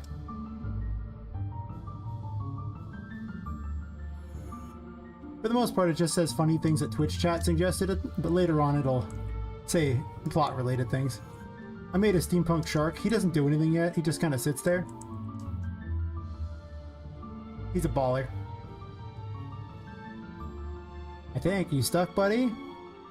He's an idiot, too, but that's okay. Yeah. See? He's stuck. He's a little steampunk. I thought about using him as like a little submarine or something for the character. Because there's that pirate doll you're supposed to fight later, and I was like, wouldn't it be cool if you had a little shark submarine? But I haven't got that far yet. That's like the second area, and I'm still working on the first. Okay, that lag sucks.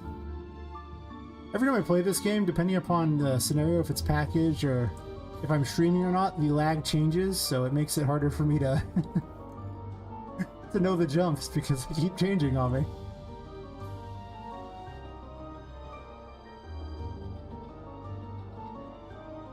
As you can see, this thing's kind of broken. That's why I have to dash to fix it. It's pretty bad. Also, the Emperor is pretty broken too, apparently. A lot of these abilities I have enabled, I have like the dev kit enabled at the moment, where it's just everything. And as you can see, some of them don't work right. Yeah. Well, every time I add new things to the game, it also makes the lag worse, so... Yeah, the insanity gets pretty bad if left unchecked, so I highly recommend standing in the light. In the upper right corner is an indicator if you're in the light or not. With the clever words of, you know, light or dark, depending upon what you're in.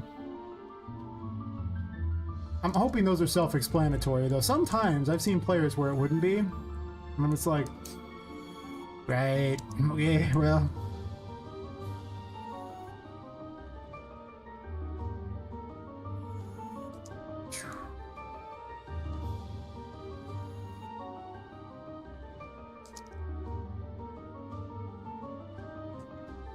Okay, the Emperor effect is really annoying that it's just always there. That's the effect for when you're underwater.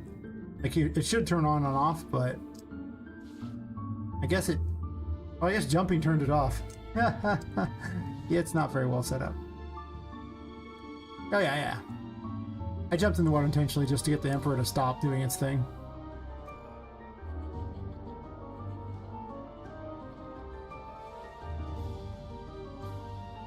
Okay, dip back in the water.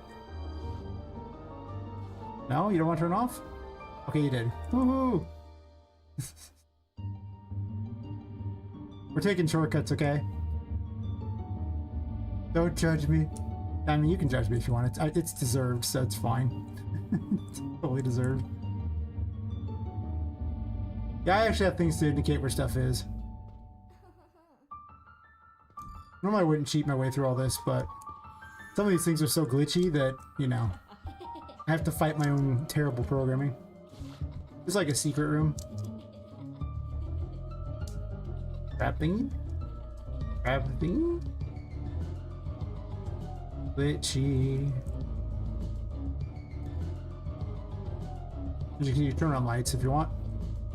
Very helpful. Yeah, my yellow paint is you can only grab this red surface. So if you see that anywhere, then you can grab that, assuming you have the Strength Tarot that lets you parkour stuff. The other Strength Tarot abilities are like double jump and then an air dash. I disabled the double jump and the air dash because it was messing with the test I was doing. Oh no, I'm terrible at my own game. I'm pretty bad at it. It's actually 2 ways up.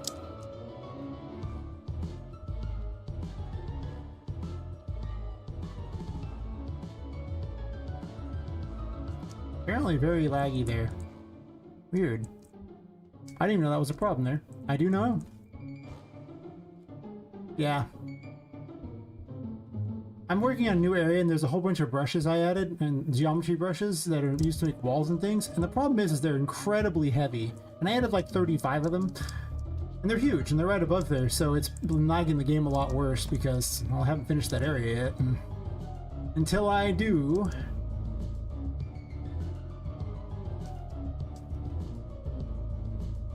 I'll have to be sad.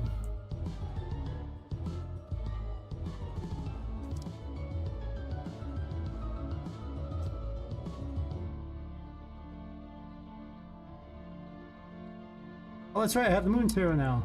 Oh wait, I disabled that thing, so those aren't even the right ones. Oh man, I don't even get to test it. That's terrible. I'm so sad now. I'm the most sad that was ever sadded.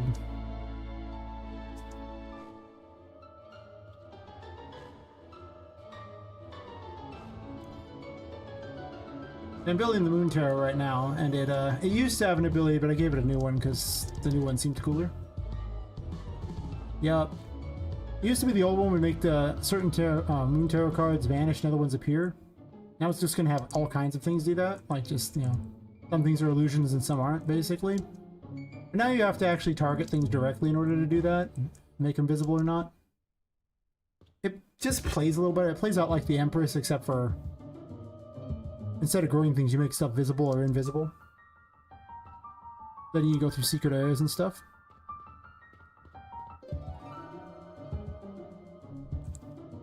Actually, I can Empress these things down. Wait, that's a healer. Yeah, well, I guess I want to heal anyway. Hey, buddy, how you doing? You can't get under here, can you? Hey, there's not, so I'm gonna cheat you instead because I'm a terrible person.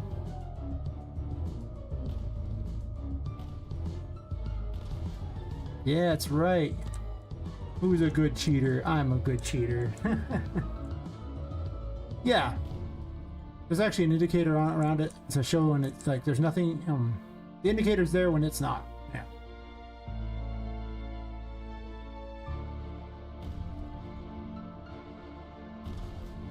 Aha.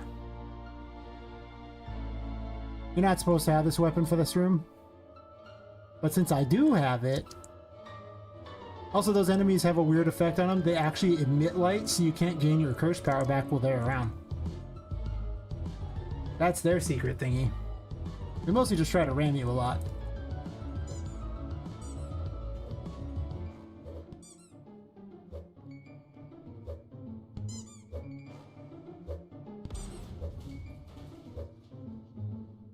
It's free to swing the Fool, so...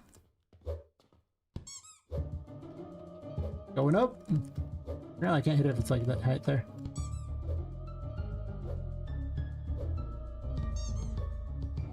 Kinda hard to hit it at that height there. Interesting.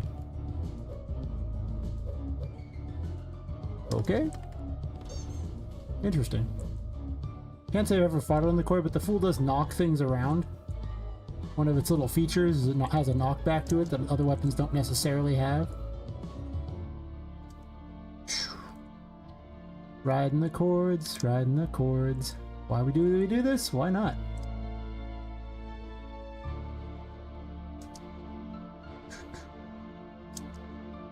Ah, I have the key. Woohoo.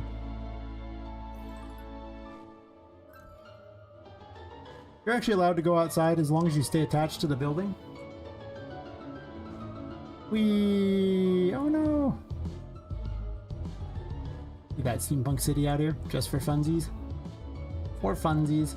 There's crystal balls that tell the story of a doll who came before you. I haven't put them all in yet. Just temporary placeholder crap because, you know.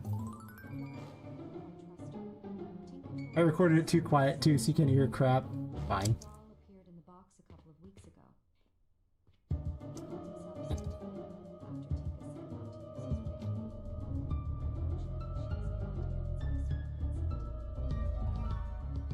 She saves by jumping into toy boxes. Yeah, I need to increase the volume like crazy, but I'm gonna do like I put some like temporary testing things. Mostly I just had an AI record it because I mean it's placeholder dialogue. I ain't paying someone for placeholder dialogue, you know. I'm a poor game dev. We don't pay for placeholder dialogue when you're a poor game dev. Oh, this is one of the new enemies too. I just made this thing not that long ago. It summons heads and then launches them randomly.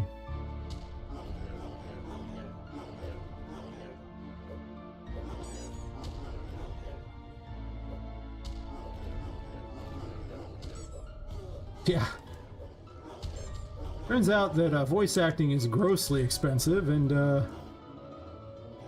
yeah, about that. The whole rest of the game won't even cost like a tenth of what the voice acting would cost. Nuts.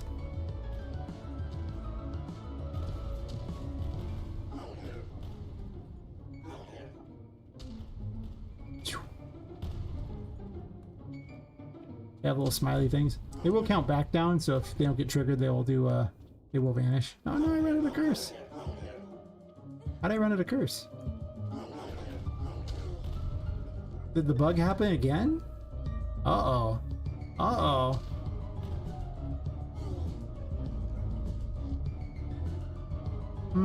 I thought I dealt with that bug. The light-based enemies over here have a bug where they count as being forever in the light. And it doesn't empty them, so I guess I gotta do a quick reload here. It's okay, I'll just start from right over here. So I was going to this room anyway.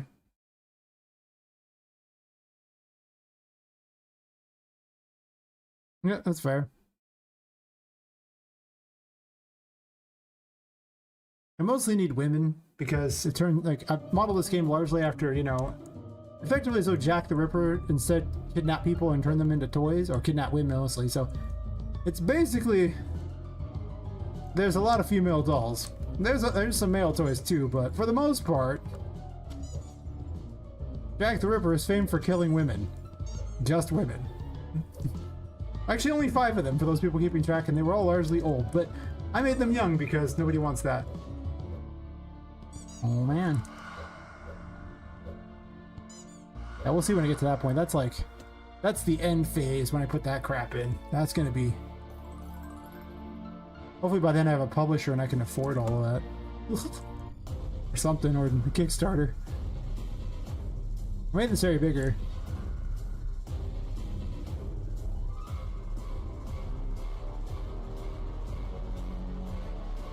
Pull your hat out? Eh, maybe. Maybe. This is Patrick. He got named by chat. I'll let you guess why he got named Patrick.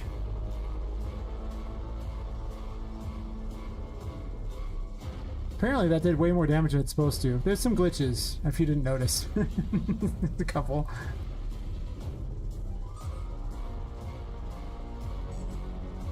But he's only the first of the bosses, and I have way more things than I'm supposed to have to fight him, so this won't be that hard of a fight, but, well, maybe it will be.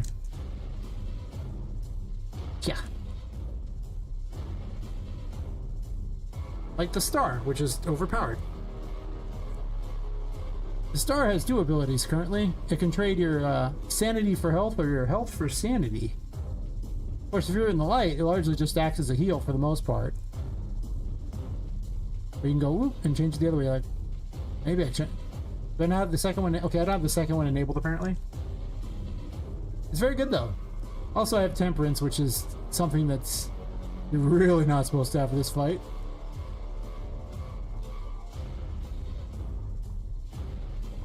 You can't imprison Patrick because he's the boss, but you can hurt him with it. I might make those explode. I'm still kind of working on it, making him better than he is, but... Yeah, he summons these thingies. And they go pop.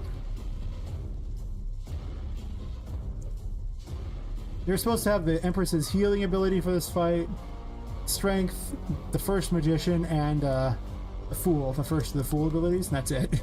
He's a really early fight. I think I made the arena too big. I actually increased the size of the arena just last night.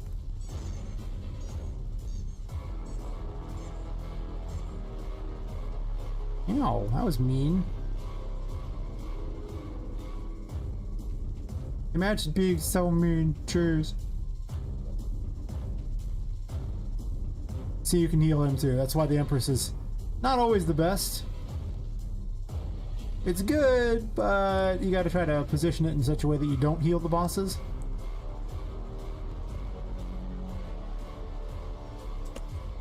I mean, you can heal if you want. You can be a good guy.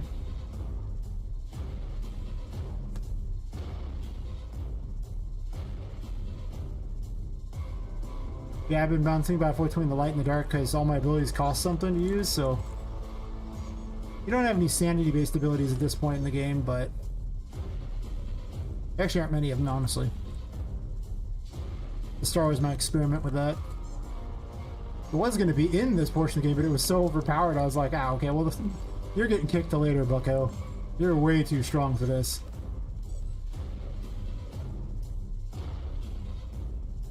Way too strong indeed. I mean, just look, I could just run away. Like, what are you going to do about it? I'm just going to run away now. Can you catch me? Look, I just get all my health back. Ha ha ha, what are you going to do about it? Pretty hard to pressure the player whose entire goal is to run away to get health back. That's what I've learned. Hey buddy, how you doing? What you up to?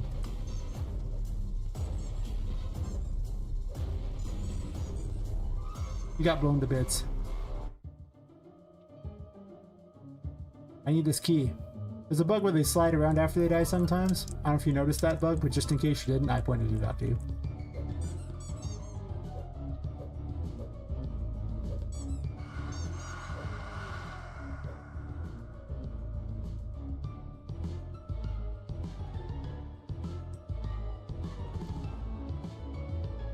Yeah. Oh, okay, I actually don't have the key to leave the room. I forgot about that. Whatever, I can just jump out of the room anyway. Normally you would already have that key because you get the key to get into here in the first place, but since I skipped it due to that bug, I don't have it. Shocker, I know.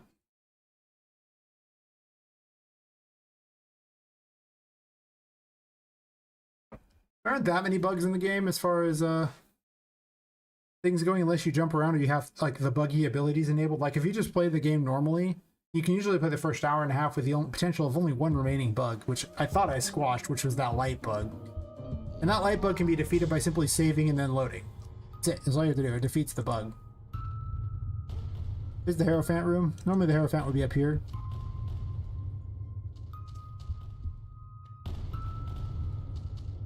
Yeah.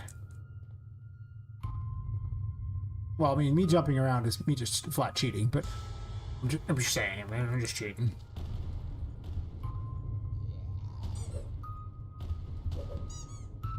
Break it, it's annoying. New enemies.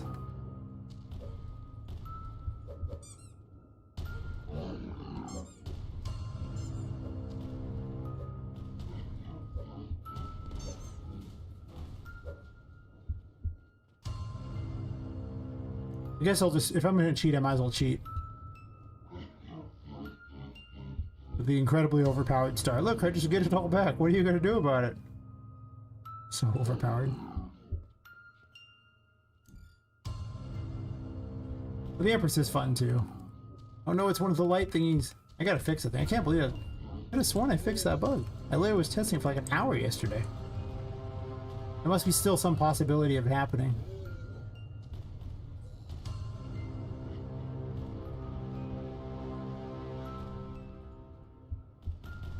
And you get a bomb, and you get a bomb, everybody gets a bomb. Get away from me, light thingy. You're supposed to heal. Oh, that's right, with the overpowered star, duh. What do you do about it, huh? It does have a cost. Like, if you stay in the dark for very long, you'll die. But I'm assuming you're gonna run back to the light, because if you don't plan on doing that, yeah, you ain't gonna last long. But if you happen to make it to the light, it's just overpowered. It's pretty good. Anyway, allow me to showcase the actual Hierophant. There's currently only one ability made for the Hierophant, and it's entirely a traversal mechanic at the moment. Let me murder this thing, because it's going to make my life real hard if I don't murder it. Hey buddy, how you doing?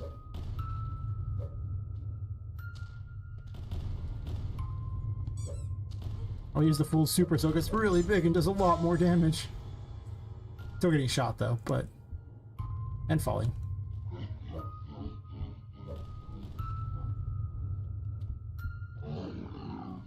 Hi buddy, how you doing?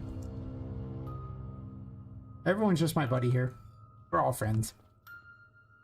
So there's all these objects here that are possessed objects. If you try to do anything with it, they just kind of knock you around. They won't do anything. I guess I gotta get my curse back real fast. One second, let me get the curse back so I can actually use this ability without falling like an idiot.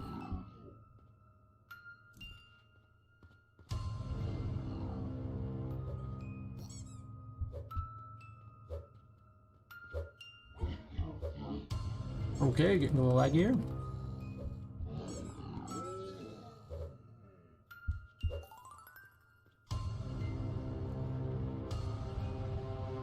Oh, I know what could help out in the lag. I could close this thingy. Every additional window you have open in the background for Unreal Engine will actually add to the lag. Just a fun little thing to note. So if you have a blueprint open in the background, it actually causes a bunch of lag. Alright. So now, Hierophant active here. They behave. They become... well, they don't become unpossessed, they just behave. As long as it stays active. Very important distinction. It drains curse, but if you're in the dark, you gain some curse. But okay, the lag sucks there.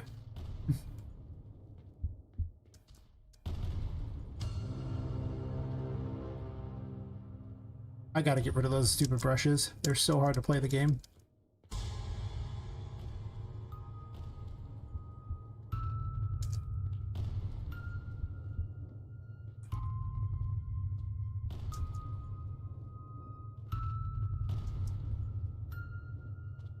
Guess I'll go back to working on that next because I was working on an ability, but you know, Maybe that ability can take a backseat to dealing with that lag problem. I put a bunch of cannons in this room because I decided this jumping thing wasn't very hard by comparison to what it could be. Now you have to kill some of them or you're gonna have a problem. I don't think I can even make this. I'm probably gonna run out of curse. I didn't bother getting my curse back. That was a problem. I should have done that and go faster. Oh, nope. Ran out. Damn. Gotta get it back.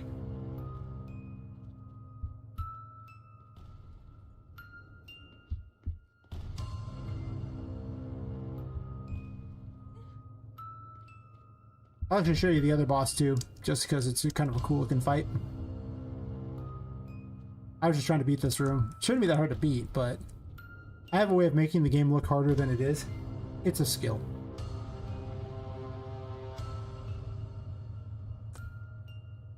Get my curse back.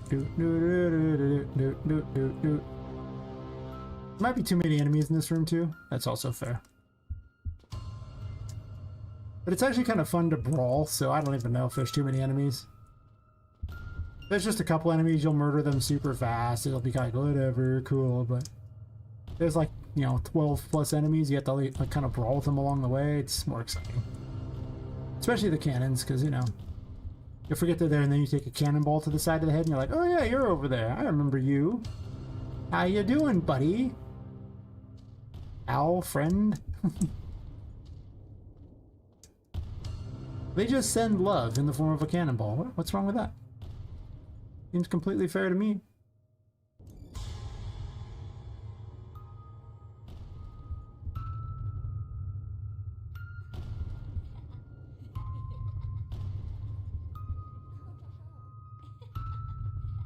I made this area specifically so you could get your sanity and your curse back, because I figured it was only fair after all that. This is the first room you get this ability. It seems reasonable that you would have to, or you'd have at least some kind of rest point. Way through. I'm skipping extras and things like that, because I already have them all, except for the health upgrades and things like that. I mean, you're only about half an hour into the game at this point, in a normal playthrough. Well, I guess assuming you go the right way. There is the toy maze to worry about, and maybe you don't know the right way there, and I don't... It's a Metroidvania, so I don't always tell you the right way to go. You'll figure it out. The whole point of these games is exploration. There'll be some things that'll give you ideas. I mean, I'm not a total jerk, but... This is my Annabelle reference. In case you know anything about Annabelle, this is the warning that's on the case in the Warren Museum. She just wants to be a friend. Ow, stop shooting me in the face. What a jerk.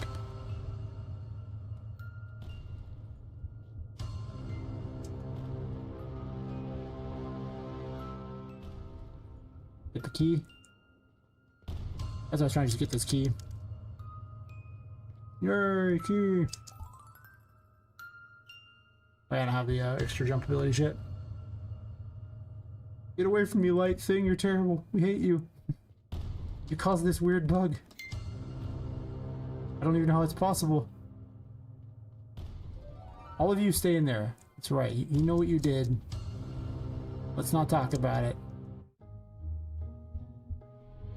Actually, since I had a save point here.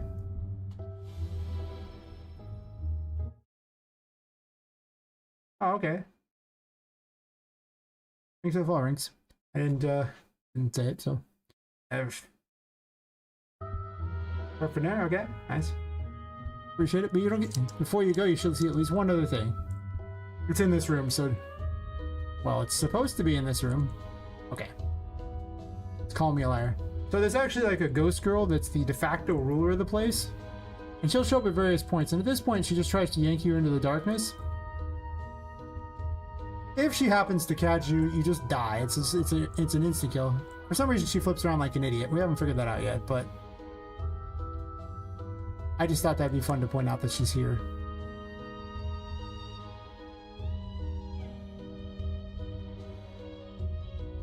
There's other rooms where she'll actually chase after you, such as the room over there.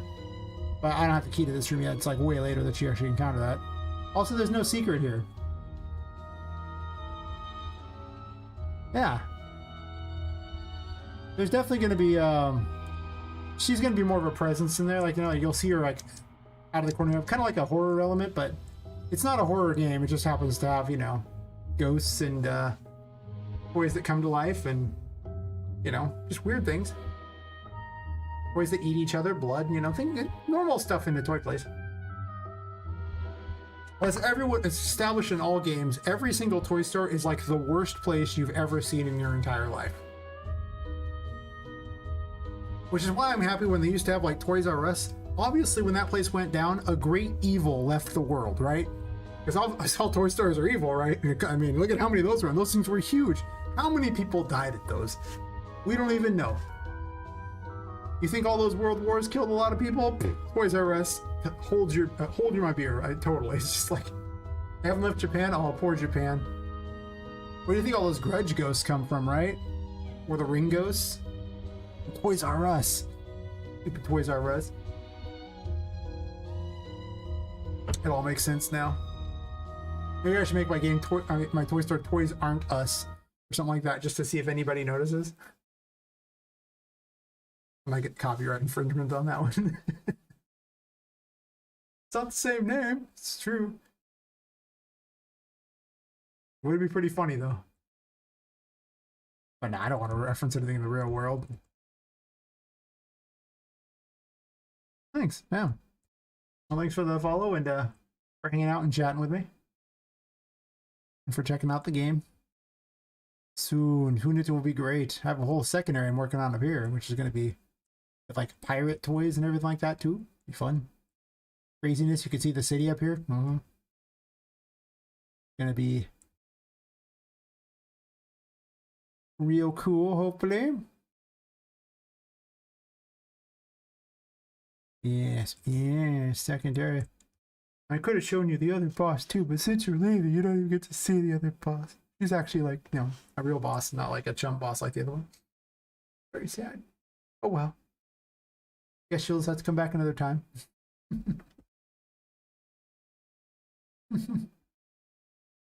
No, it's okay. You can leave, jeez. I guess. Yeah.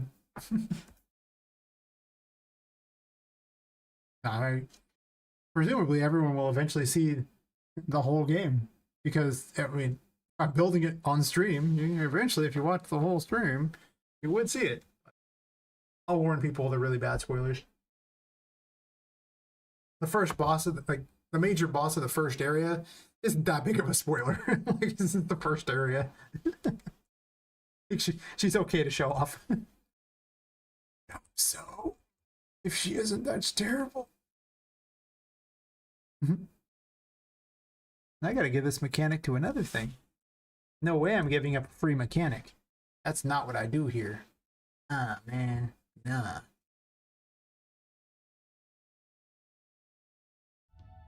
I was making a Moon Tarot place up here, but I haven't really made any puzzles for it yet.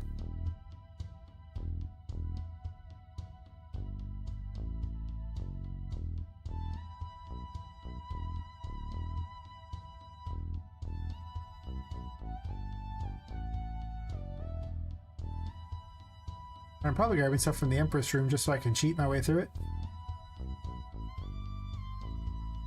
Yeah, I gotta get rid of all these stupid brushes. There's so many of them. And they cause incredible lag. I mean, also having over 4,000 actors in the map probably doesn't help because of the H-load thing, but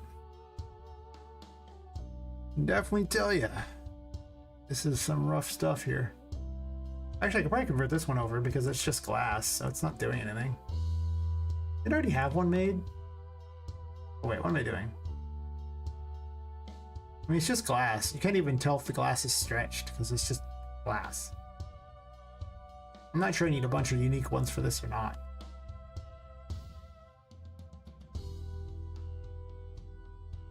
I guess that one I do because it's somewhat unique. Okay, I'd like to be able to click if I can. I guess it's not one to click. I guess I never turned any of them into things. Okay, fair enough. Take the sweater off, it's too hot.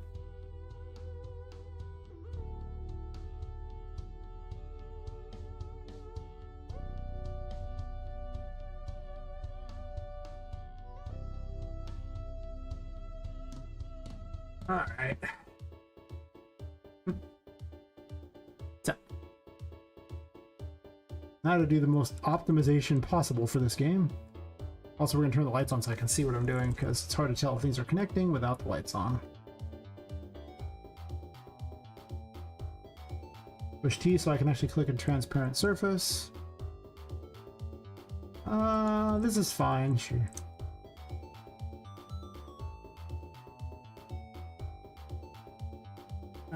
Let's, I guess, get all adjacent surfaces and make it a 10-10 thingy. It doesn't really matter, I don't think, because it's glass. Can't really see anyway, but create a static mesh.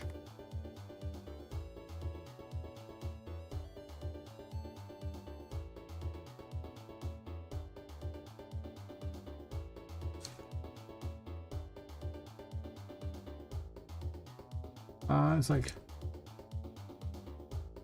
all of them in the garden. Last wall.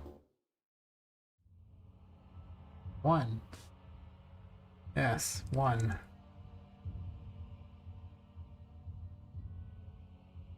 Now we go ahead and edit it. Adding collision to these is a joke because they're in fact just a square. Just add a box collision and let's go. Can I cheat and do that for the same thing for one of these other ones? I think he's on the other side, right? Not that side, I guess. Well,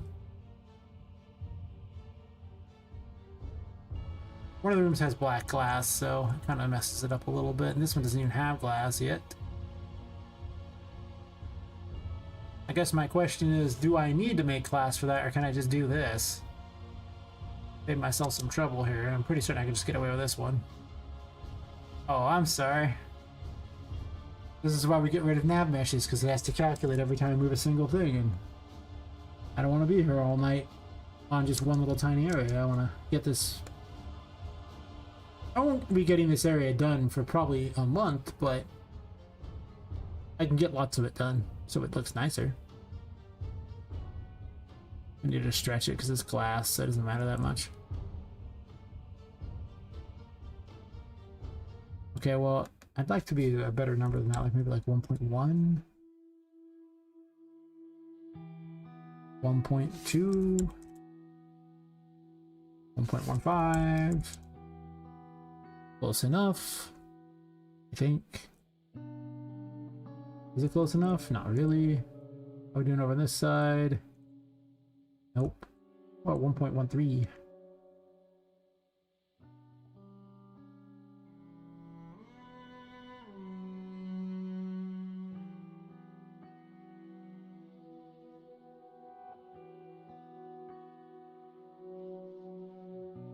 Nope. Your 1.1 was good.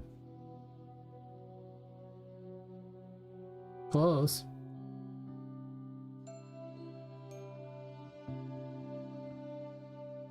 Should be fine. That one's done.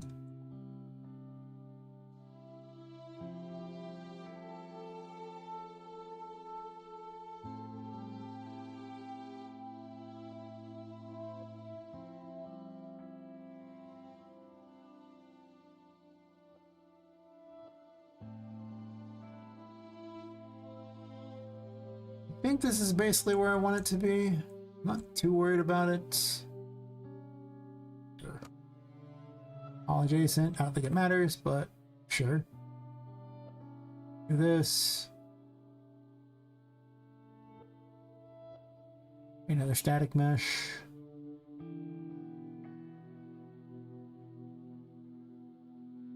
You'll see me use a lot of geometry brushes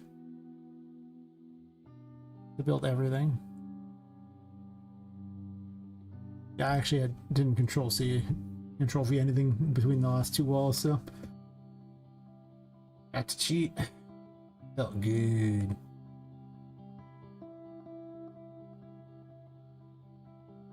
Add a box simplified collision, excellent.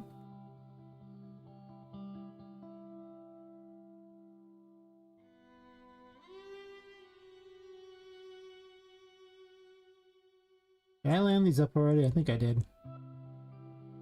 Red. I did. Good. All adjacent. Yes. Did I miss any other messages while I was doing this?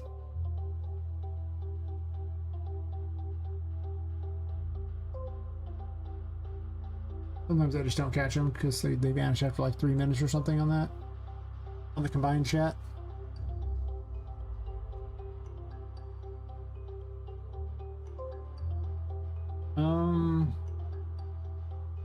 I need this right here.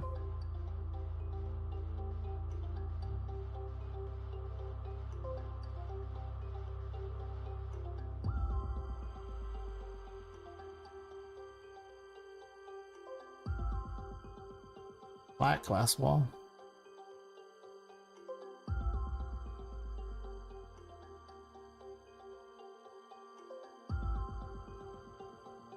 It'll just auto place a simple collision like that around the thing, so it's smart enough to figure that out, so I don't have to do anything special. Really nice. 10 out of 10.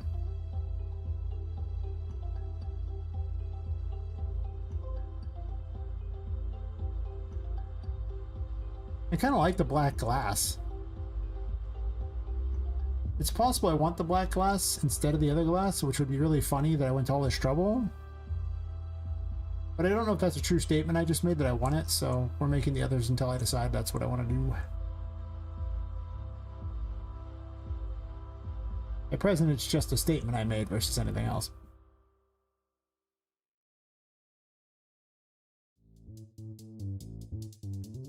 All adjacent. 10 of 10, do this.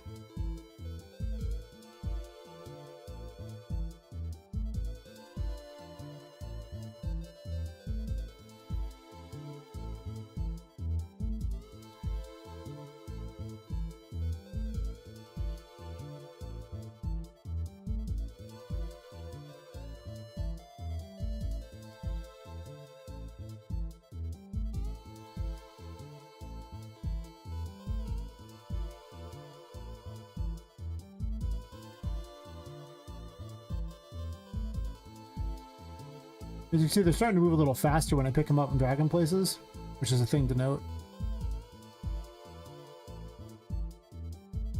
The reason why it gets slower with each one is they have to check against every other one of them on there to see if they interact with each other, so it really can get incredibly bad if you don't get rid of them.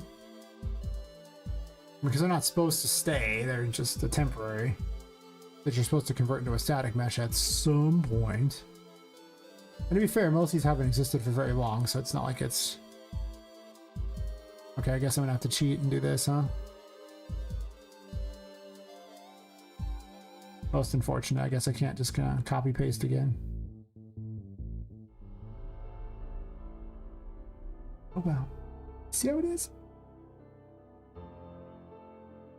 Yeah, you can't leave them. You can, but you won't be happy that you did. Your game is basically moves at a crawl.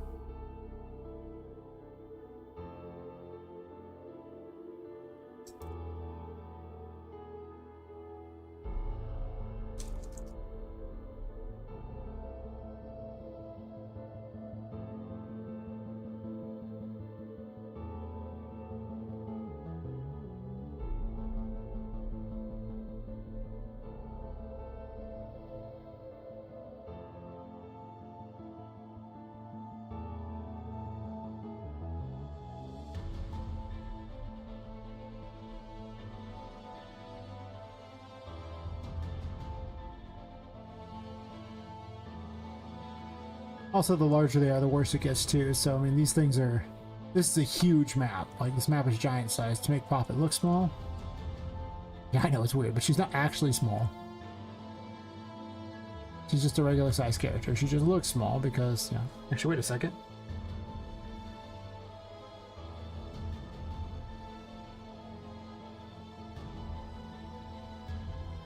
This one was just fine. We're good. We good. Now we get to these rooms here. I have how many brushes left? It's too many brushes? I got rid of 5. I mean, they already move incredibly fast by comparison. Whoa.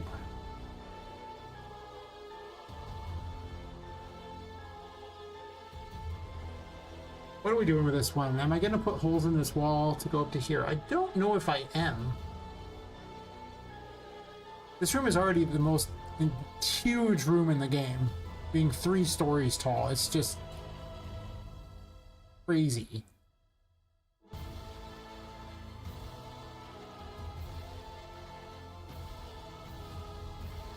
I'm not 100% certain I want it to be 3 stories tall. Like, I might just want an entrance up to the other area and then have the floor above. It does look cool, though, to have all these windows up here and the glass ceilings, so... But if I do that, then I have to have something to do here.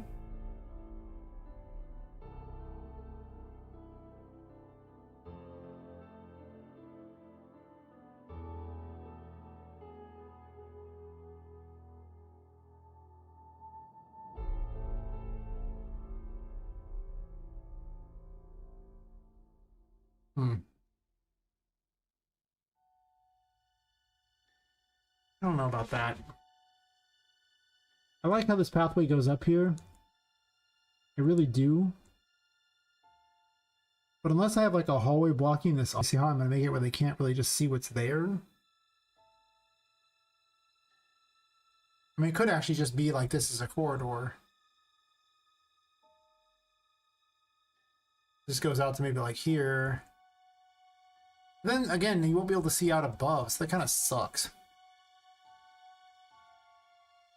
The whole point, what actually led to this upper area is because you went out here and you could see the sky above and everything like that doing things, so I thought that was really cool. And then it got this whole area built above it that didn't used to be there. This used to be a glass ceiling right here at this floor here. This whole upper area did not exist. Then there's this hallway, which is really lame. Like, it's just a long, tall hallway. And hallways are notoriously not fun.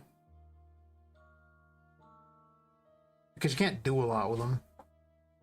I mean, you can, but it's kind of weird. So I don't know what I'm doing with that. I want this area on the other side, so I can't just get rid of that. It's possible I barricade half of this room. And just put a thing over the top half. What would that look like? There's a geometry brush here already, right? Yeah, there's this one here already. I could actually just make it so it only barricades half.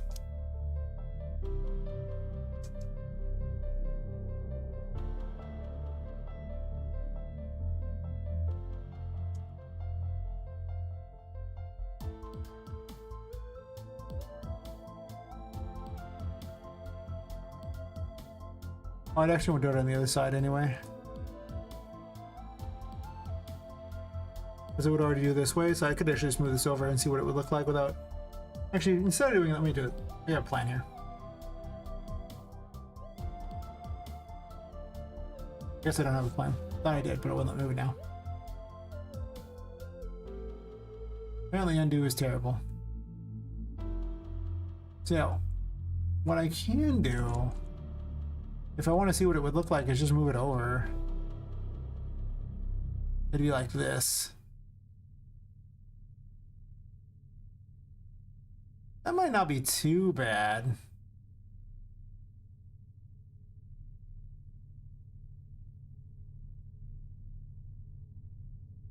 Obviously that hole will get removed later, but...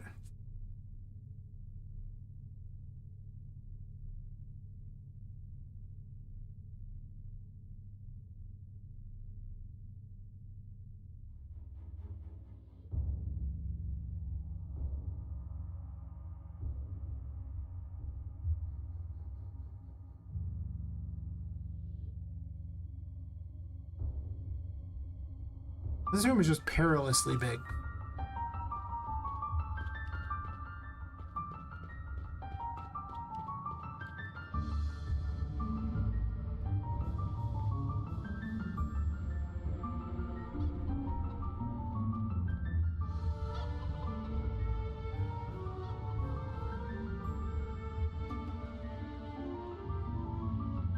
Just a random pot sticking there. I don't know what's up with it.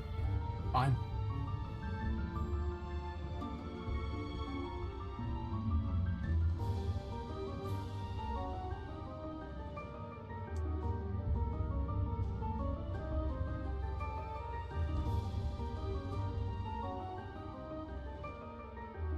Hmm.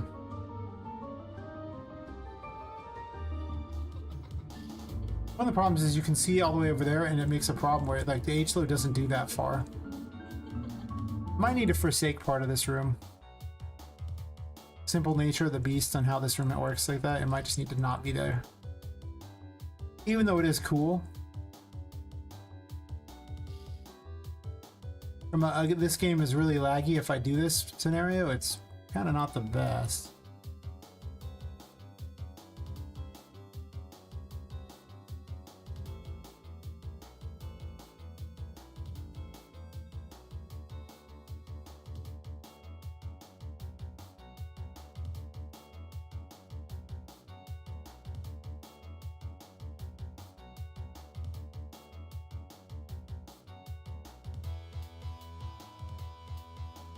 Hmm.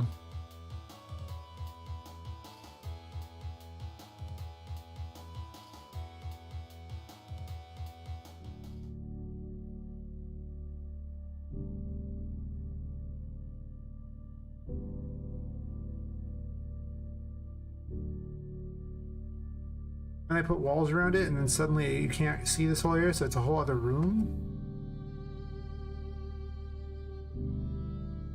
Which means I don't have to dev that whole room, but then there's an extra room I gotta build, which is fine, I guess.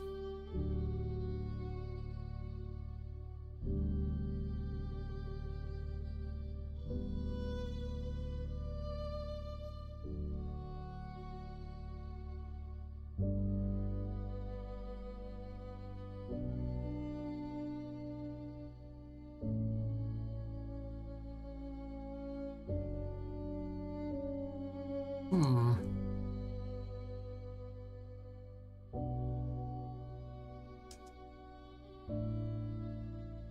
I can just shrink this like this. I can make this just the only thing I need. And just make this go over here. I do give up that option, but I guess it could be a thing. Let's say I go here and do this.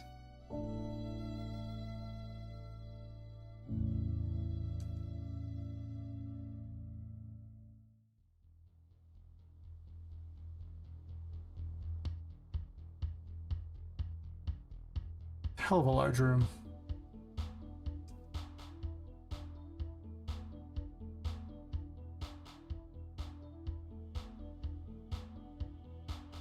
Yes, there could technically be a door up there, and it could blockade that off.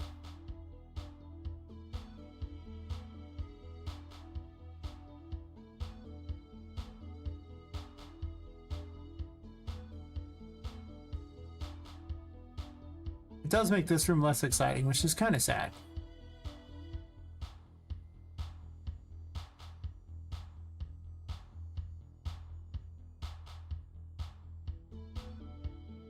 Not horribly unexciting.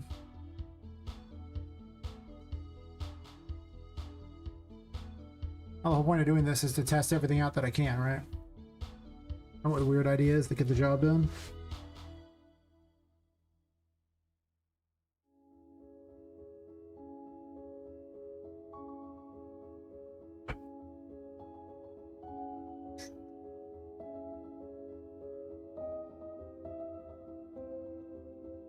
Also, I need to figure out how deep this water is going to be, because I might want the water to be deep enough to have a level underneath it.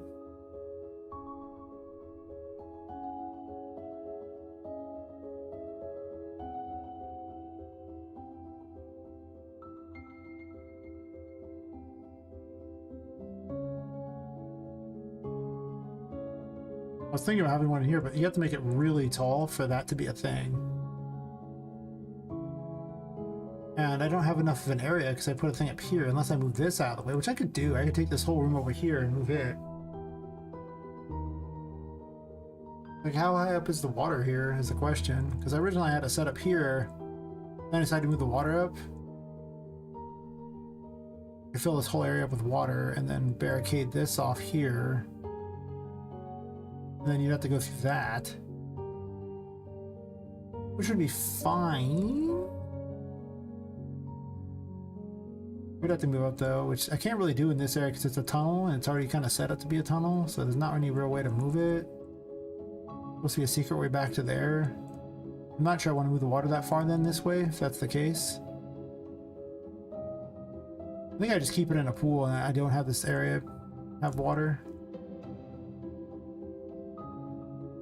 Or I have it like where it's like a tub or something like that and they can't get, once they're past the tub area it won't matter anymore. I guess I got rid of the old tub thing. I'm just trying to decide how high this door needs to be before I turn this into a wall. If I turn it into a wall yet, I might not. Just like with this kind of setup here, I'm debating a bit.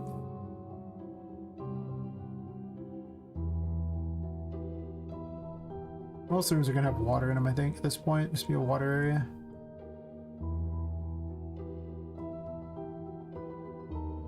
Hey TGR, how's it going?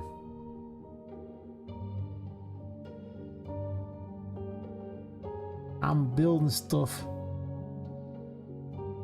Trying to decide where things are going to be before I get too crazy and build things that I shouldn't yet.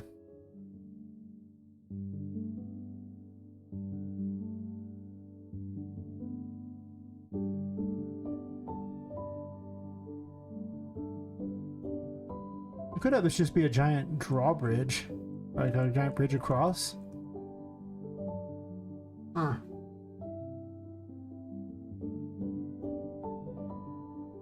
And have this whole thing going on underneath and just have these both be about the same height. Okay.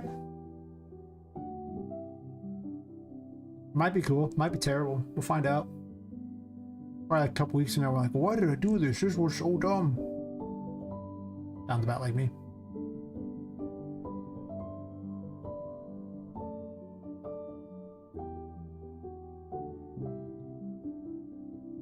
Perfect. Up you go. Let's go.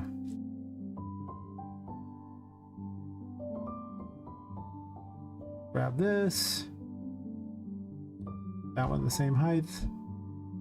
Grab the hole in the wall. That at the same height.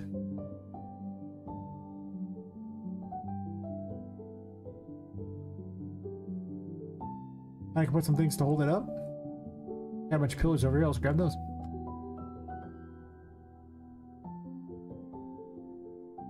I think I might barricade off Pirate Cove from that direction so that you can only really see a Pirate Cove from this direction.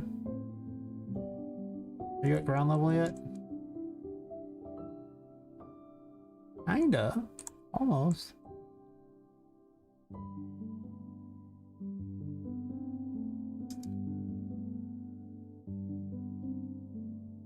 Perfect.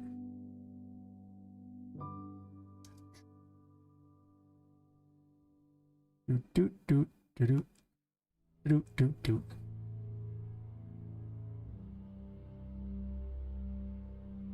I guess I can put two of them across here, right? Just occasionally hold this place up here.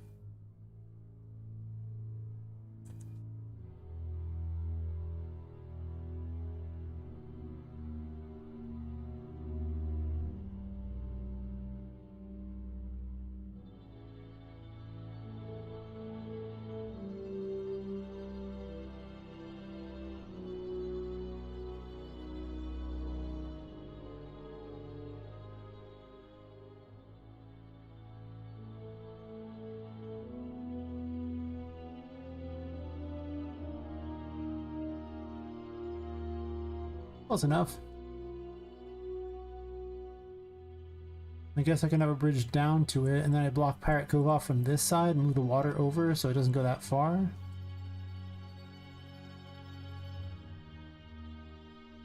I don't want the rooms too big, right? Because, I mean, these are ludicrously big as is.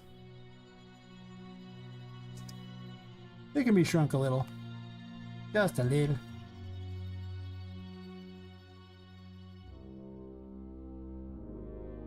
Question is, do I just raise the water up though?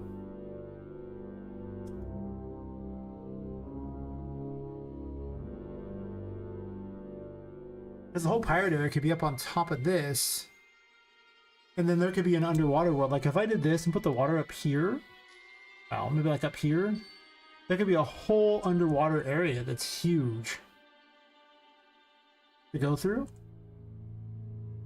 which would be kind of sweet.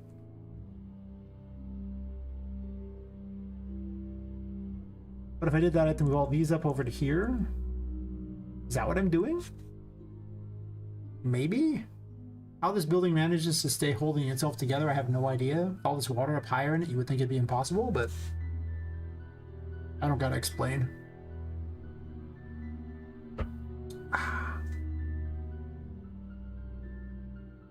It just works at Todd Howard's. Don't question it.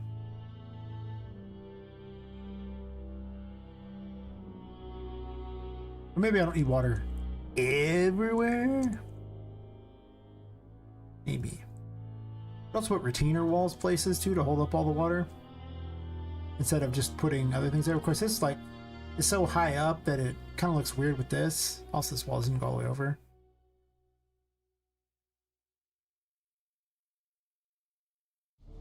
To be honest, that place for the wall is pretty terrible anyway.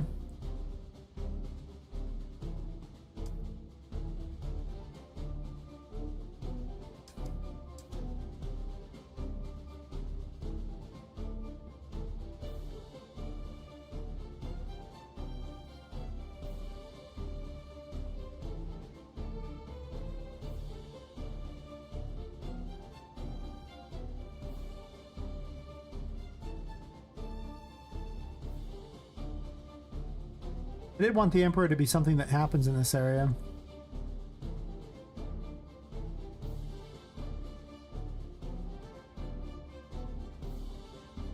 What if the first area is actually the second area is literally above the water, and then the third area is below the water?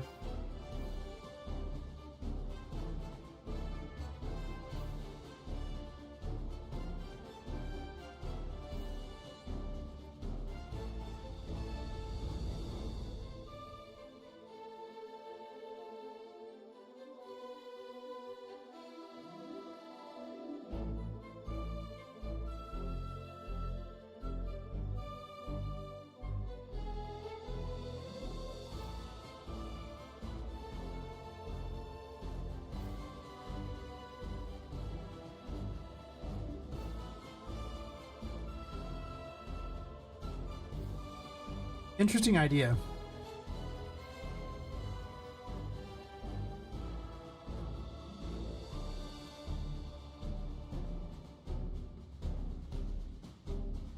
All this is part of Pirate Cove, huh?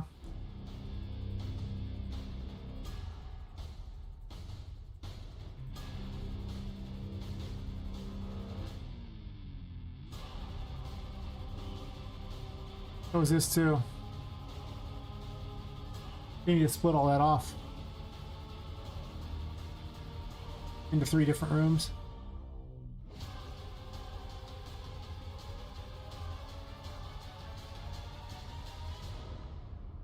Am I keeping it as it is?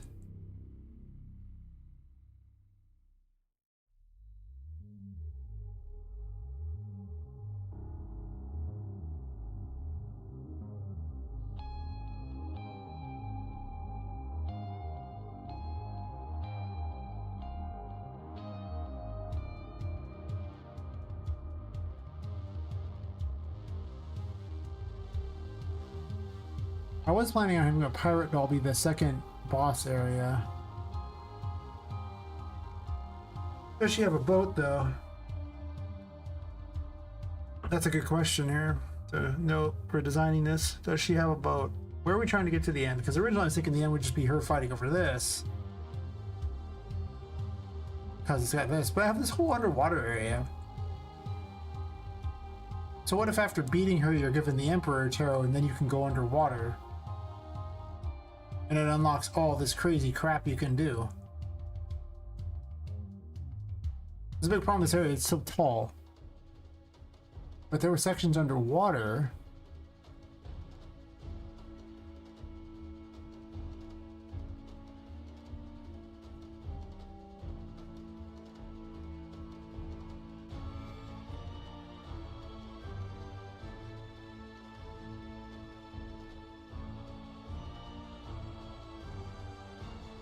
It's an interesting idea. I'd want to build this whole area to have underwater sections at that point.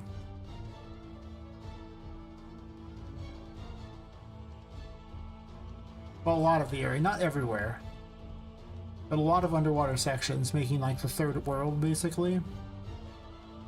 Maybe it's not as long, I don't know. Or it's an extension of the second world. The second world's gonna be huge, but also I kind of want the ability to go up and down a lot in these things, and being under the water would be nice.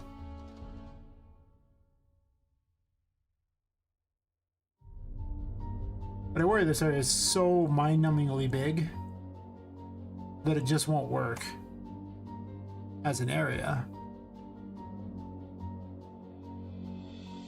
Which would be entirely fair of an assessment, in my mind.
Like that ending from Silent Hill with the dog.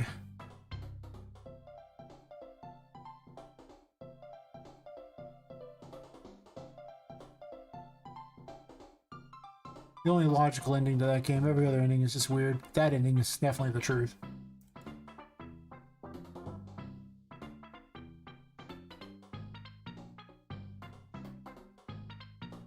Only a random dog could create Silent Hill.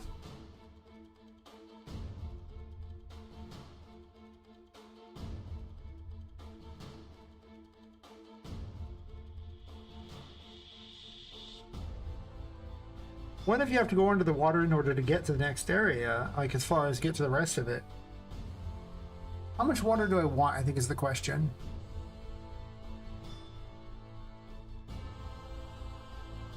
The problem with the water right now, well, I guess the Emperor has a passive that just works. It too just Todd Howard's.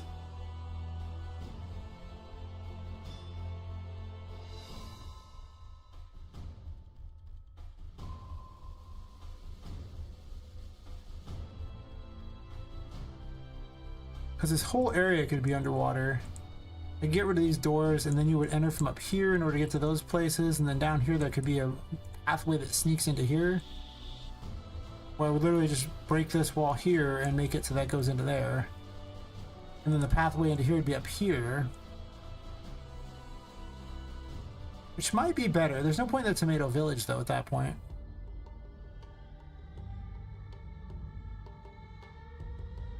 So, like, the path I'm thinking right now so far is you enter through this area. And I guess you just kind of... There'll be like a pirate cove above this like that, so a bunch of pirate stuff. I might block some of this wall off so you can actually not see out of it. Probably fair. You'll do some sort of pirate thingy here. Get the key to the lunar room, go into here, get the moon tarot, which will be sitting out here. Then presumably you need to go into this room here because the moon tarot does not give you the ability to go underwater. Armed with the moon tarot, you would go through a wall over here. I guess I'll grab a door and make a wall here. This is really tentative.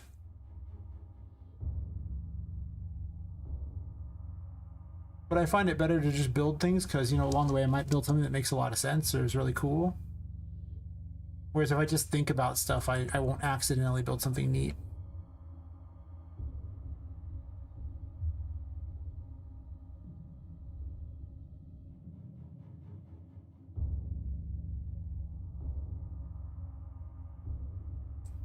And this could actually be higher up, I guess, because I probably want to have a way from here over to there, from like one of these places into this door. But this pipe is pretty low. This room is not designed this way.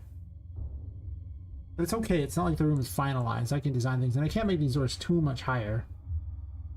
They're already pretty high. So you'll probably use like some sort of key in this room here to get through this door here. This becomes Tomato Village.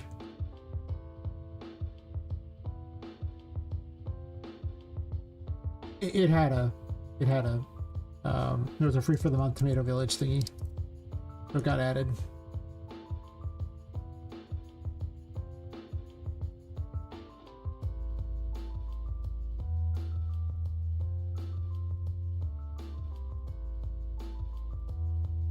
I'd have to move the door up even higher to have it reach this area, otherwise I don't think it works. I guess it can.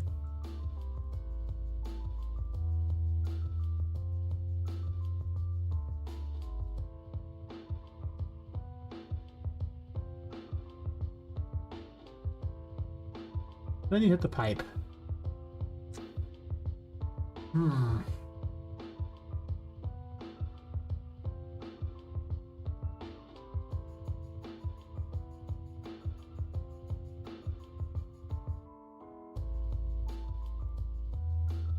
This could go down, I guess. You can also break it in half. Oh, now I wish I hadn't done one giant thing, you know? Would have helped if I didn't do that. It's okay, there's a trick.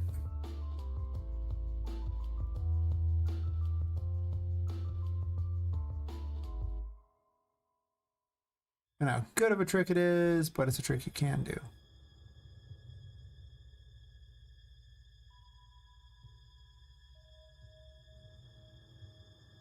Just gonna raise this up.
I'll move a whole thing over in a second. Just trying to get a vague idea of where I want things to be.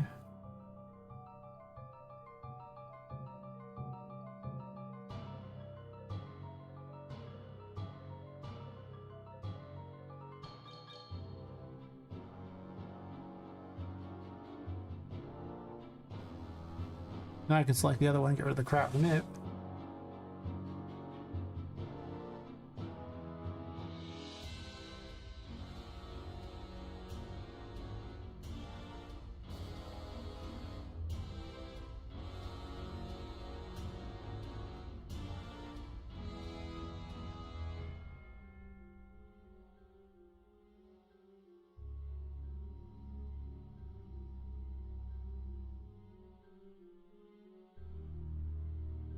See if we can get this rammed up against the door here. That's getting it approximately where it used to be. Relatively good. I could have moved over a tiny fraction a bit and wouldn't have been terrible, but I guess it doesn't matter too much. It's pretty reasonable where it is, sure. Looks pretty good. I didn't miss the messages, right? Sometimes I look to the side and forget these things. I'm actually up to 340 followers on Twitch now. Nice. I didn't even notice. I actually eclipsed my YouTube stuff by a huge margin in very short amount. Huge margin is a strong word. By 27 people. I'm start working on my subs for YouTube, apparently. Getting all this extra hours, yeah, I might even get monetized. That just means the game gets more money. Maybe I won't need a publisher. That'd be awesome. I don't need that much money for the game to happen, but the more money I get, the cooler the game gets. Because I just reinvest all the money into the game anyway. So.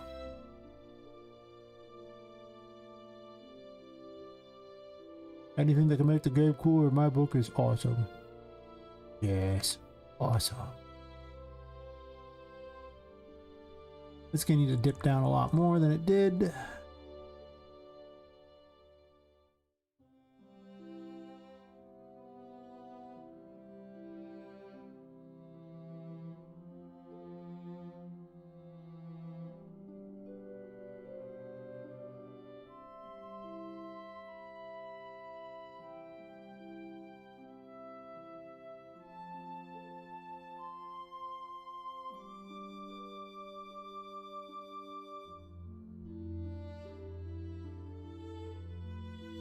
As you can see, splines don't always like to move. Gotta kind of finagle them a bit.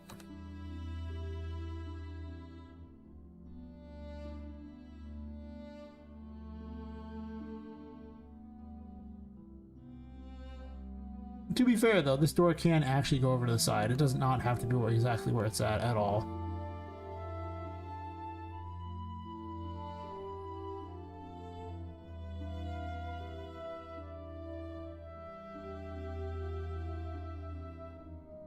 And in all honesty, it probably does get moved over to the side because that's just, whoa, a lot easier.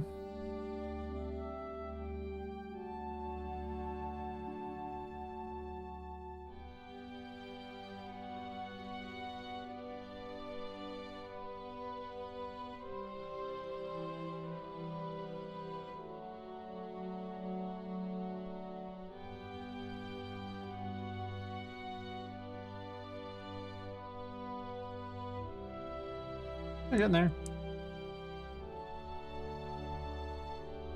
Still seems a little high.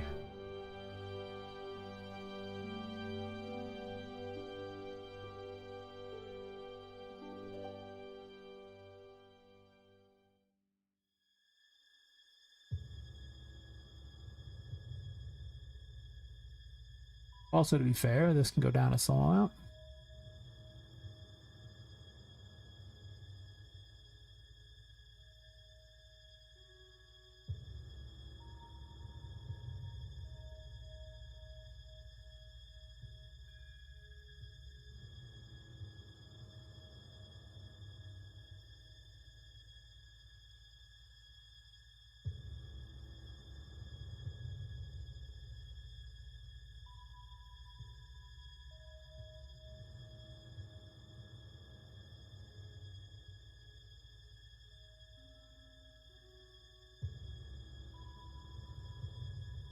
Clearly, this does not need to be as tall. Definitely come down some.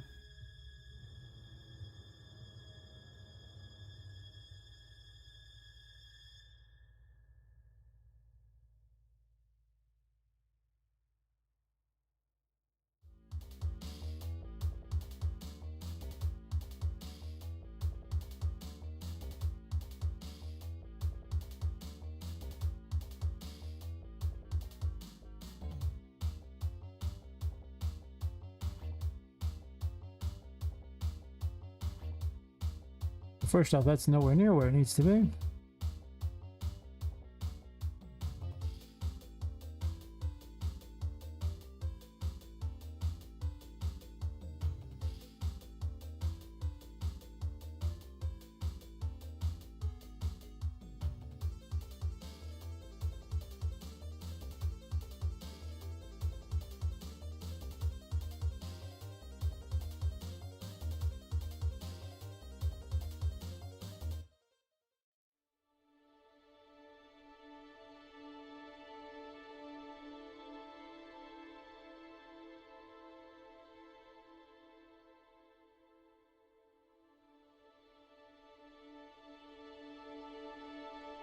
Really helps if you flatten it a bit so you can easily connect stuff.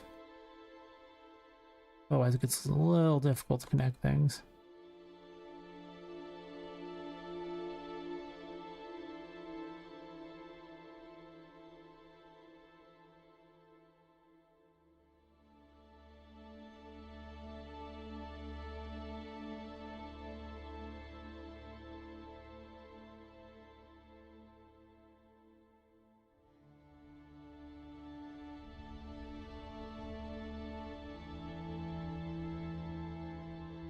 Not too bad.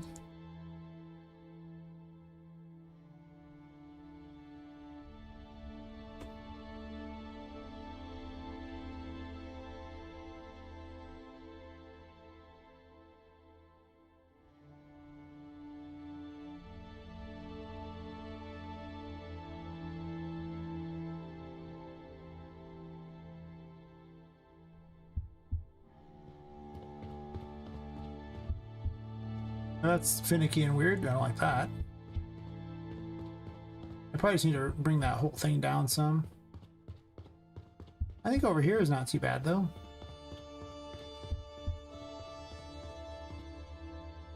It was getting better. This is just finicky and weird. I don't like it.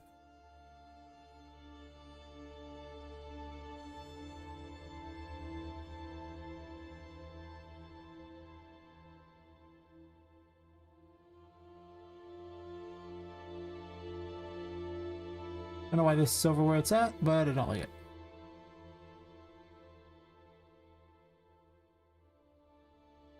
I might put hanging lights or something on that. I don't even know if I'm doing this from yet. Stuff.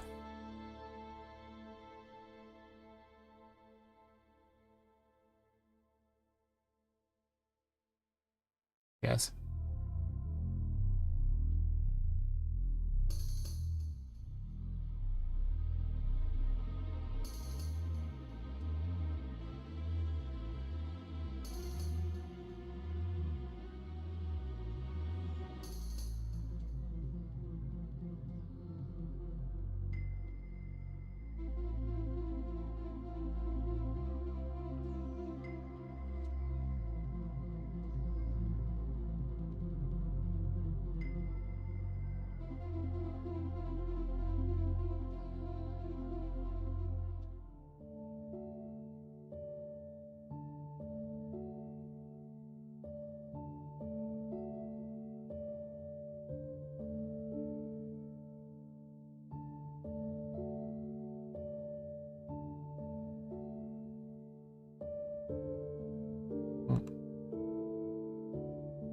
Yes.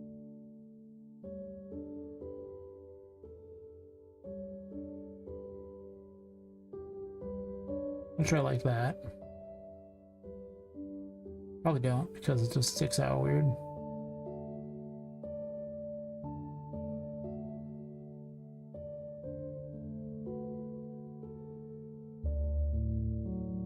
Oh, actually, the line's way up here.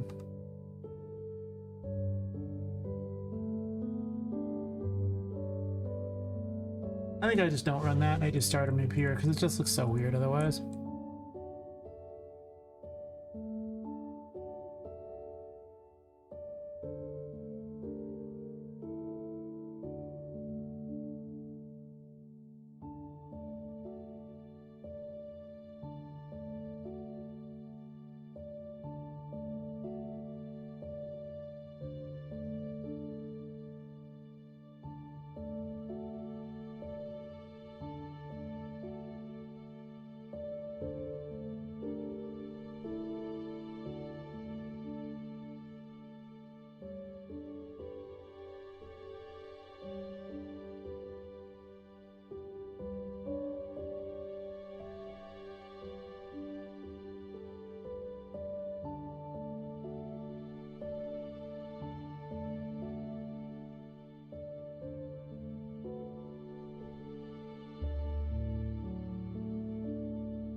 Oh, it's still weird right there.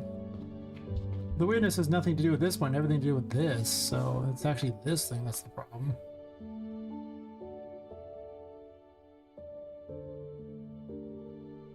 how it connects is just a little finicky and weird, and then by doing that, it messes that up, so.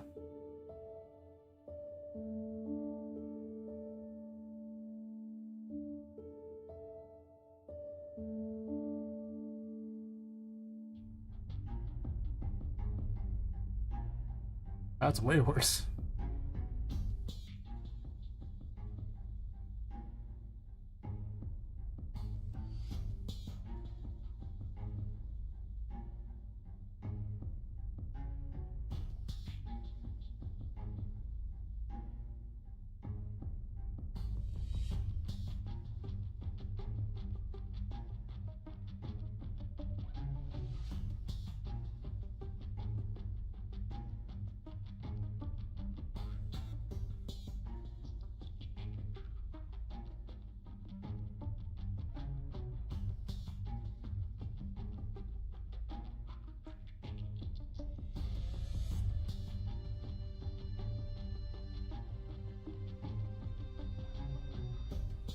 I don't really do anything to do that. Interesting.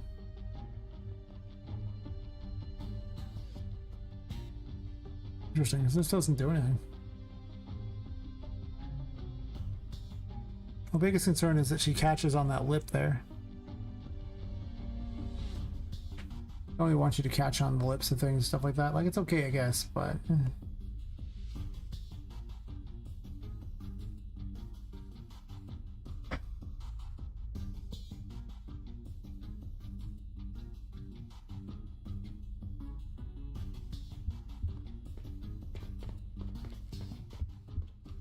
That's pretty good.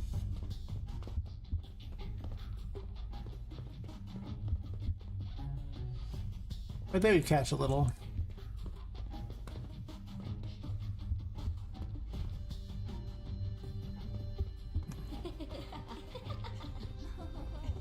It's just this one tiny little spot right here where you'll catch.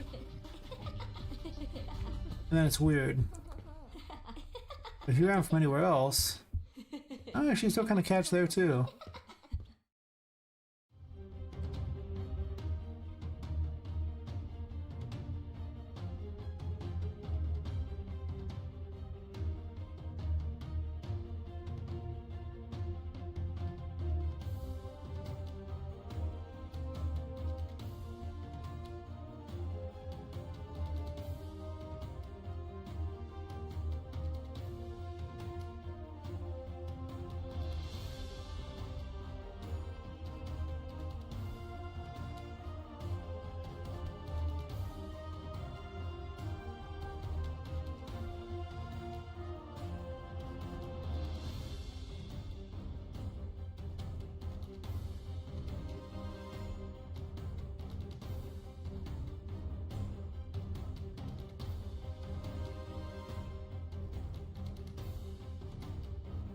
Which of that's better or worse?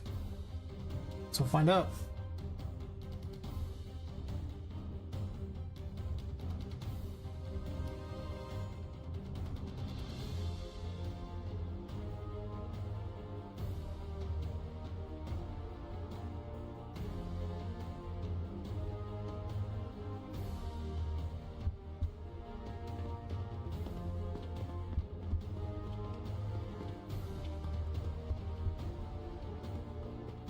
That trips over that. At least she doesn't glide. Which does say something. It does look a little weird though, so it's not perfect. I definitely like where this room is going though. That's true.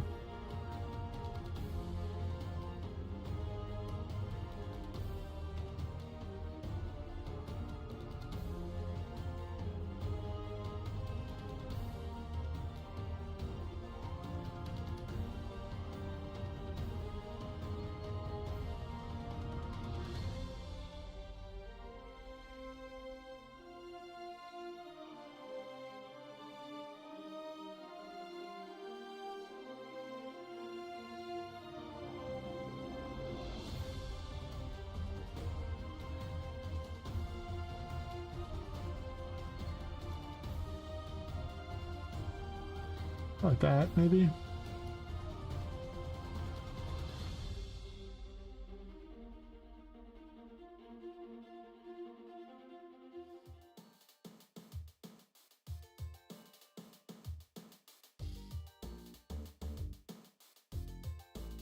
Would help.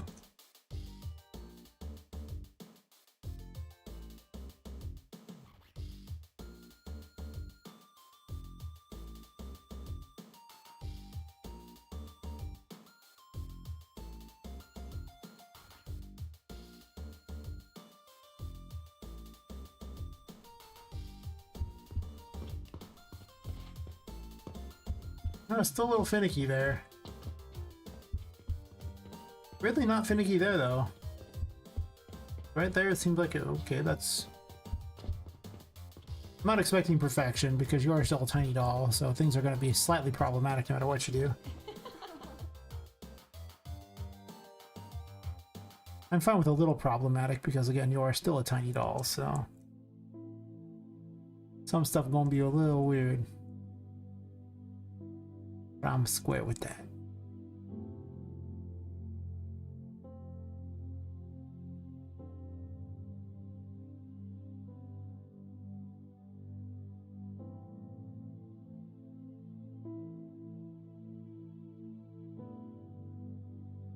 Well, let's do that, and then... guess we're just gonna start forcing it down until we get it where we want to go, huh? Seems like the case.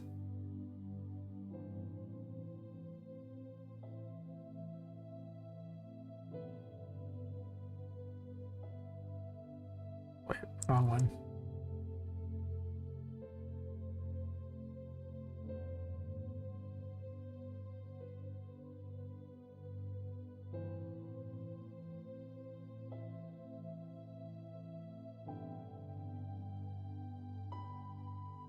Should I need another one here? Probably not. As you can see, professional builder here. 10 out of 10. I'm sure all of you would like me to build your deck right about now. I mean, who wouldn't want me to build their deck? Just look at this thing of beauty here. Can you get boards to do that? Probably not. The skill.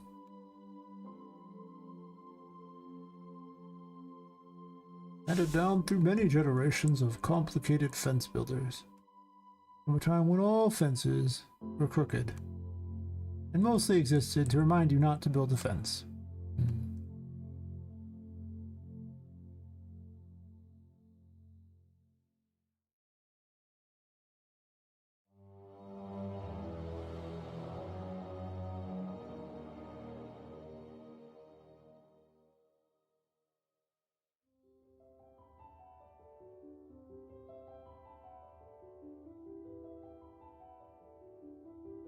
Well, in cases I just have too many of them. Too many posts.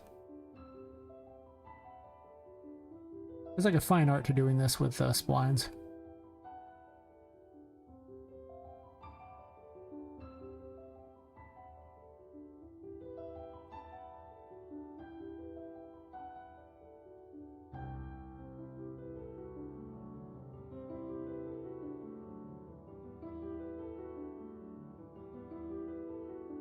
Once you're falling in the water, that's a big enough area for Poppet to have fallen in the water.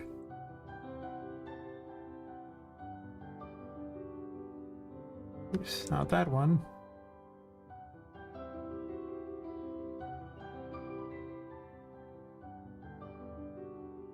No, click off of it. Thank you.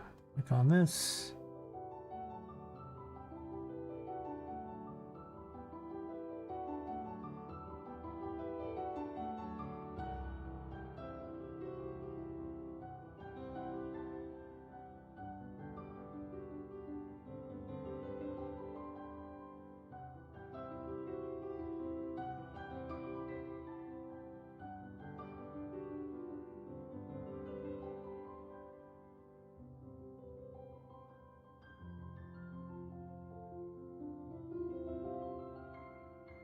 Huh, that was terrible.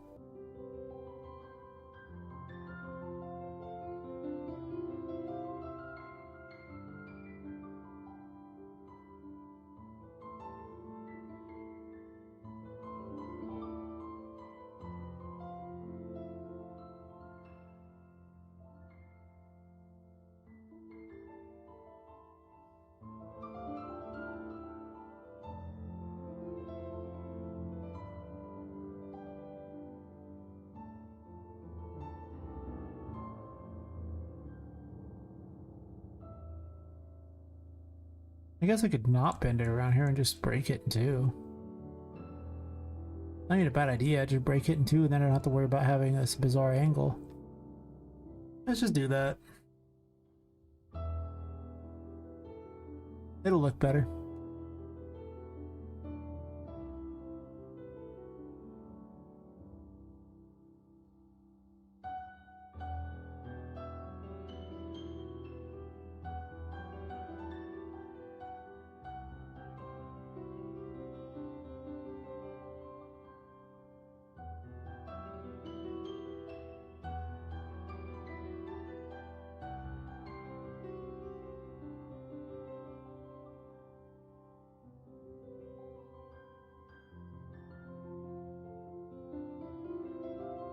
So much of this is going to get changed.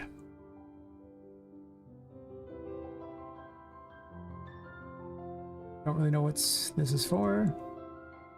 Too low to hold up a pipe. Get rid of it.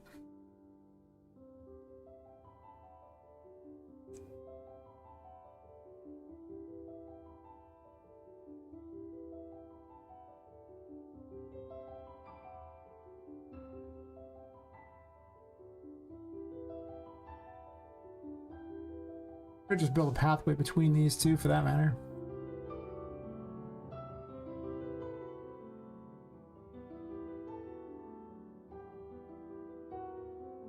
Guess I don't have one of these on the side, huh? Fix that.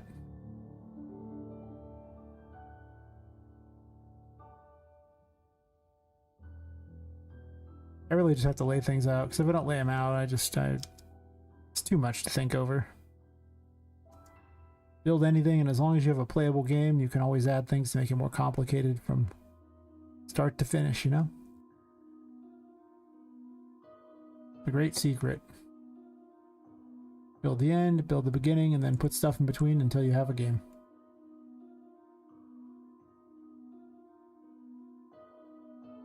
Unless your game's an open world crafting game, in which case you don't really have an ending, so, you know. Guess it sucks to be you on that one, but for everybody else, just saying.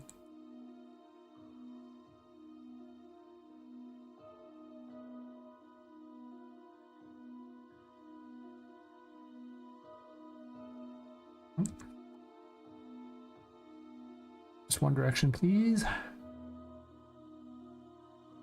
Couple thing right here.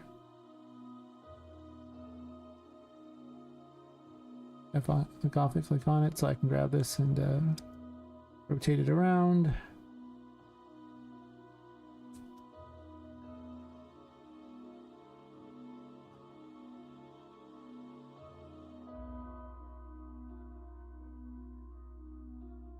Gonna go on in here, but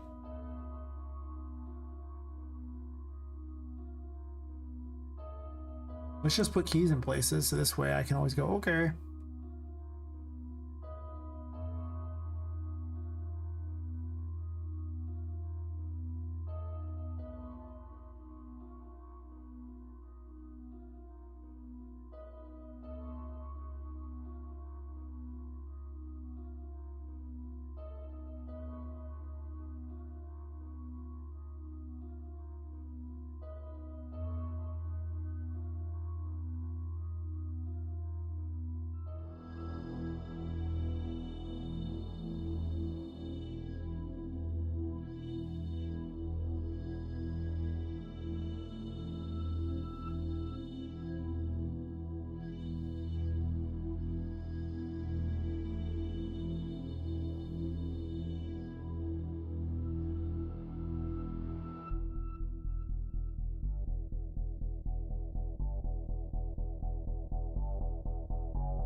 Does this wall need to be here?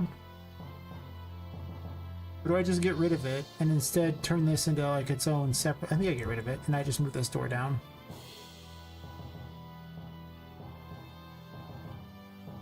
Yeah, I think that's true.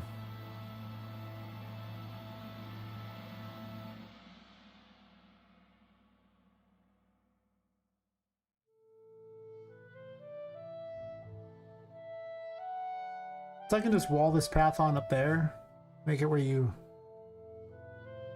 have to go through a door here to get up into it.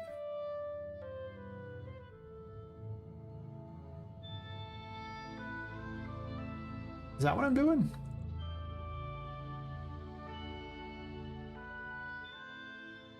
I think so. Sure. If that's the case.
Good.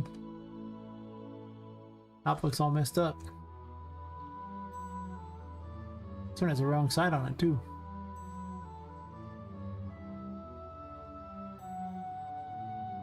I don't know. Always tweak it later though. I'll probably get rid of this just one if that's the case, because it's got a mess up on it.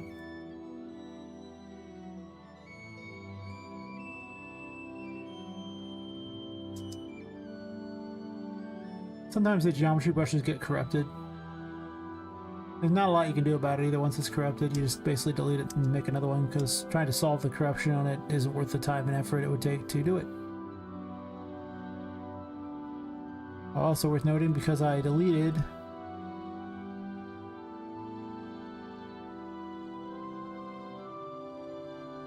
actually, let me undo all that.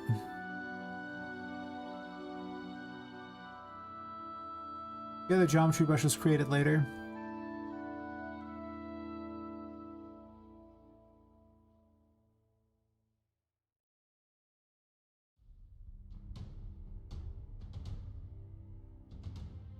Kind of doing its thing at the moment.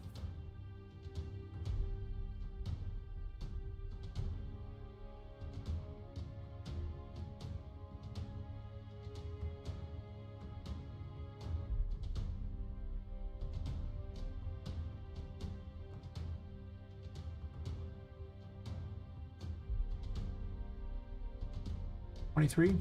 Okay. If I just duplicate this wall, does it fix the problem? Probably not. No. God, no. I didn't think it would.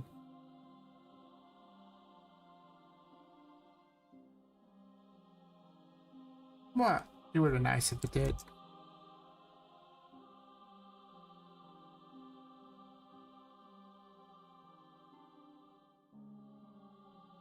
Wait, the garbage one. Save everything, find box 23. Loop 23, so the later version that exists, which will put a hole in the wall. Delete 23. No longer the latest one, and this won't work. What I need.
I probably should just adjust the size on this one first before I do that.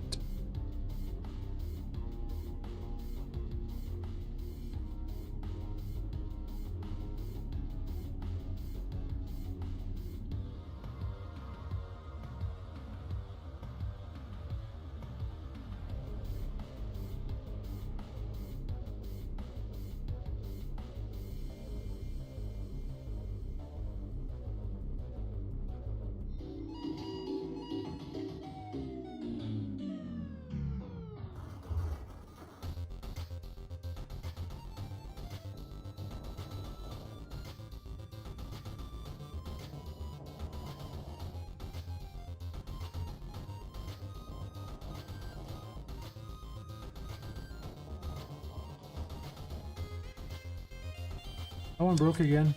Nice.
It's not called the Hidden Grotto anymore, because Hidden Grotto is still over here.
That's fair. And then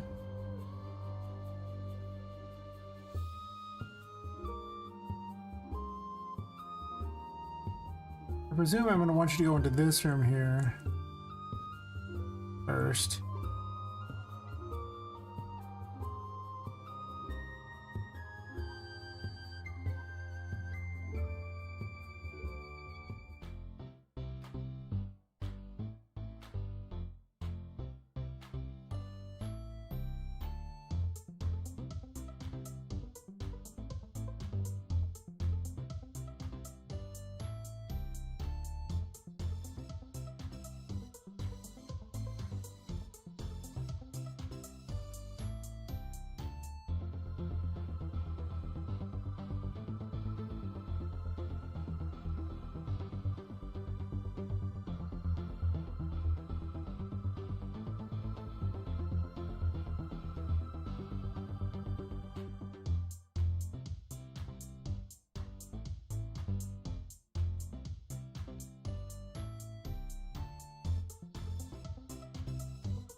Huh. That kind of messes things up, doesn't it?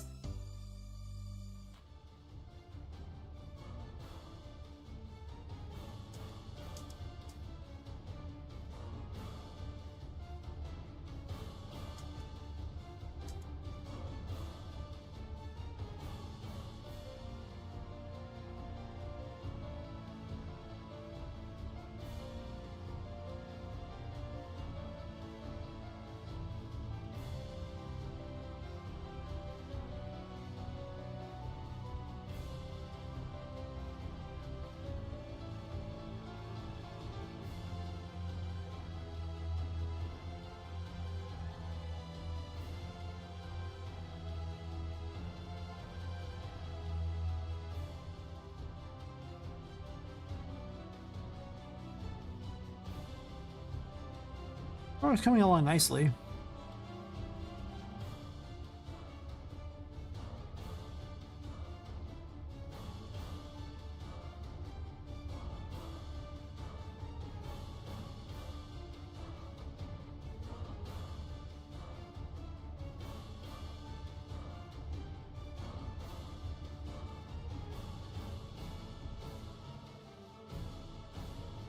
I need a name for this room.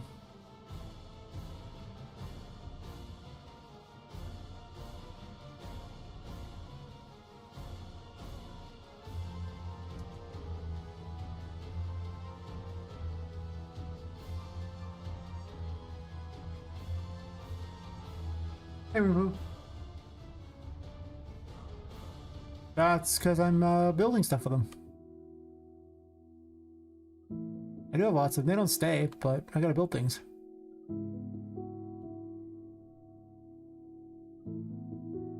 Make stuff with them, and then I turn them into static meshes, and then I'm golden.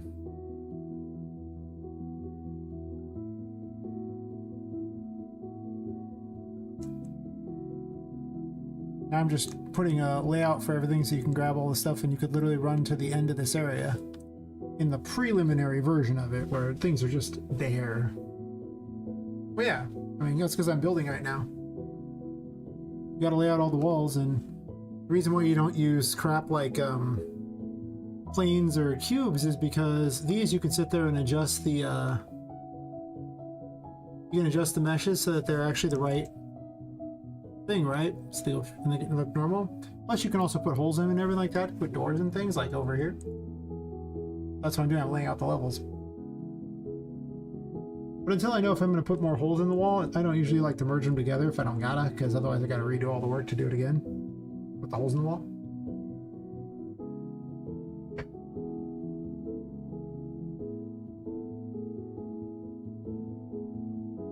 There'll be quite a few of them as I build things, because I don't really know what I'm building yet until I just kind of work on it. Like, this was going to be the top of the safari room, but the reality of the matter was it's just not that exciting. Like, it's too big. A lot on their computers, with a lot on Unreal Engine, a lot on the H-load. Lotta. Also, saying ad break. Perfect time for me to take a bio break real fast.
It says ad break, and all I know is that some of you get ad breaks, some of you don't. But if I want to pick a time to go use the restroom, it's usually when it says that. Sometimes I bother to set up a like an account that's not actually logged in just so I can see when the ad breaks are, because it says an ad break and then it doesn't happen. It's like, okay, well, cool, but huh. All right. Today I didn't. I have like a little tablet I could use to just check for ad breaks. I tried using a phone, but the problem with that is that it doesn't get the same ad breaks. If it gets ad breaks at all. I'm like, well, if the whole purpose is to see when the ad breaks are, because Twitch doesn't truly tell me. Also, people who are, like, depending upon how first world your country is, also means you get more ads. Oh, okay, well, that too. I didn't realize you had turbo.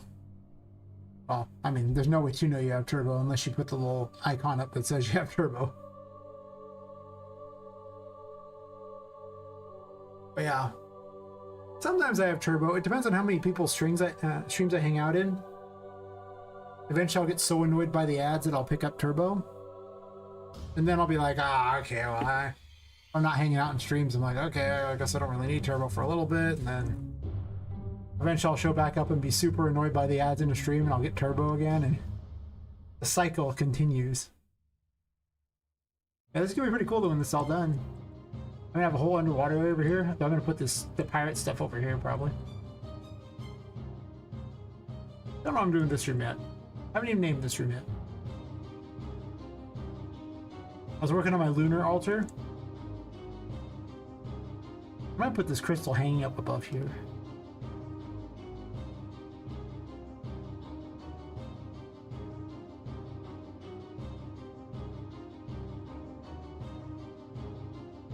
Yeah, I haven't really had a lot of streams in the last few days. I haven't had any time. I get up, have like half an hour before or to an hour to get ready, go eat food, and then head off to work, and then I get back and have like about an hour before I gotta stream again, and sometimes I hit up a stream if I have time.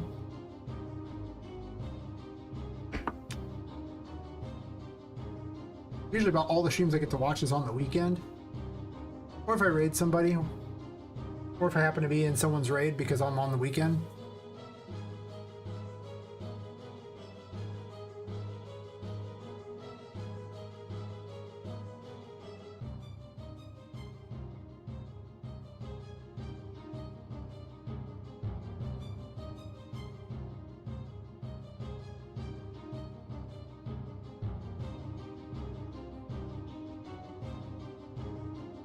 There's gonna be no.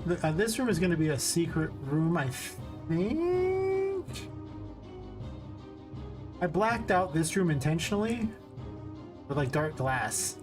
Everyone else got this, and this one has completely dark glass.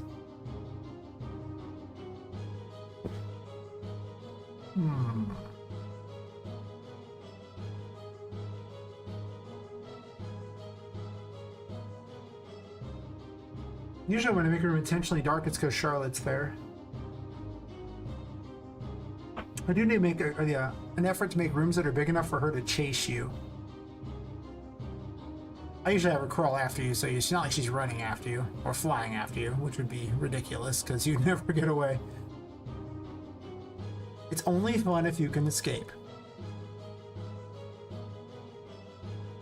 Anyway, we'll put a key there. Pirate Cove key right there. We have a key for the lunar thing there. A key to get to this one, sure. I'll move the keys somewhere else at some point. We're gonna put a key here to get into...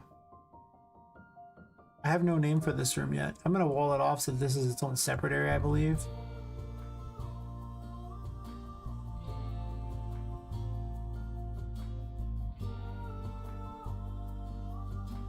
These are the game dev music tracks they gave me from Humble Bundle. I hate it. Make it go away. I hate it. Because I hate it.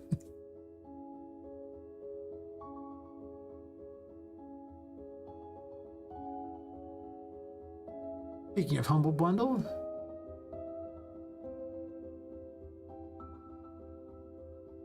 Not much yet. It's largely empty. I haven't even a couple rooms actually. So there's nothing in it yet. I just made a way up in here, and it's like the entrance to this area, but which it could be the Moonlit Garden entrance, I guess.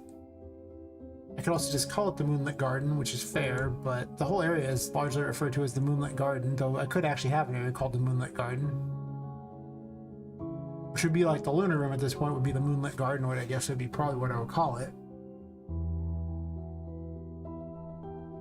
That's the kind of name the whole thing, the Moonlit Garden. I haven't done that. Technically, this should be the Moonlit Garden, though, I would assume. Yeah, I haven't really figured out what I'm gonna do with it yet. So it'll probably get a placeholder name until I figure it out. Underlook? Well, it's kind of on the top of the building, so an underlook's kind of a weird choice for a thing that's, you know, the entrance to the top of the building here. So. If it was like down below or something, I could see it. You want to make that city section. This area is going to be huge.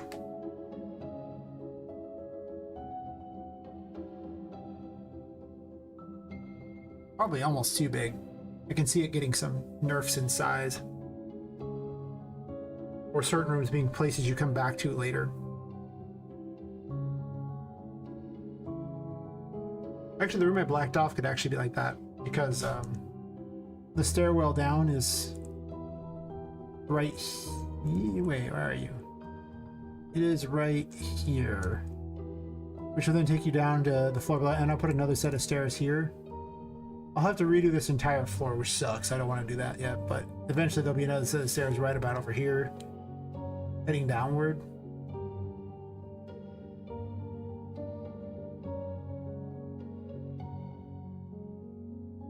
It'll be like this.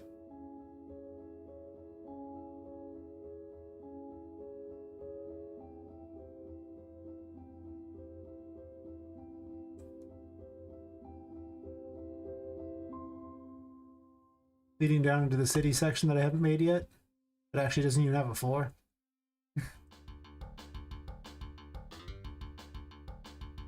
Might be a double loop of stairs too, I don't even know. We'll see. Yeah, I picked up all the crap from here and then moved it up there, so that's, this area is now super empty and pointless. It's now going to be a giant city thing. Which would be awesome. There's a lot more space now. But I wonder how long it'll take to make all the levels fun.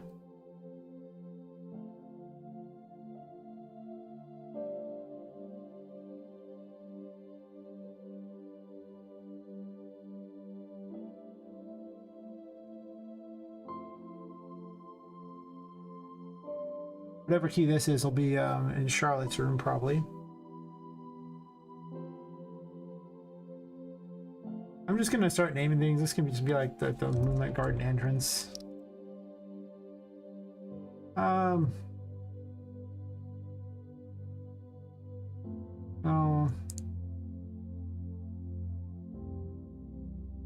I mean, if I call the whole place the Moonlight Garden, that won't fit on the door, right?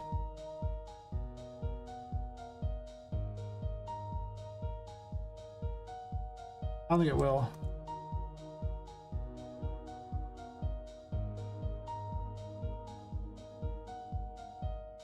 Nah, it kind of sticks off the sides. I don't want to call it the Moonlit Garden because there's one that's actually got the Moon Tarot in it, and that should be the Moonlit Garden, right?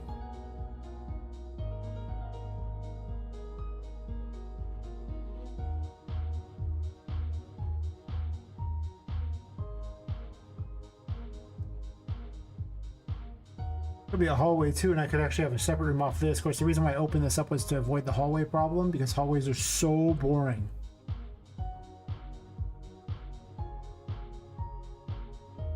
This could actually be a room that controls stuff too.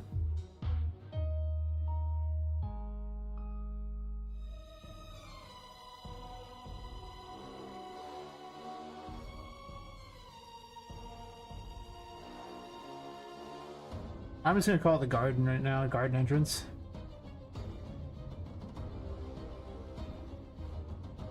I just need a name. It doesn't really matter what the name is. I just want to lay out all the keys so that they actually are in the right locations that I can do things. That's it. That's all.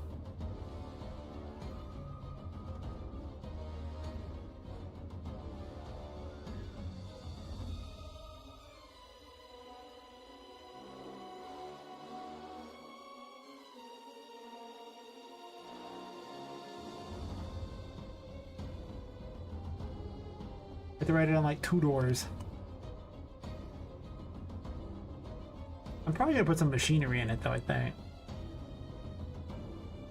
Or maybe not.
There are 2 doors, 2 walls here.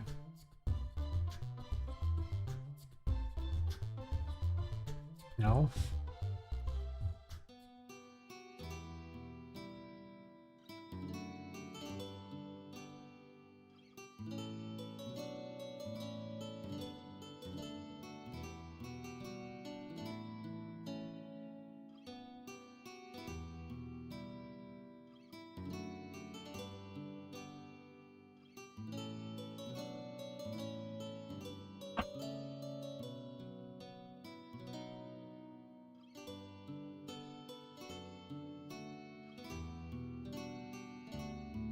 I should probably call at least one place a secret garden.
I have to get myself some subs on YouTube. I'm getting so much watch time on it. Yeah, get monetized. This game might get a little additional funding. That would be nice. There's some animations I want for it. Yeah, a couple more models would be neat. And voice acting. I'd like voice acting.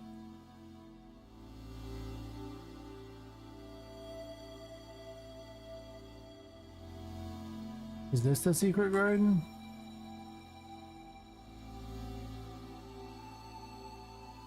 I guess.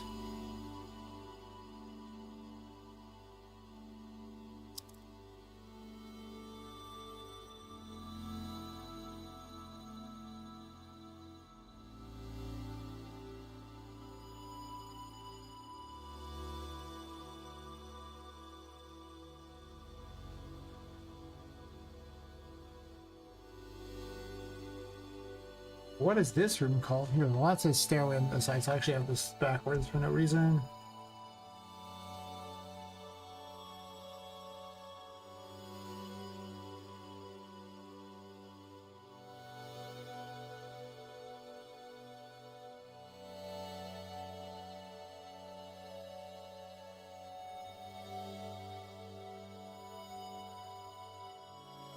Yeah, I'll call this like the jungle fort.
Any key will do.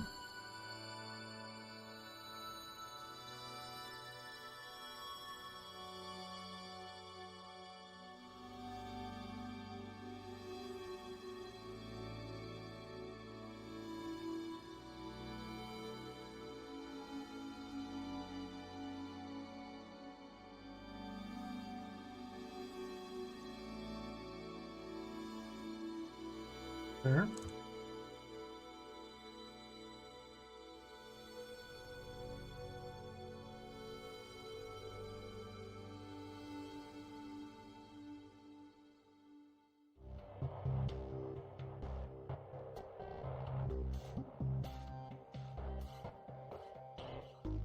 Oops.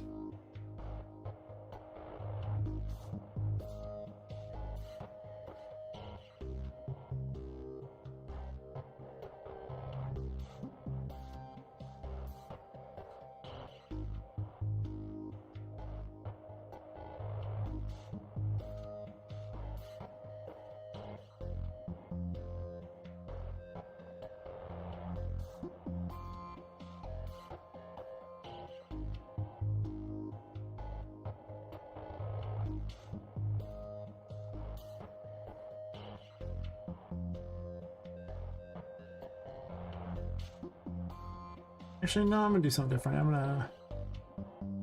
gonna make this the secret garden key.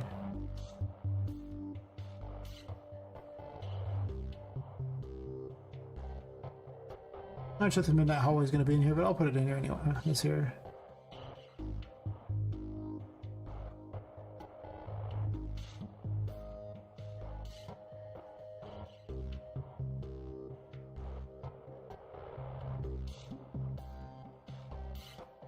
I guess the fort doesn't have anything in it, so I guess the minute highway can be here, and then the actual...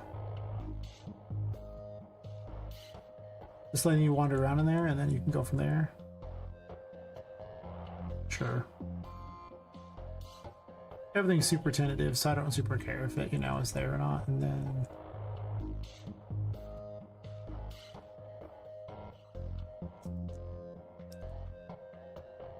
Midnight room key.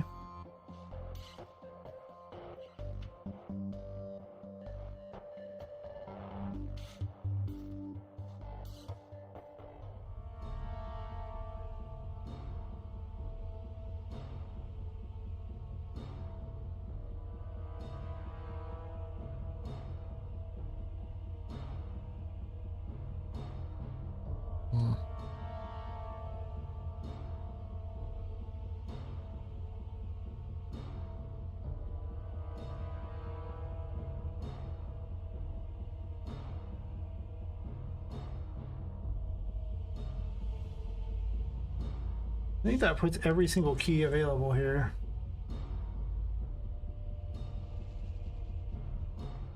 If I have a relative layout of what I want to do. Actually, I didn't put a key underneath here.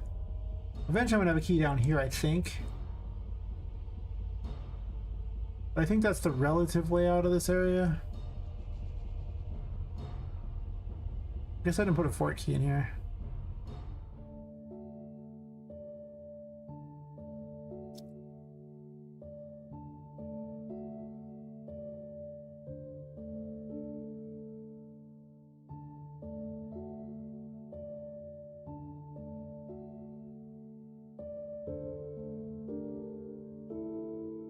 Just be the secret garden, right?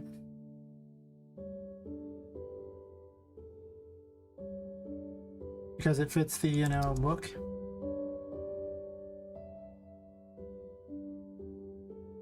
Which I assume is a better idea, because you just get that little bit of nostalgia reference in their mind for that.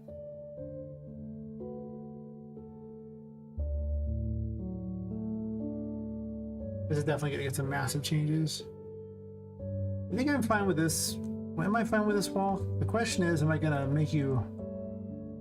I could get the Emperor out somewhere around there, and then you can't really go underneath necessarily.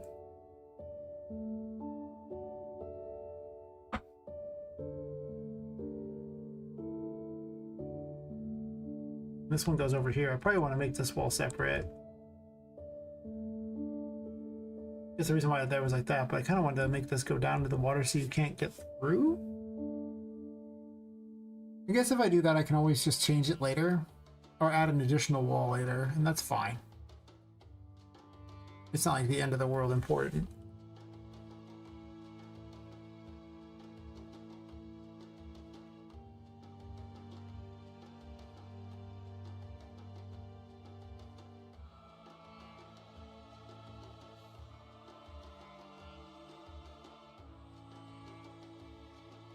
Yeah. Let me just make sure it doesn't stick through a wall. It's a temporary anyway.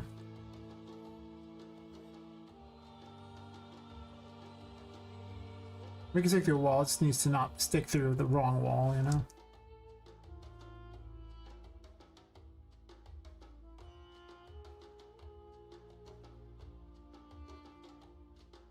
Close enough.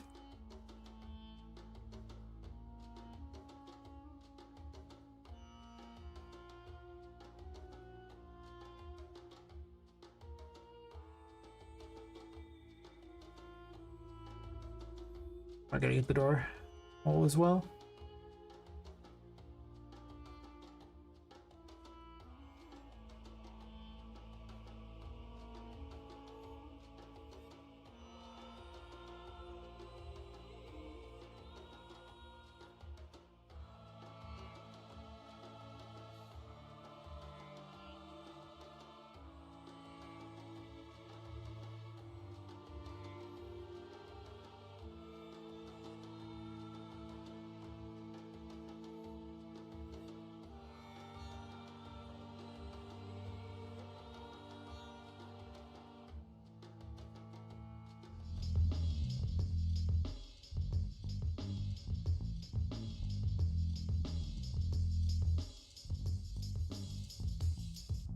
You can't find a hole in the wall, so it's not worth the time to waste. You know, I just do complex and move on these ones.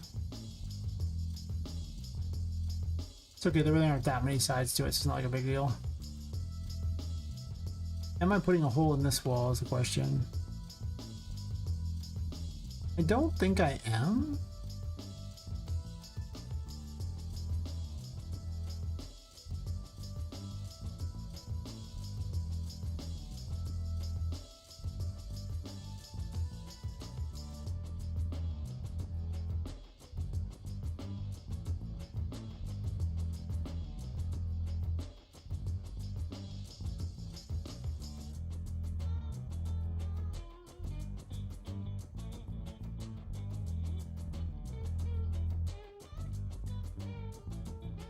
Two walls here? Seems like it. Why are there two walls?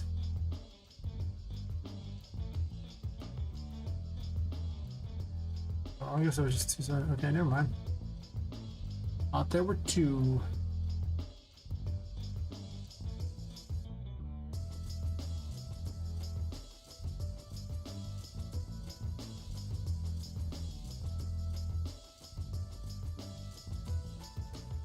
Oh, because there was already a wall there, huh?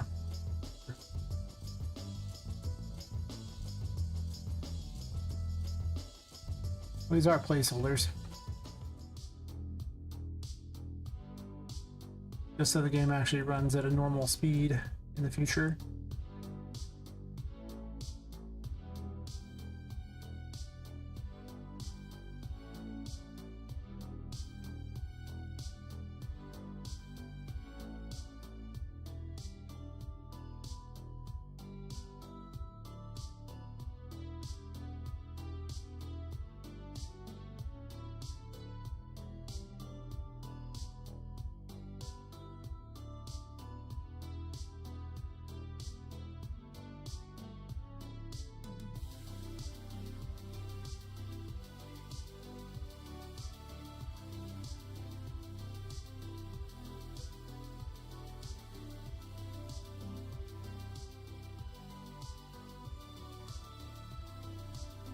Quick collision and then move on.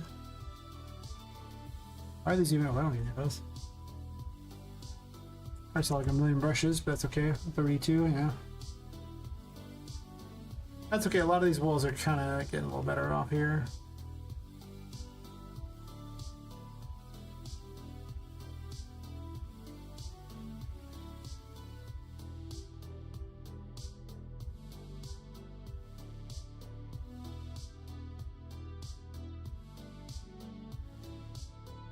You seem like there's two walls and there's not.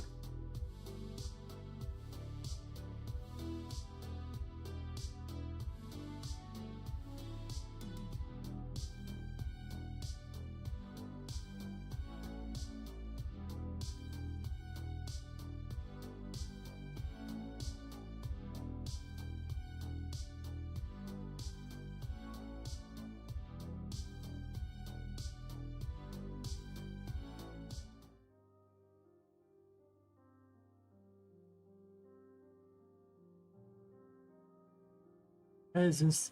Oh, because it's selected that too. Sure, I don't want that.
Crazy to have this whole section kind of marginally laid out.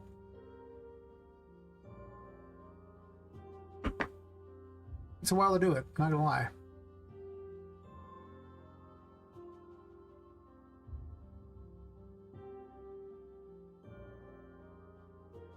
Might eventually want to rebuild this one with windows through it, but not right now.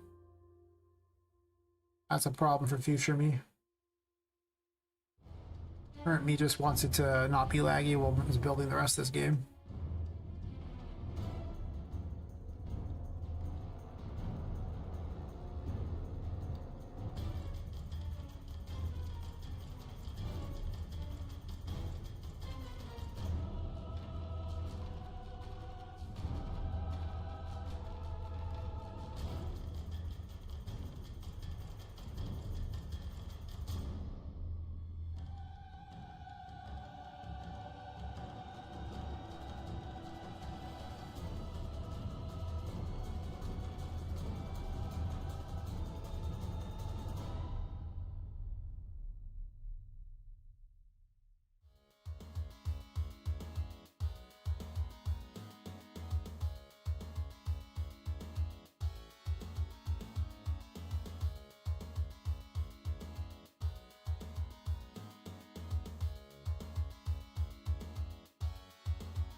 That one, this one.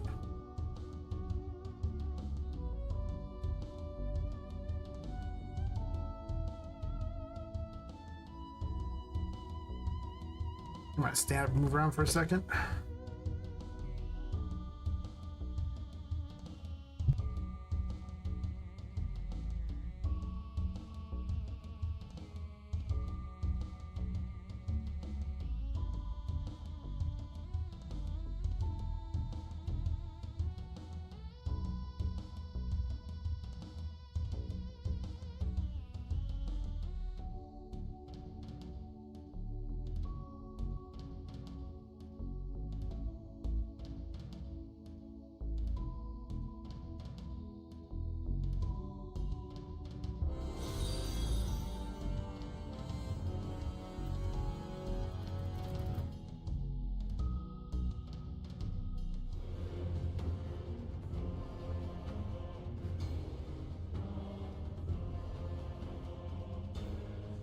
Make sure to follow X said King Faulty. Right back. I was just need to stand up for a bit. I've been sitting for a lot of hours.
Alright. Stretch a little bit here. Nice. Yeah, I was I'm like 6 hours and 48 minutes into the stream. I usually go close to 10 hours, but I definitely get a little stiff and everything from just sitting for so many hours, you know? Start to feel like crap, and I'm like, oh. So what are you working on? What you doing? Jamaican.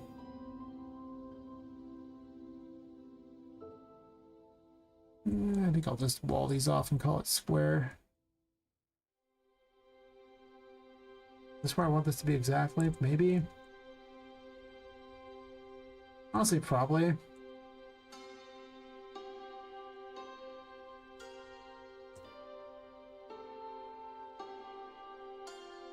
Sure.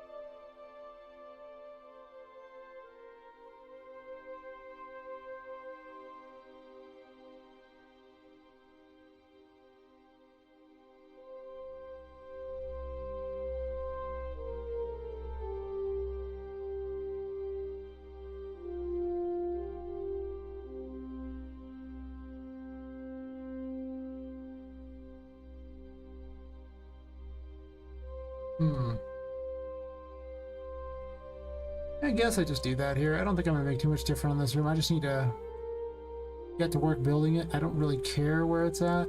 I just want the... I won't even be a factor for a while.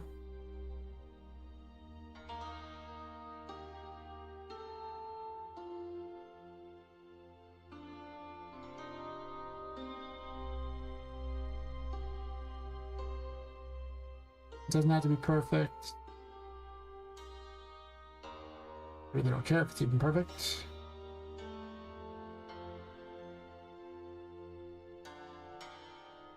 All adjacent, 10 and 10.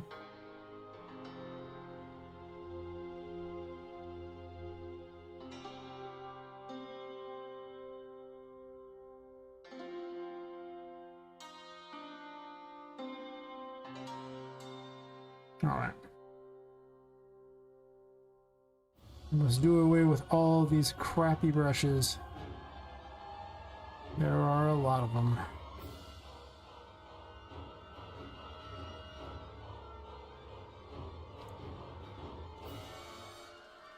Stairway.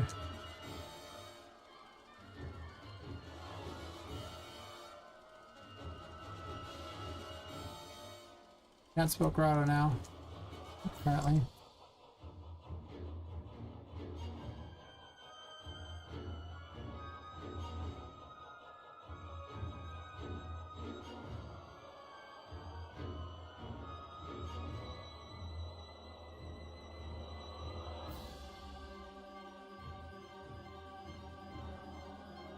What's that do? When I pushed a button and things happened.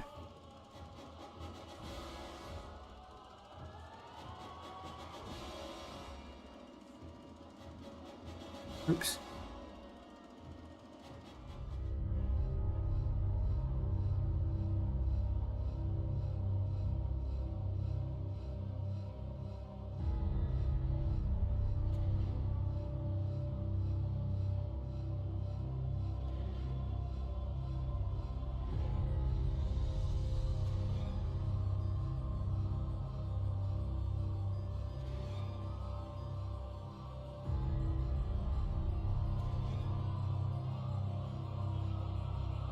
Do 25 brushes to go. Is that all? Jeez, be done almost immediately. It's gonna take forever.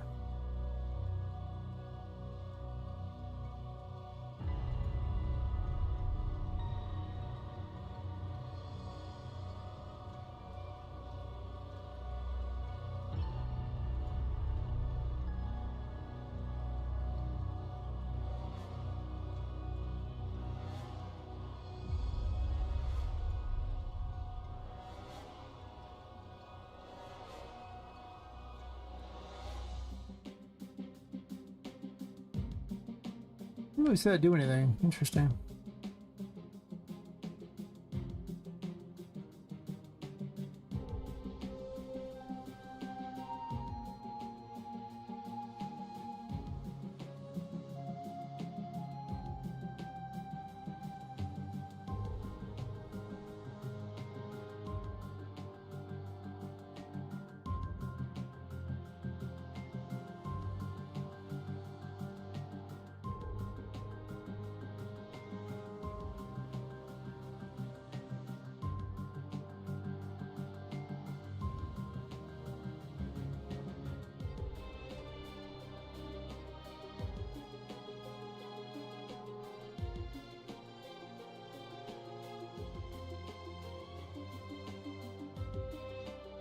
One to go. 23 to go. I lied to myself. I'm a terrible person.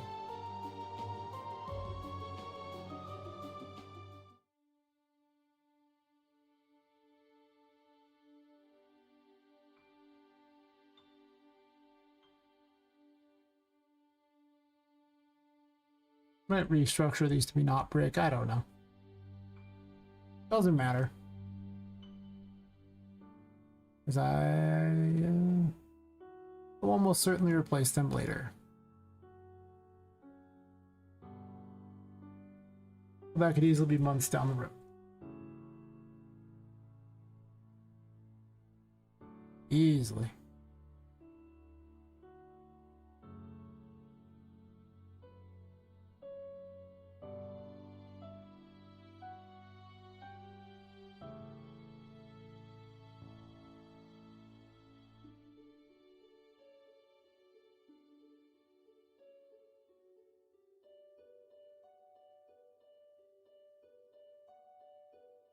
Yes, you will. Grid material.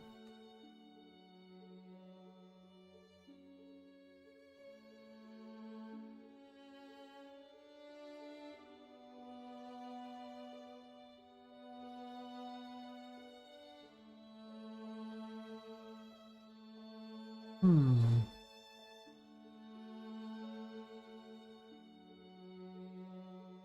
Alright, 6 part way into the wall. Perfect, perfect. Also, this can be like 11.5.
There's definitely gonna be so many holes in these things.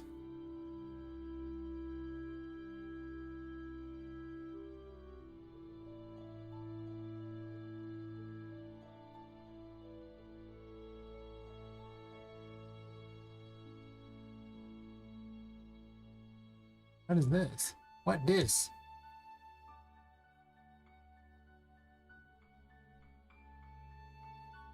Wait, what? Oh, it's the pipe room floor. Oh. I'm okay with that.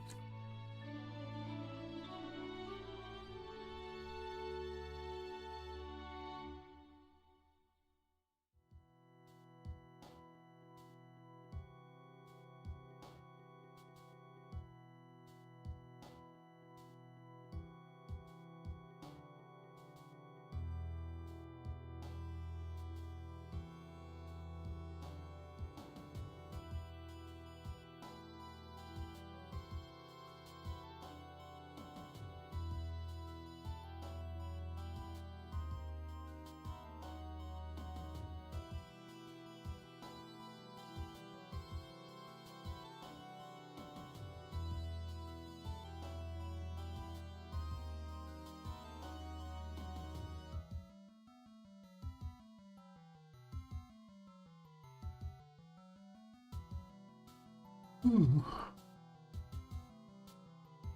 Next brush. How many are old?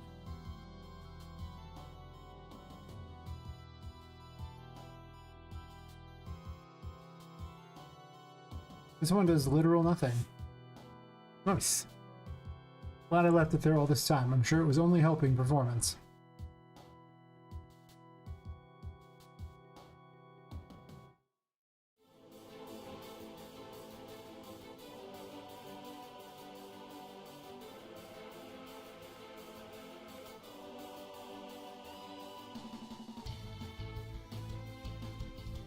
Pretty much fine with this room.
On to 19. One day my game speed will come back.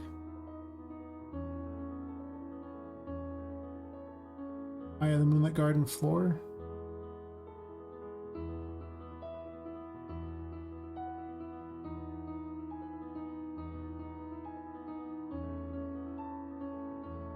Wait, what? Oh, no, that's right. Well, before I merge that together, I need to make certain that everything else works just fine, because it's going to involve holes in it and a big floor. I should almost do it in sections, because I hate redoing the whole thing. True. So we'll leave that one. What's 15?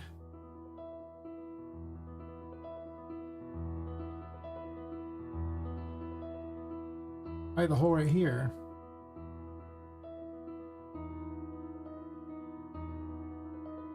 Sure. Once again, another one I don't want to get rid of yet because it's so much effort to redo it.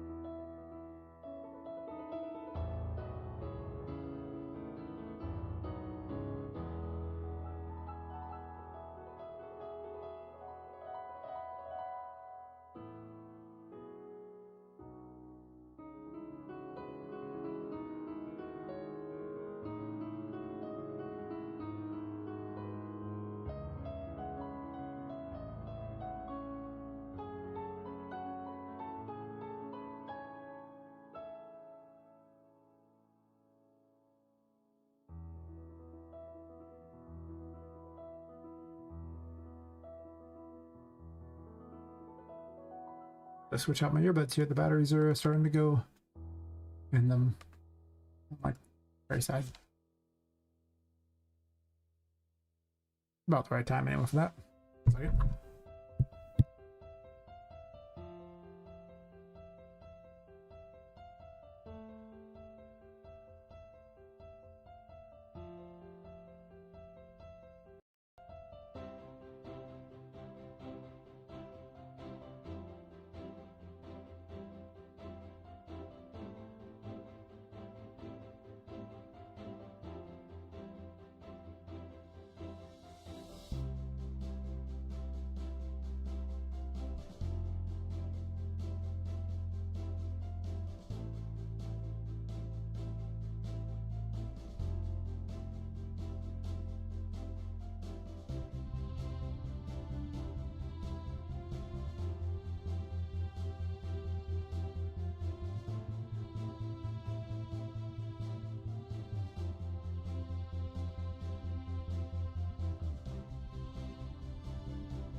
Easy, easy.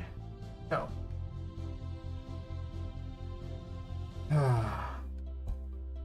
I gotta admit, this is never the most fun task in the world, but it has to get done. Because if it doesn't get done, well... the game runs at like 15 to 20 FPS slower. It's pretty crappy.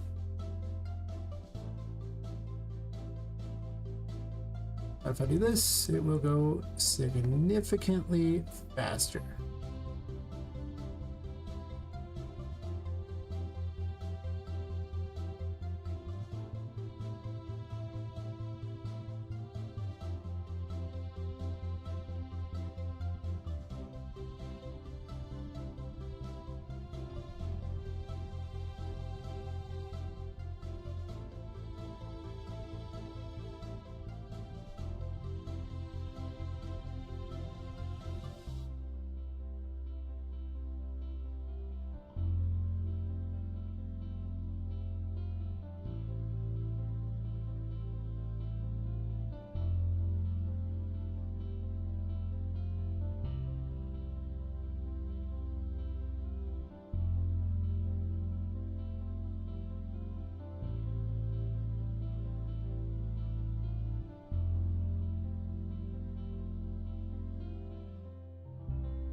Tired of looking at the game in the light.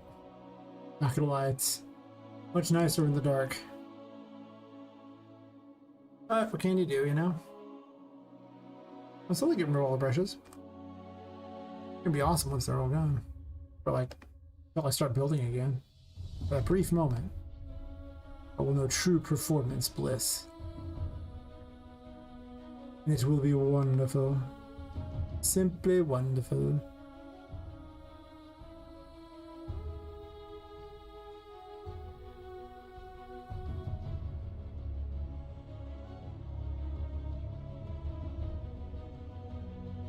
Nope, it's not. Garden, entrance,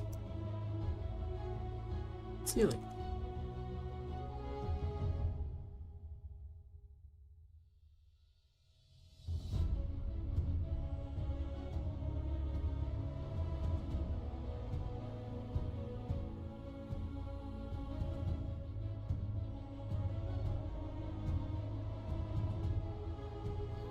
This last one.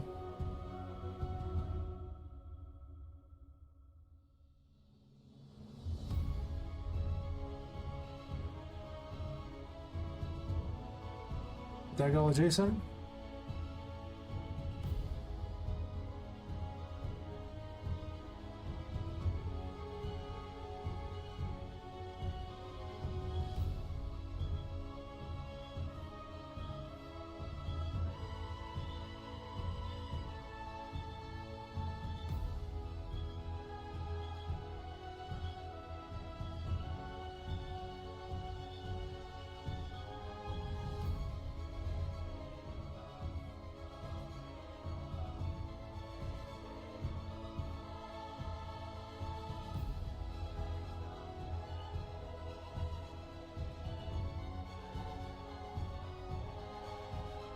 Thirteen brushes left.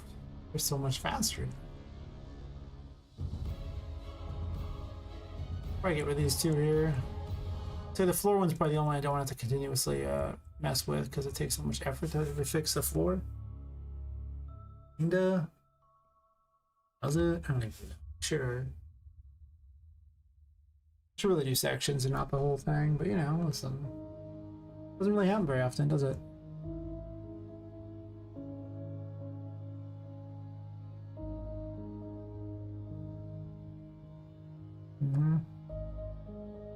Adjacent.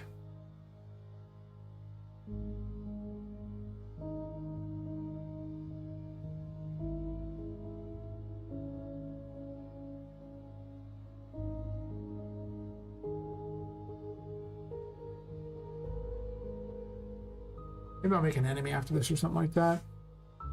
With something different that's not we're building of stuff. I was making all the Moon Tarot abilities, and I got sidetracked by doing this instead because the FPS was so terrible during the test. Where I was like, can't handle it, too terrible. And then I laid out this whole area up here because I do these things.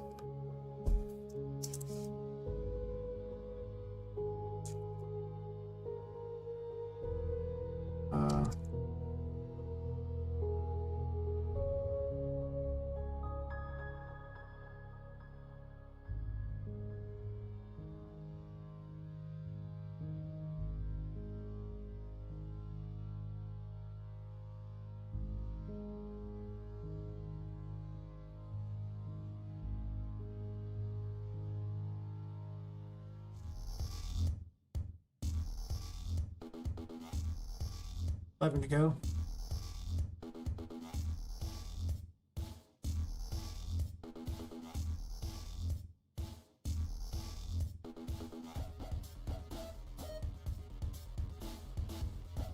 This brush right here, that's just a catastrophe. Perfect.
Should have been many more holes in the ground here to get to together. It might just be those two holes.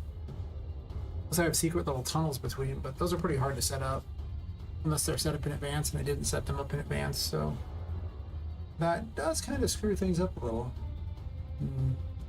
Ooh.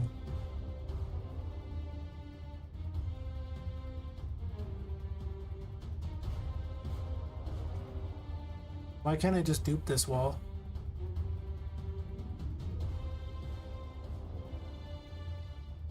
They're the same size.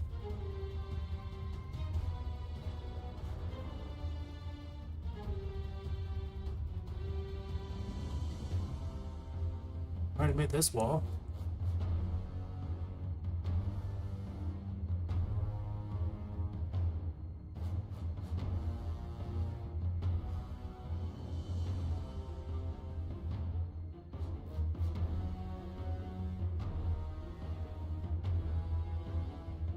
That'll save some time.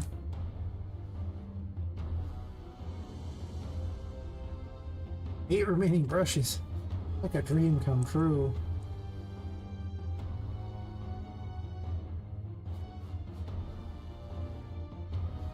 Gotta fix this wall. It's kind of fat. I regret that the other thing starts so close because I could technically move this one over and it'd probably fit better.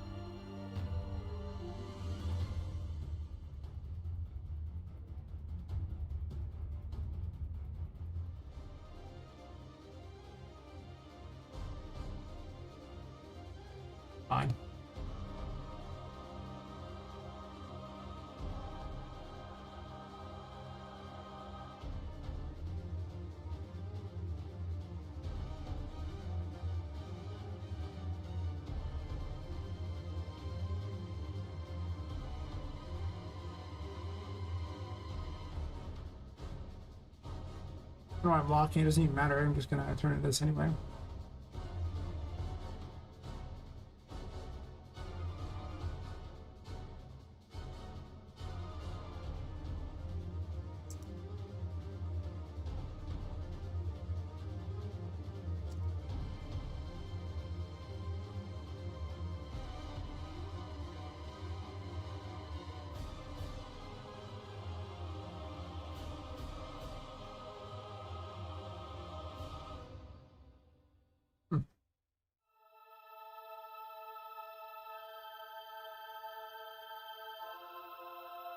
Quieter night than other nights, but that's okay.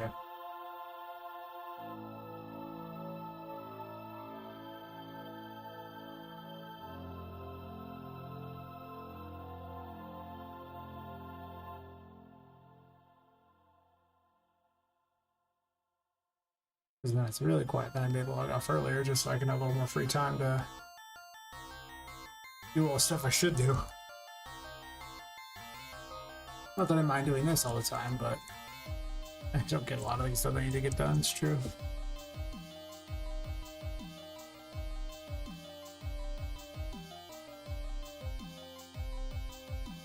It's already Friday? Wow. I thought it was like Wednesday. Wow.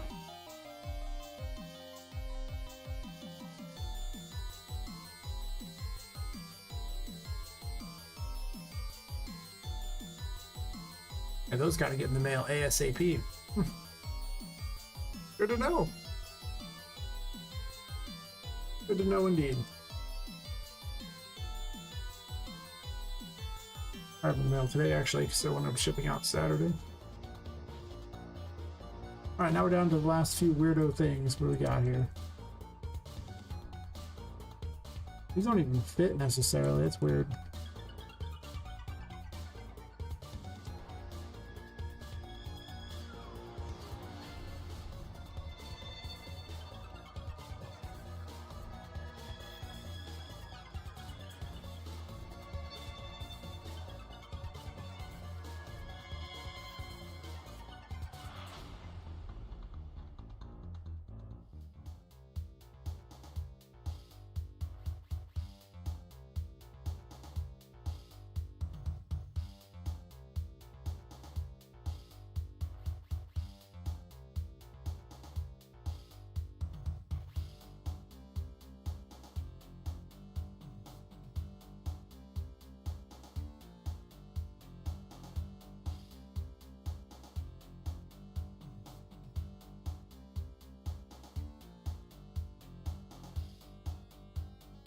Not perfect. But I'll rework it later, I don't care that much right now.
But it's not.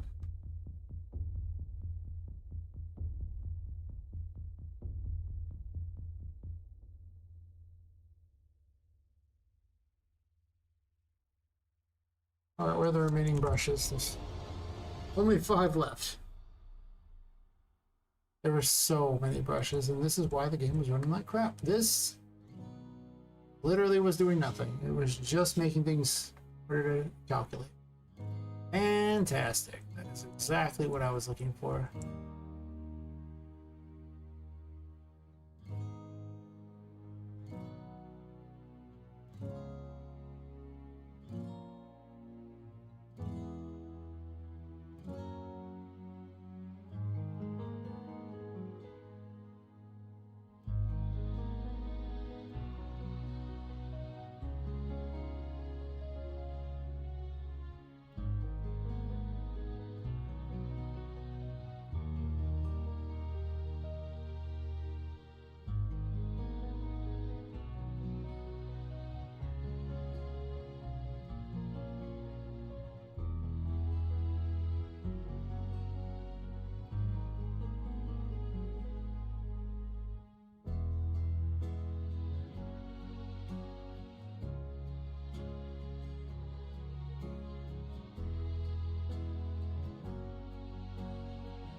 And the last ones I think are all involved with the ground, yeah. Let me just make these exactly as I want them to be and move some walls around a little bit so that they kind of fit a little better, and we'll call it square.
Relatively good.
Actually, even going a little bit, I don't think I even mind.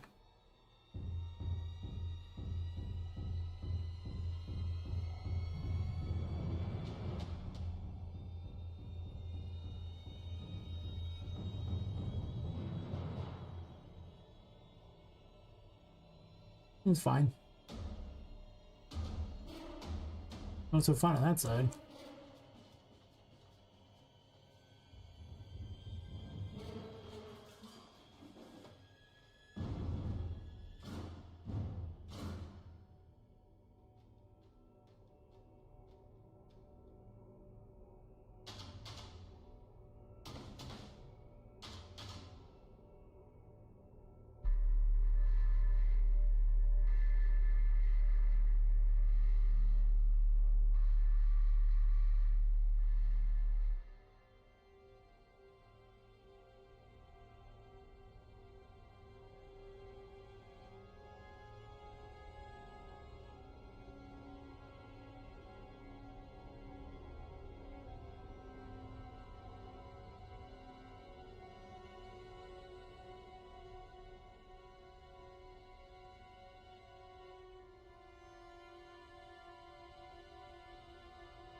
It's pretty good.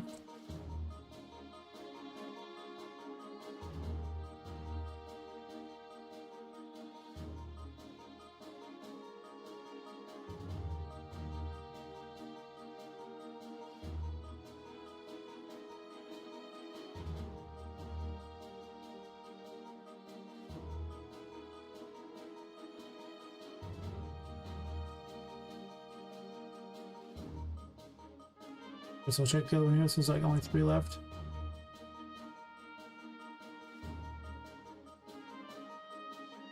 Glad I did.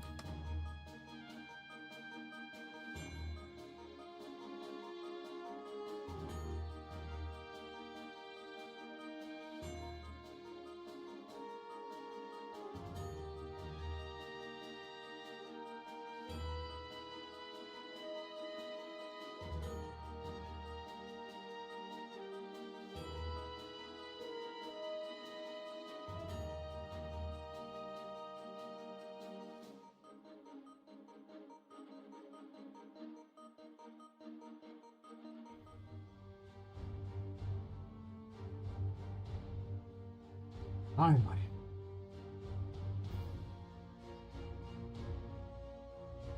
That was painful, but it had to get done.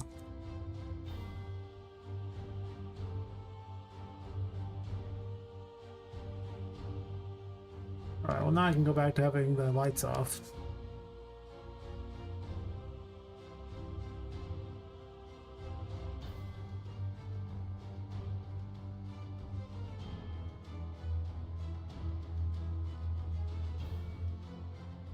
It's a pretty game with the lights off. Not so pretty with it on, but I wasn't designing the game for the lights to be on, so not like a big deal that it don't look so pretty with them on.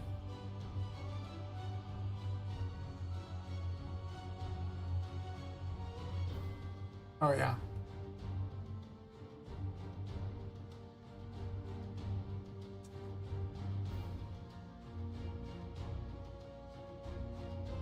Well, it's there.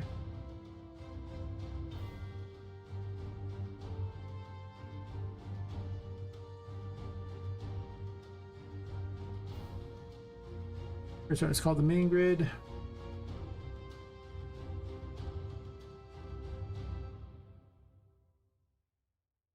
Gotta put it all in the grid so the H-load actually does what it's supposed to do. It should have such a huge impact on performance.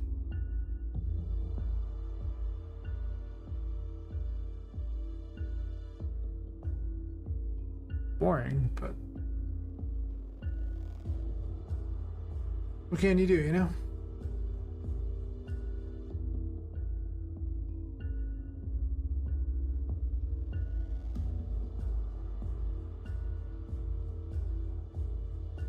Save everything.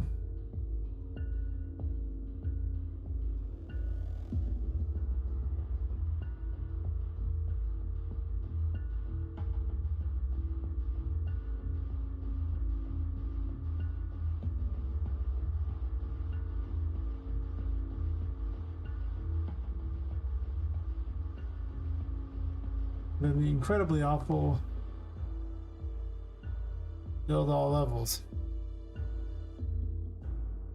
So things don't magically appear that are no longer there because they were part of the H load. Which might happen. I remember spending like half a day because I couldn't figure out why these things were appearing only when the game was running. They were in the H load. Incredibly awful. Turns out that is a thing that happens.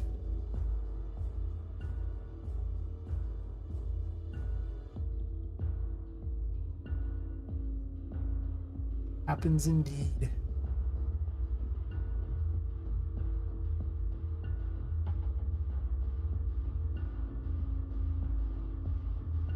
This might take a few minutes, potentially.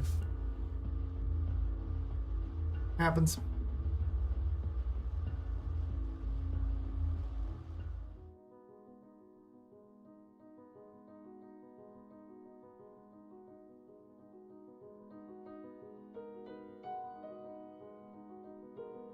Get myself a drink while I was doing that.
All right.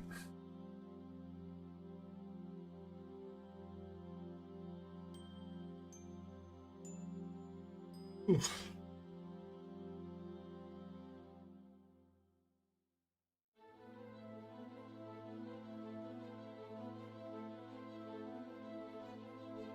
I can close all these up and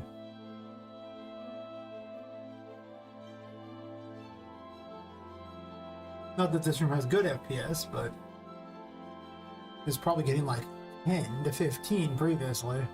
Now it's probably getting not great, but this room's still a very large place. What? Open that. There we go. I mean, it has some drops, but I gotta admit that it stays on average higher than I was expecting. Okay, it's still pretty low, but we'll have to work on that. Because at some point, there's just certain areas that are gonna be a problem. There could also be too many enemies in this area. There's also a pot stuck through that, which is a thing.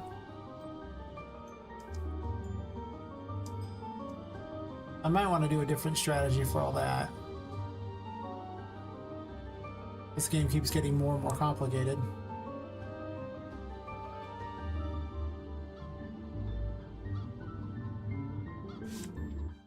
That's got to be the hardest room. Oh, that reminds me. Poppet has a thing that's reporting stuff. I also have to go back through and do really boring tasks like change the size of the textures that are being loaded. The display size, they don't display it like gross sizes because a lot of people don't optimize their stuff at all, and then they just put it on the fab market and you're just like, yeah, okay.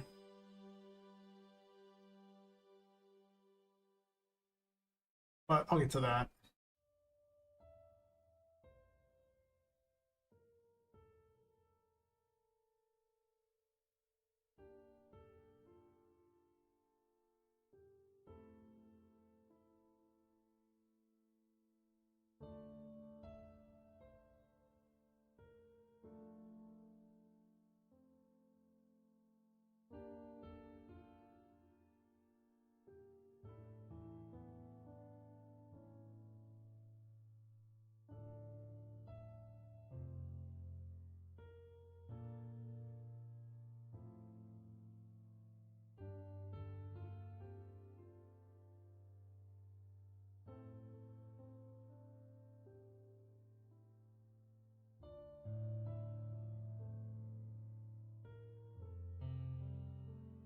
Hmm.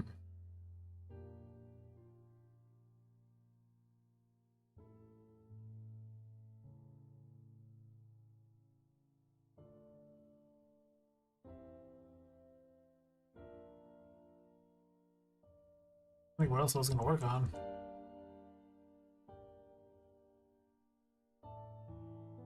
Like the FPS in these rooms. It's obviously better if I'm not streaming, but just an idea of where we're at. The real optimization will happen near the end of the project, not right now, obviously, but some of these need to be done. And it still struggles pretty hard to get pretty high on here. Even in this room here. I might just have to put each floor of the place on a different level entirely. It might just need to be that way because some of these things seem like they're impossibly bad loading. I guess it's still spawning things in on this room, but you spawn so much crap in and it's like, okay, cool.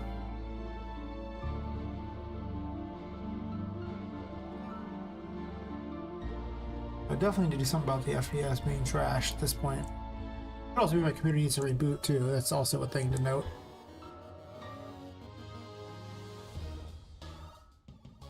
I'm already on medium.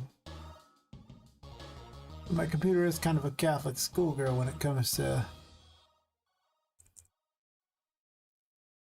how well it takes a hit. When it comes to FPS, it ain't happening.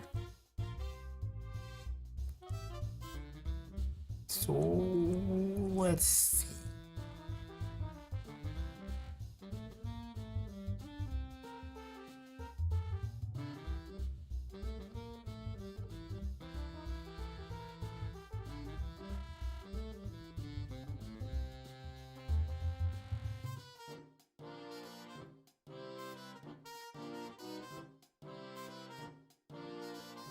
This is the one.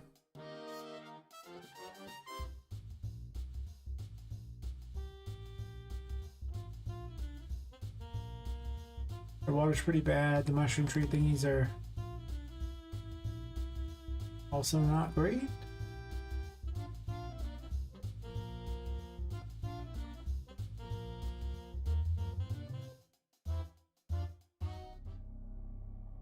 Actually, it's mostly the triangles I wanted. That's the issue.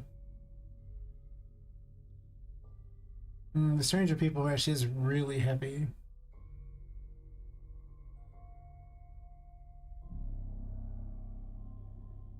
Didn't they have a display size? I thought they did somewhere around here.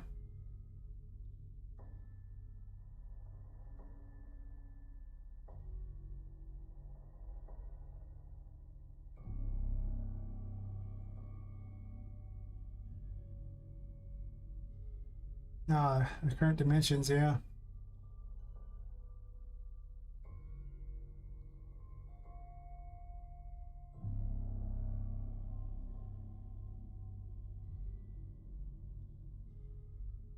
The hell uses purling noise? Why does it use purling noise?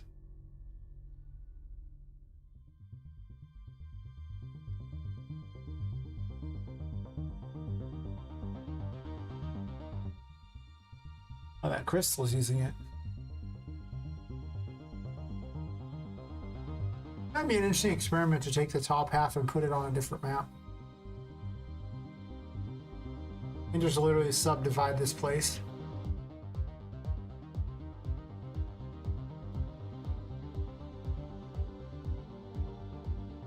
By chapter. The open worlds are okay, but the big problem with open worlds is Unreal doesn't really design it for verticality very well. In that, you know, it just loads the stuff above you too. It doesn't care that there's a floor in the way. Which causes some issues, you know?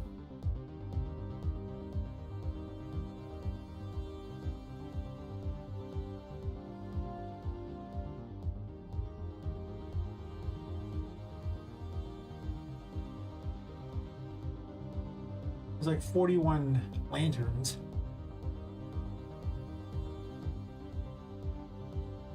Let me play around a little bit here with this.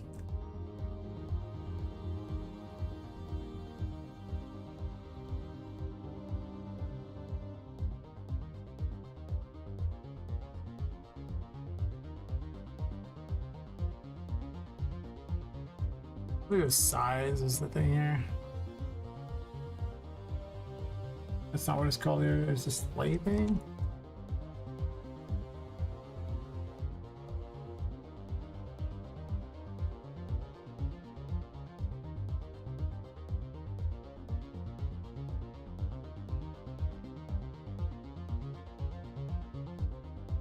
Might not do a display size thingy on this.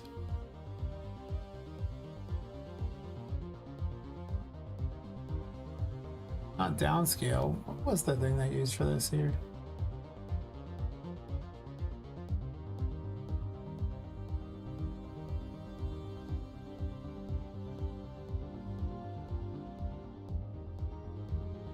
Been so long since I've done it, I've forgotten which one it was.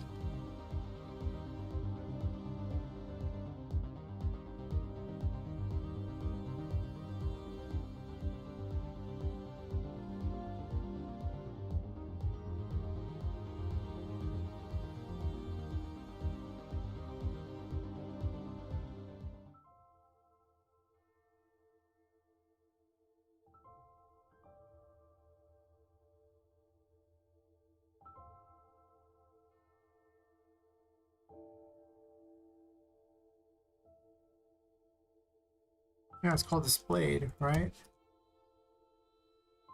There's a displayed right here, and you don't need the display being so high.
I don't remember. I'll look it up later then. Can't remember. It's not something I care about doing quite yet, but definitely see that some of these things are really heavy. And though they look cool,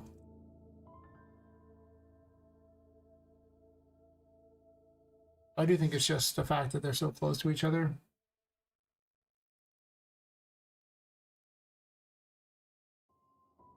As a verticality.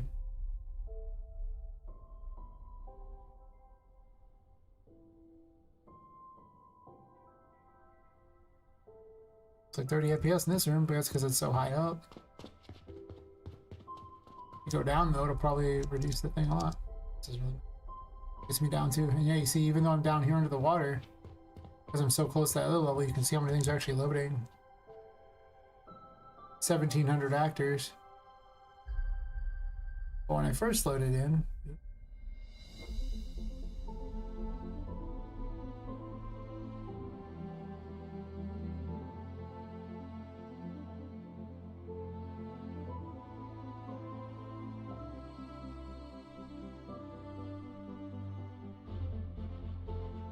only 1,300 actors, which is still a lot. How much is in the city?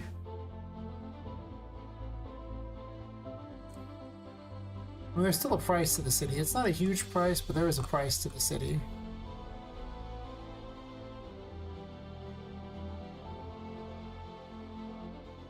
Yeah, it's 379 actors. So why does it load so much of a distance, I think is my question. Not that many actors out there.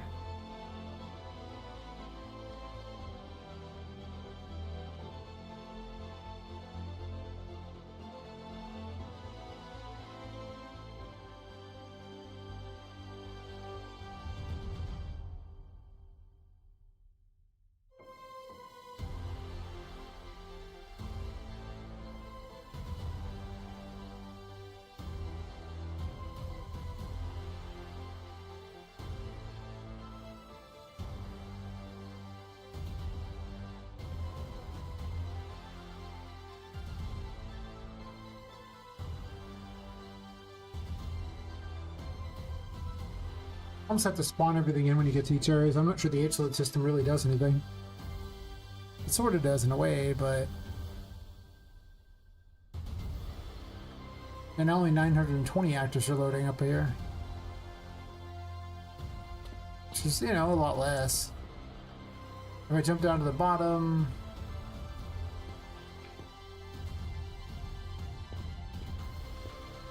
It's still 920... Oh no, it's 1,046 actors, which is still pretty high when you consider that it can't see any of them. You know? Like, it should do Z. Wait, what? Is it not Z coding all along? Am I just dumb? Maybe.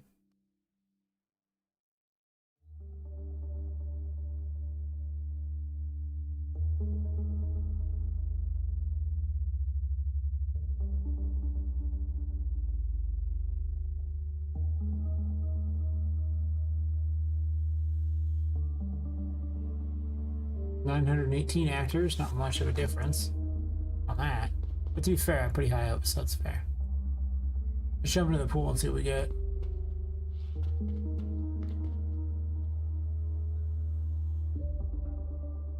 $852. That should vastly improve the FPS, as you can see. Problem is, it doesn't load the walls, which sucks. It's possible the building itself should be in its own thing, and then everything else should be not in there. Like different grids for the various things, so the building always loads. And then all the little central walls and things, you know, load, but not other crap.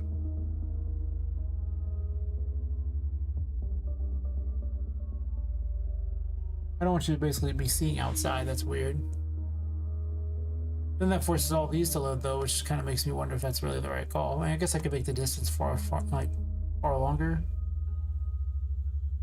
The other question is how much of the city needs to load, like, well, how far are we really talking?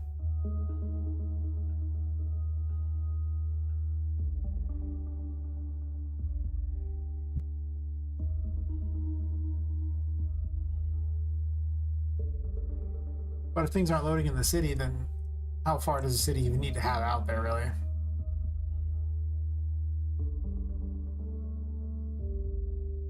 That's that whole thing, isn't it?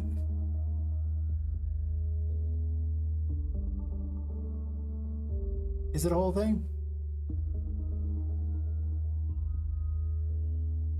Kinda not really. Looks like it loads nothing. Wild. Wonder what you were for. Huh. Works for me. I didn't want to load that.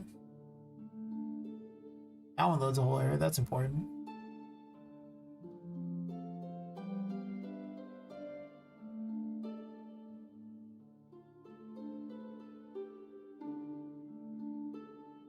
Ooh.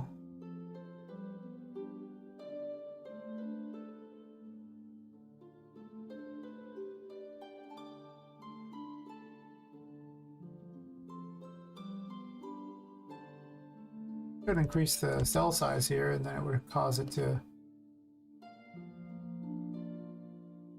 I guess that would increase how much loads, though, right? Would it? But it loads that whole distance, so I guess it doesn't really. I don't actually know exactly what they mean by that. I'll double check this here. Let's just do a test in this room again.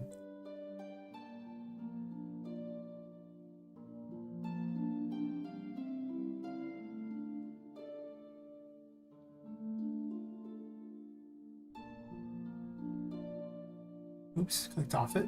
Sure. The number loaded is what? 953. That's not a lot.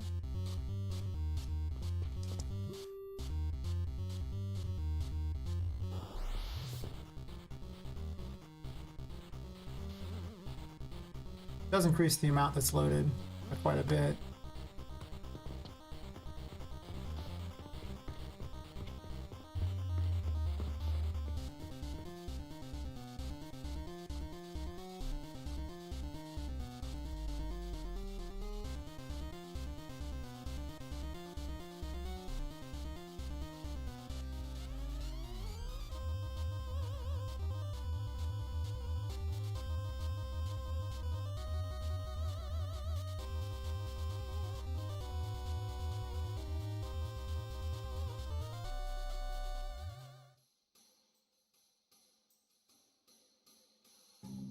What would I like the origin of the city to be?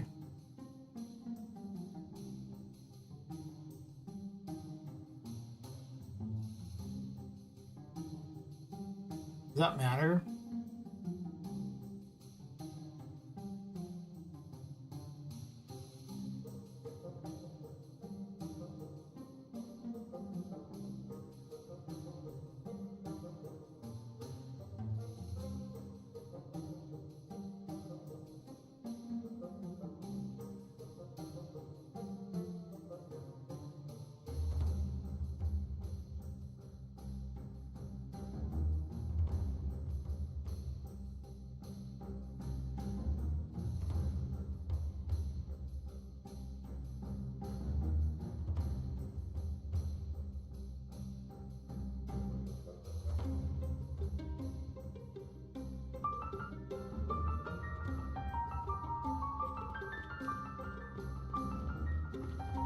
Well, definitely improved. Not great though. Spawning here takes a bunch of time. Once they spawn in, it's still better. It's definitely 1,000 times better than it was. There's only 922 actors, so maybe I just stick with that. Reduce load speed times here.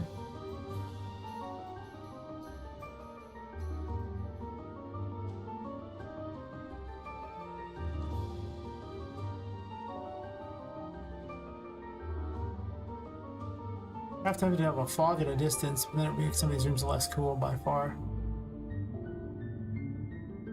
Yeah, there's a lot going on in this room. So I don't have to do something about that.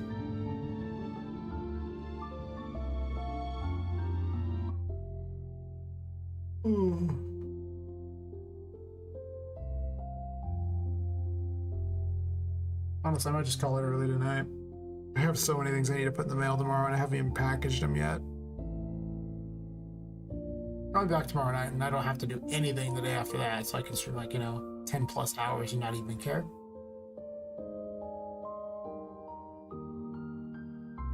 But tonight is not a good night for that, so I think I will bid everyone adieu, and the game's called Poppet Quest. If you're interested in seeing combat, which is what I'm doing tomorrow, mostly, follow, subscribe, or whatever. Thanks for hanging out anyway. And, man, I'll catch everyone later. See you.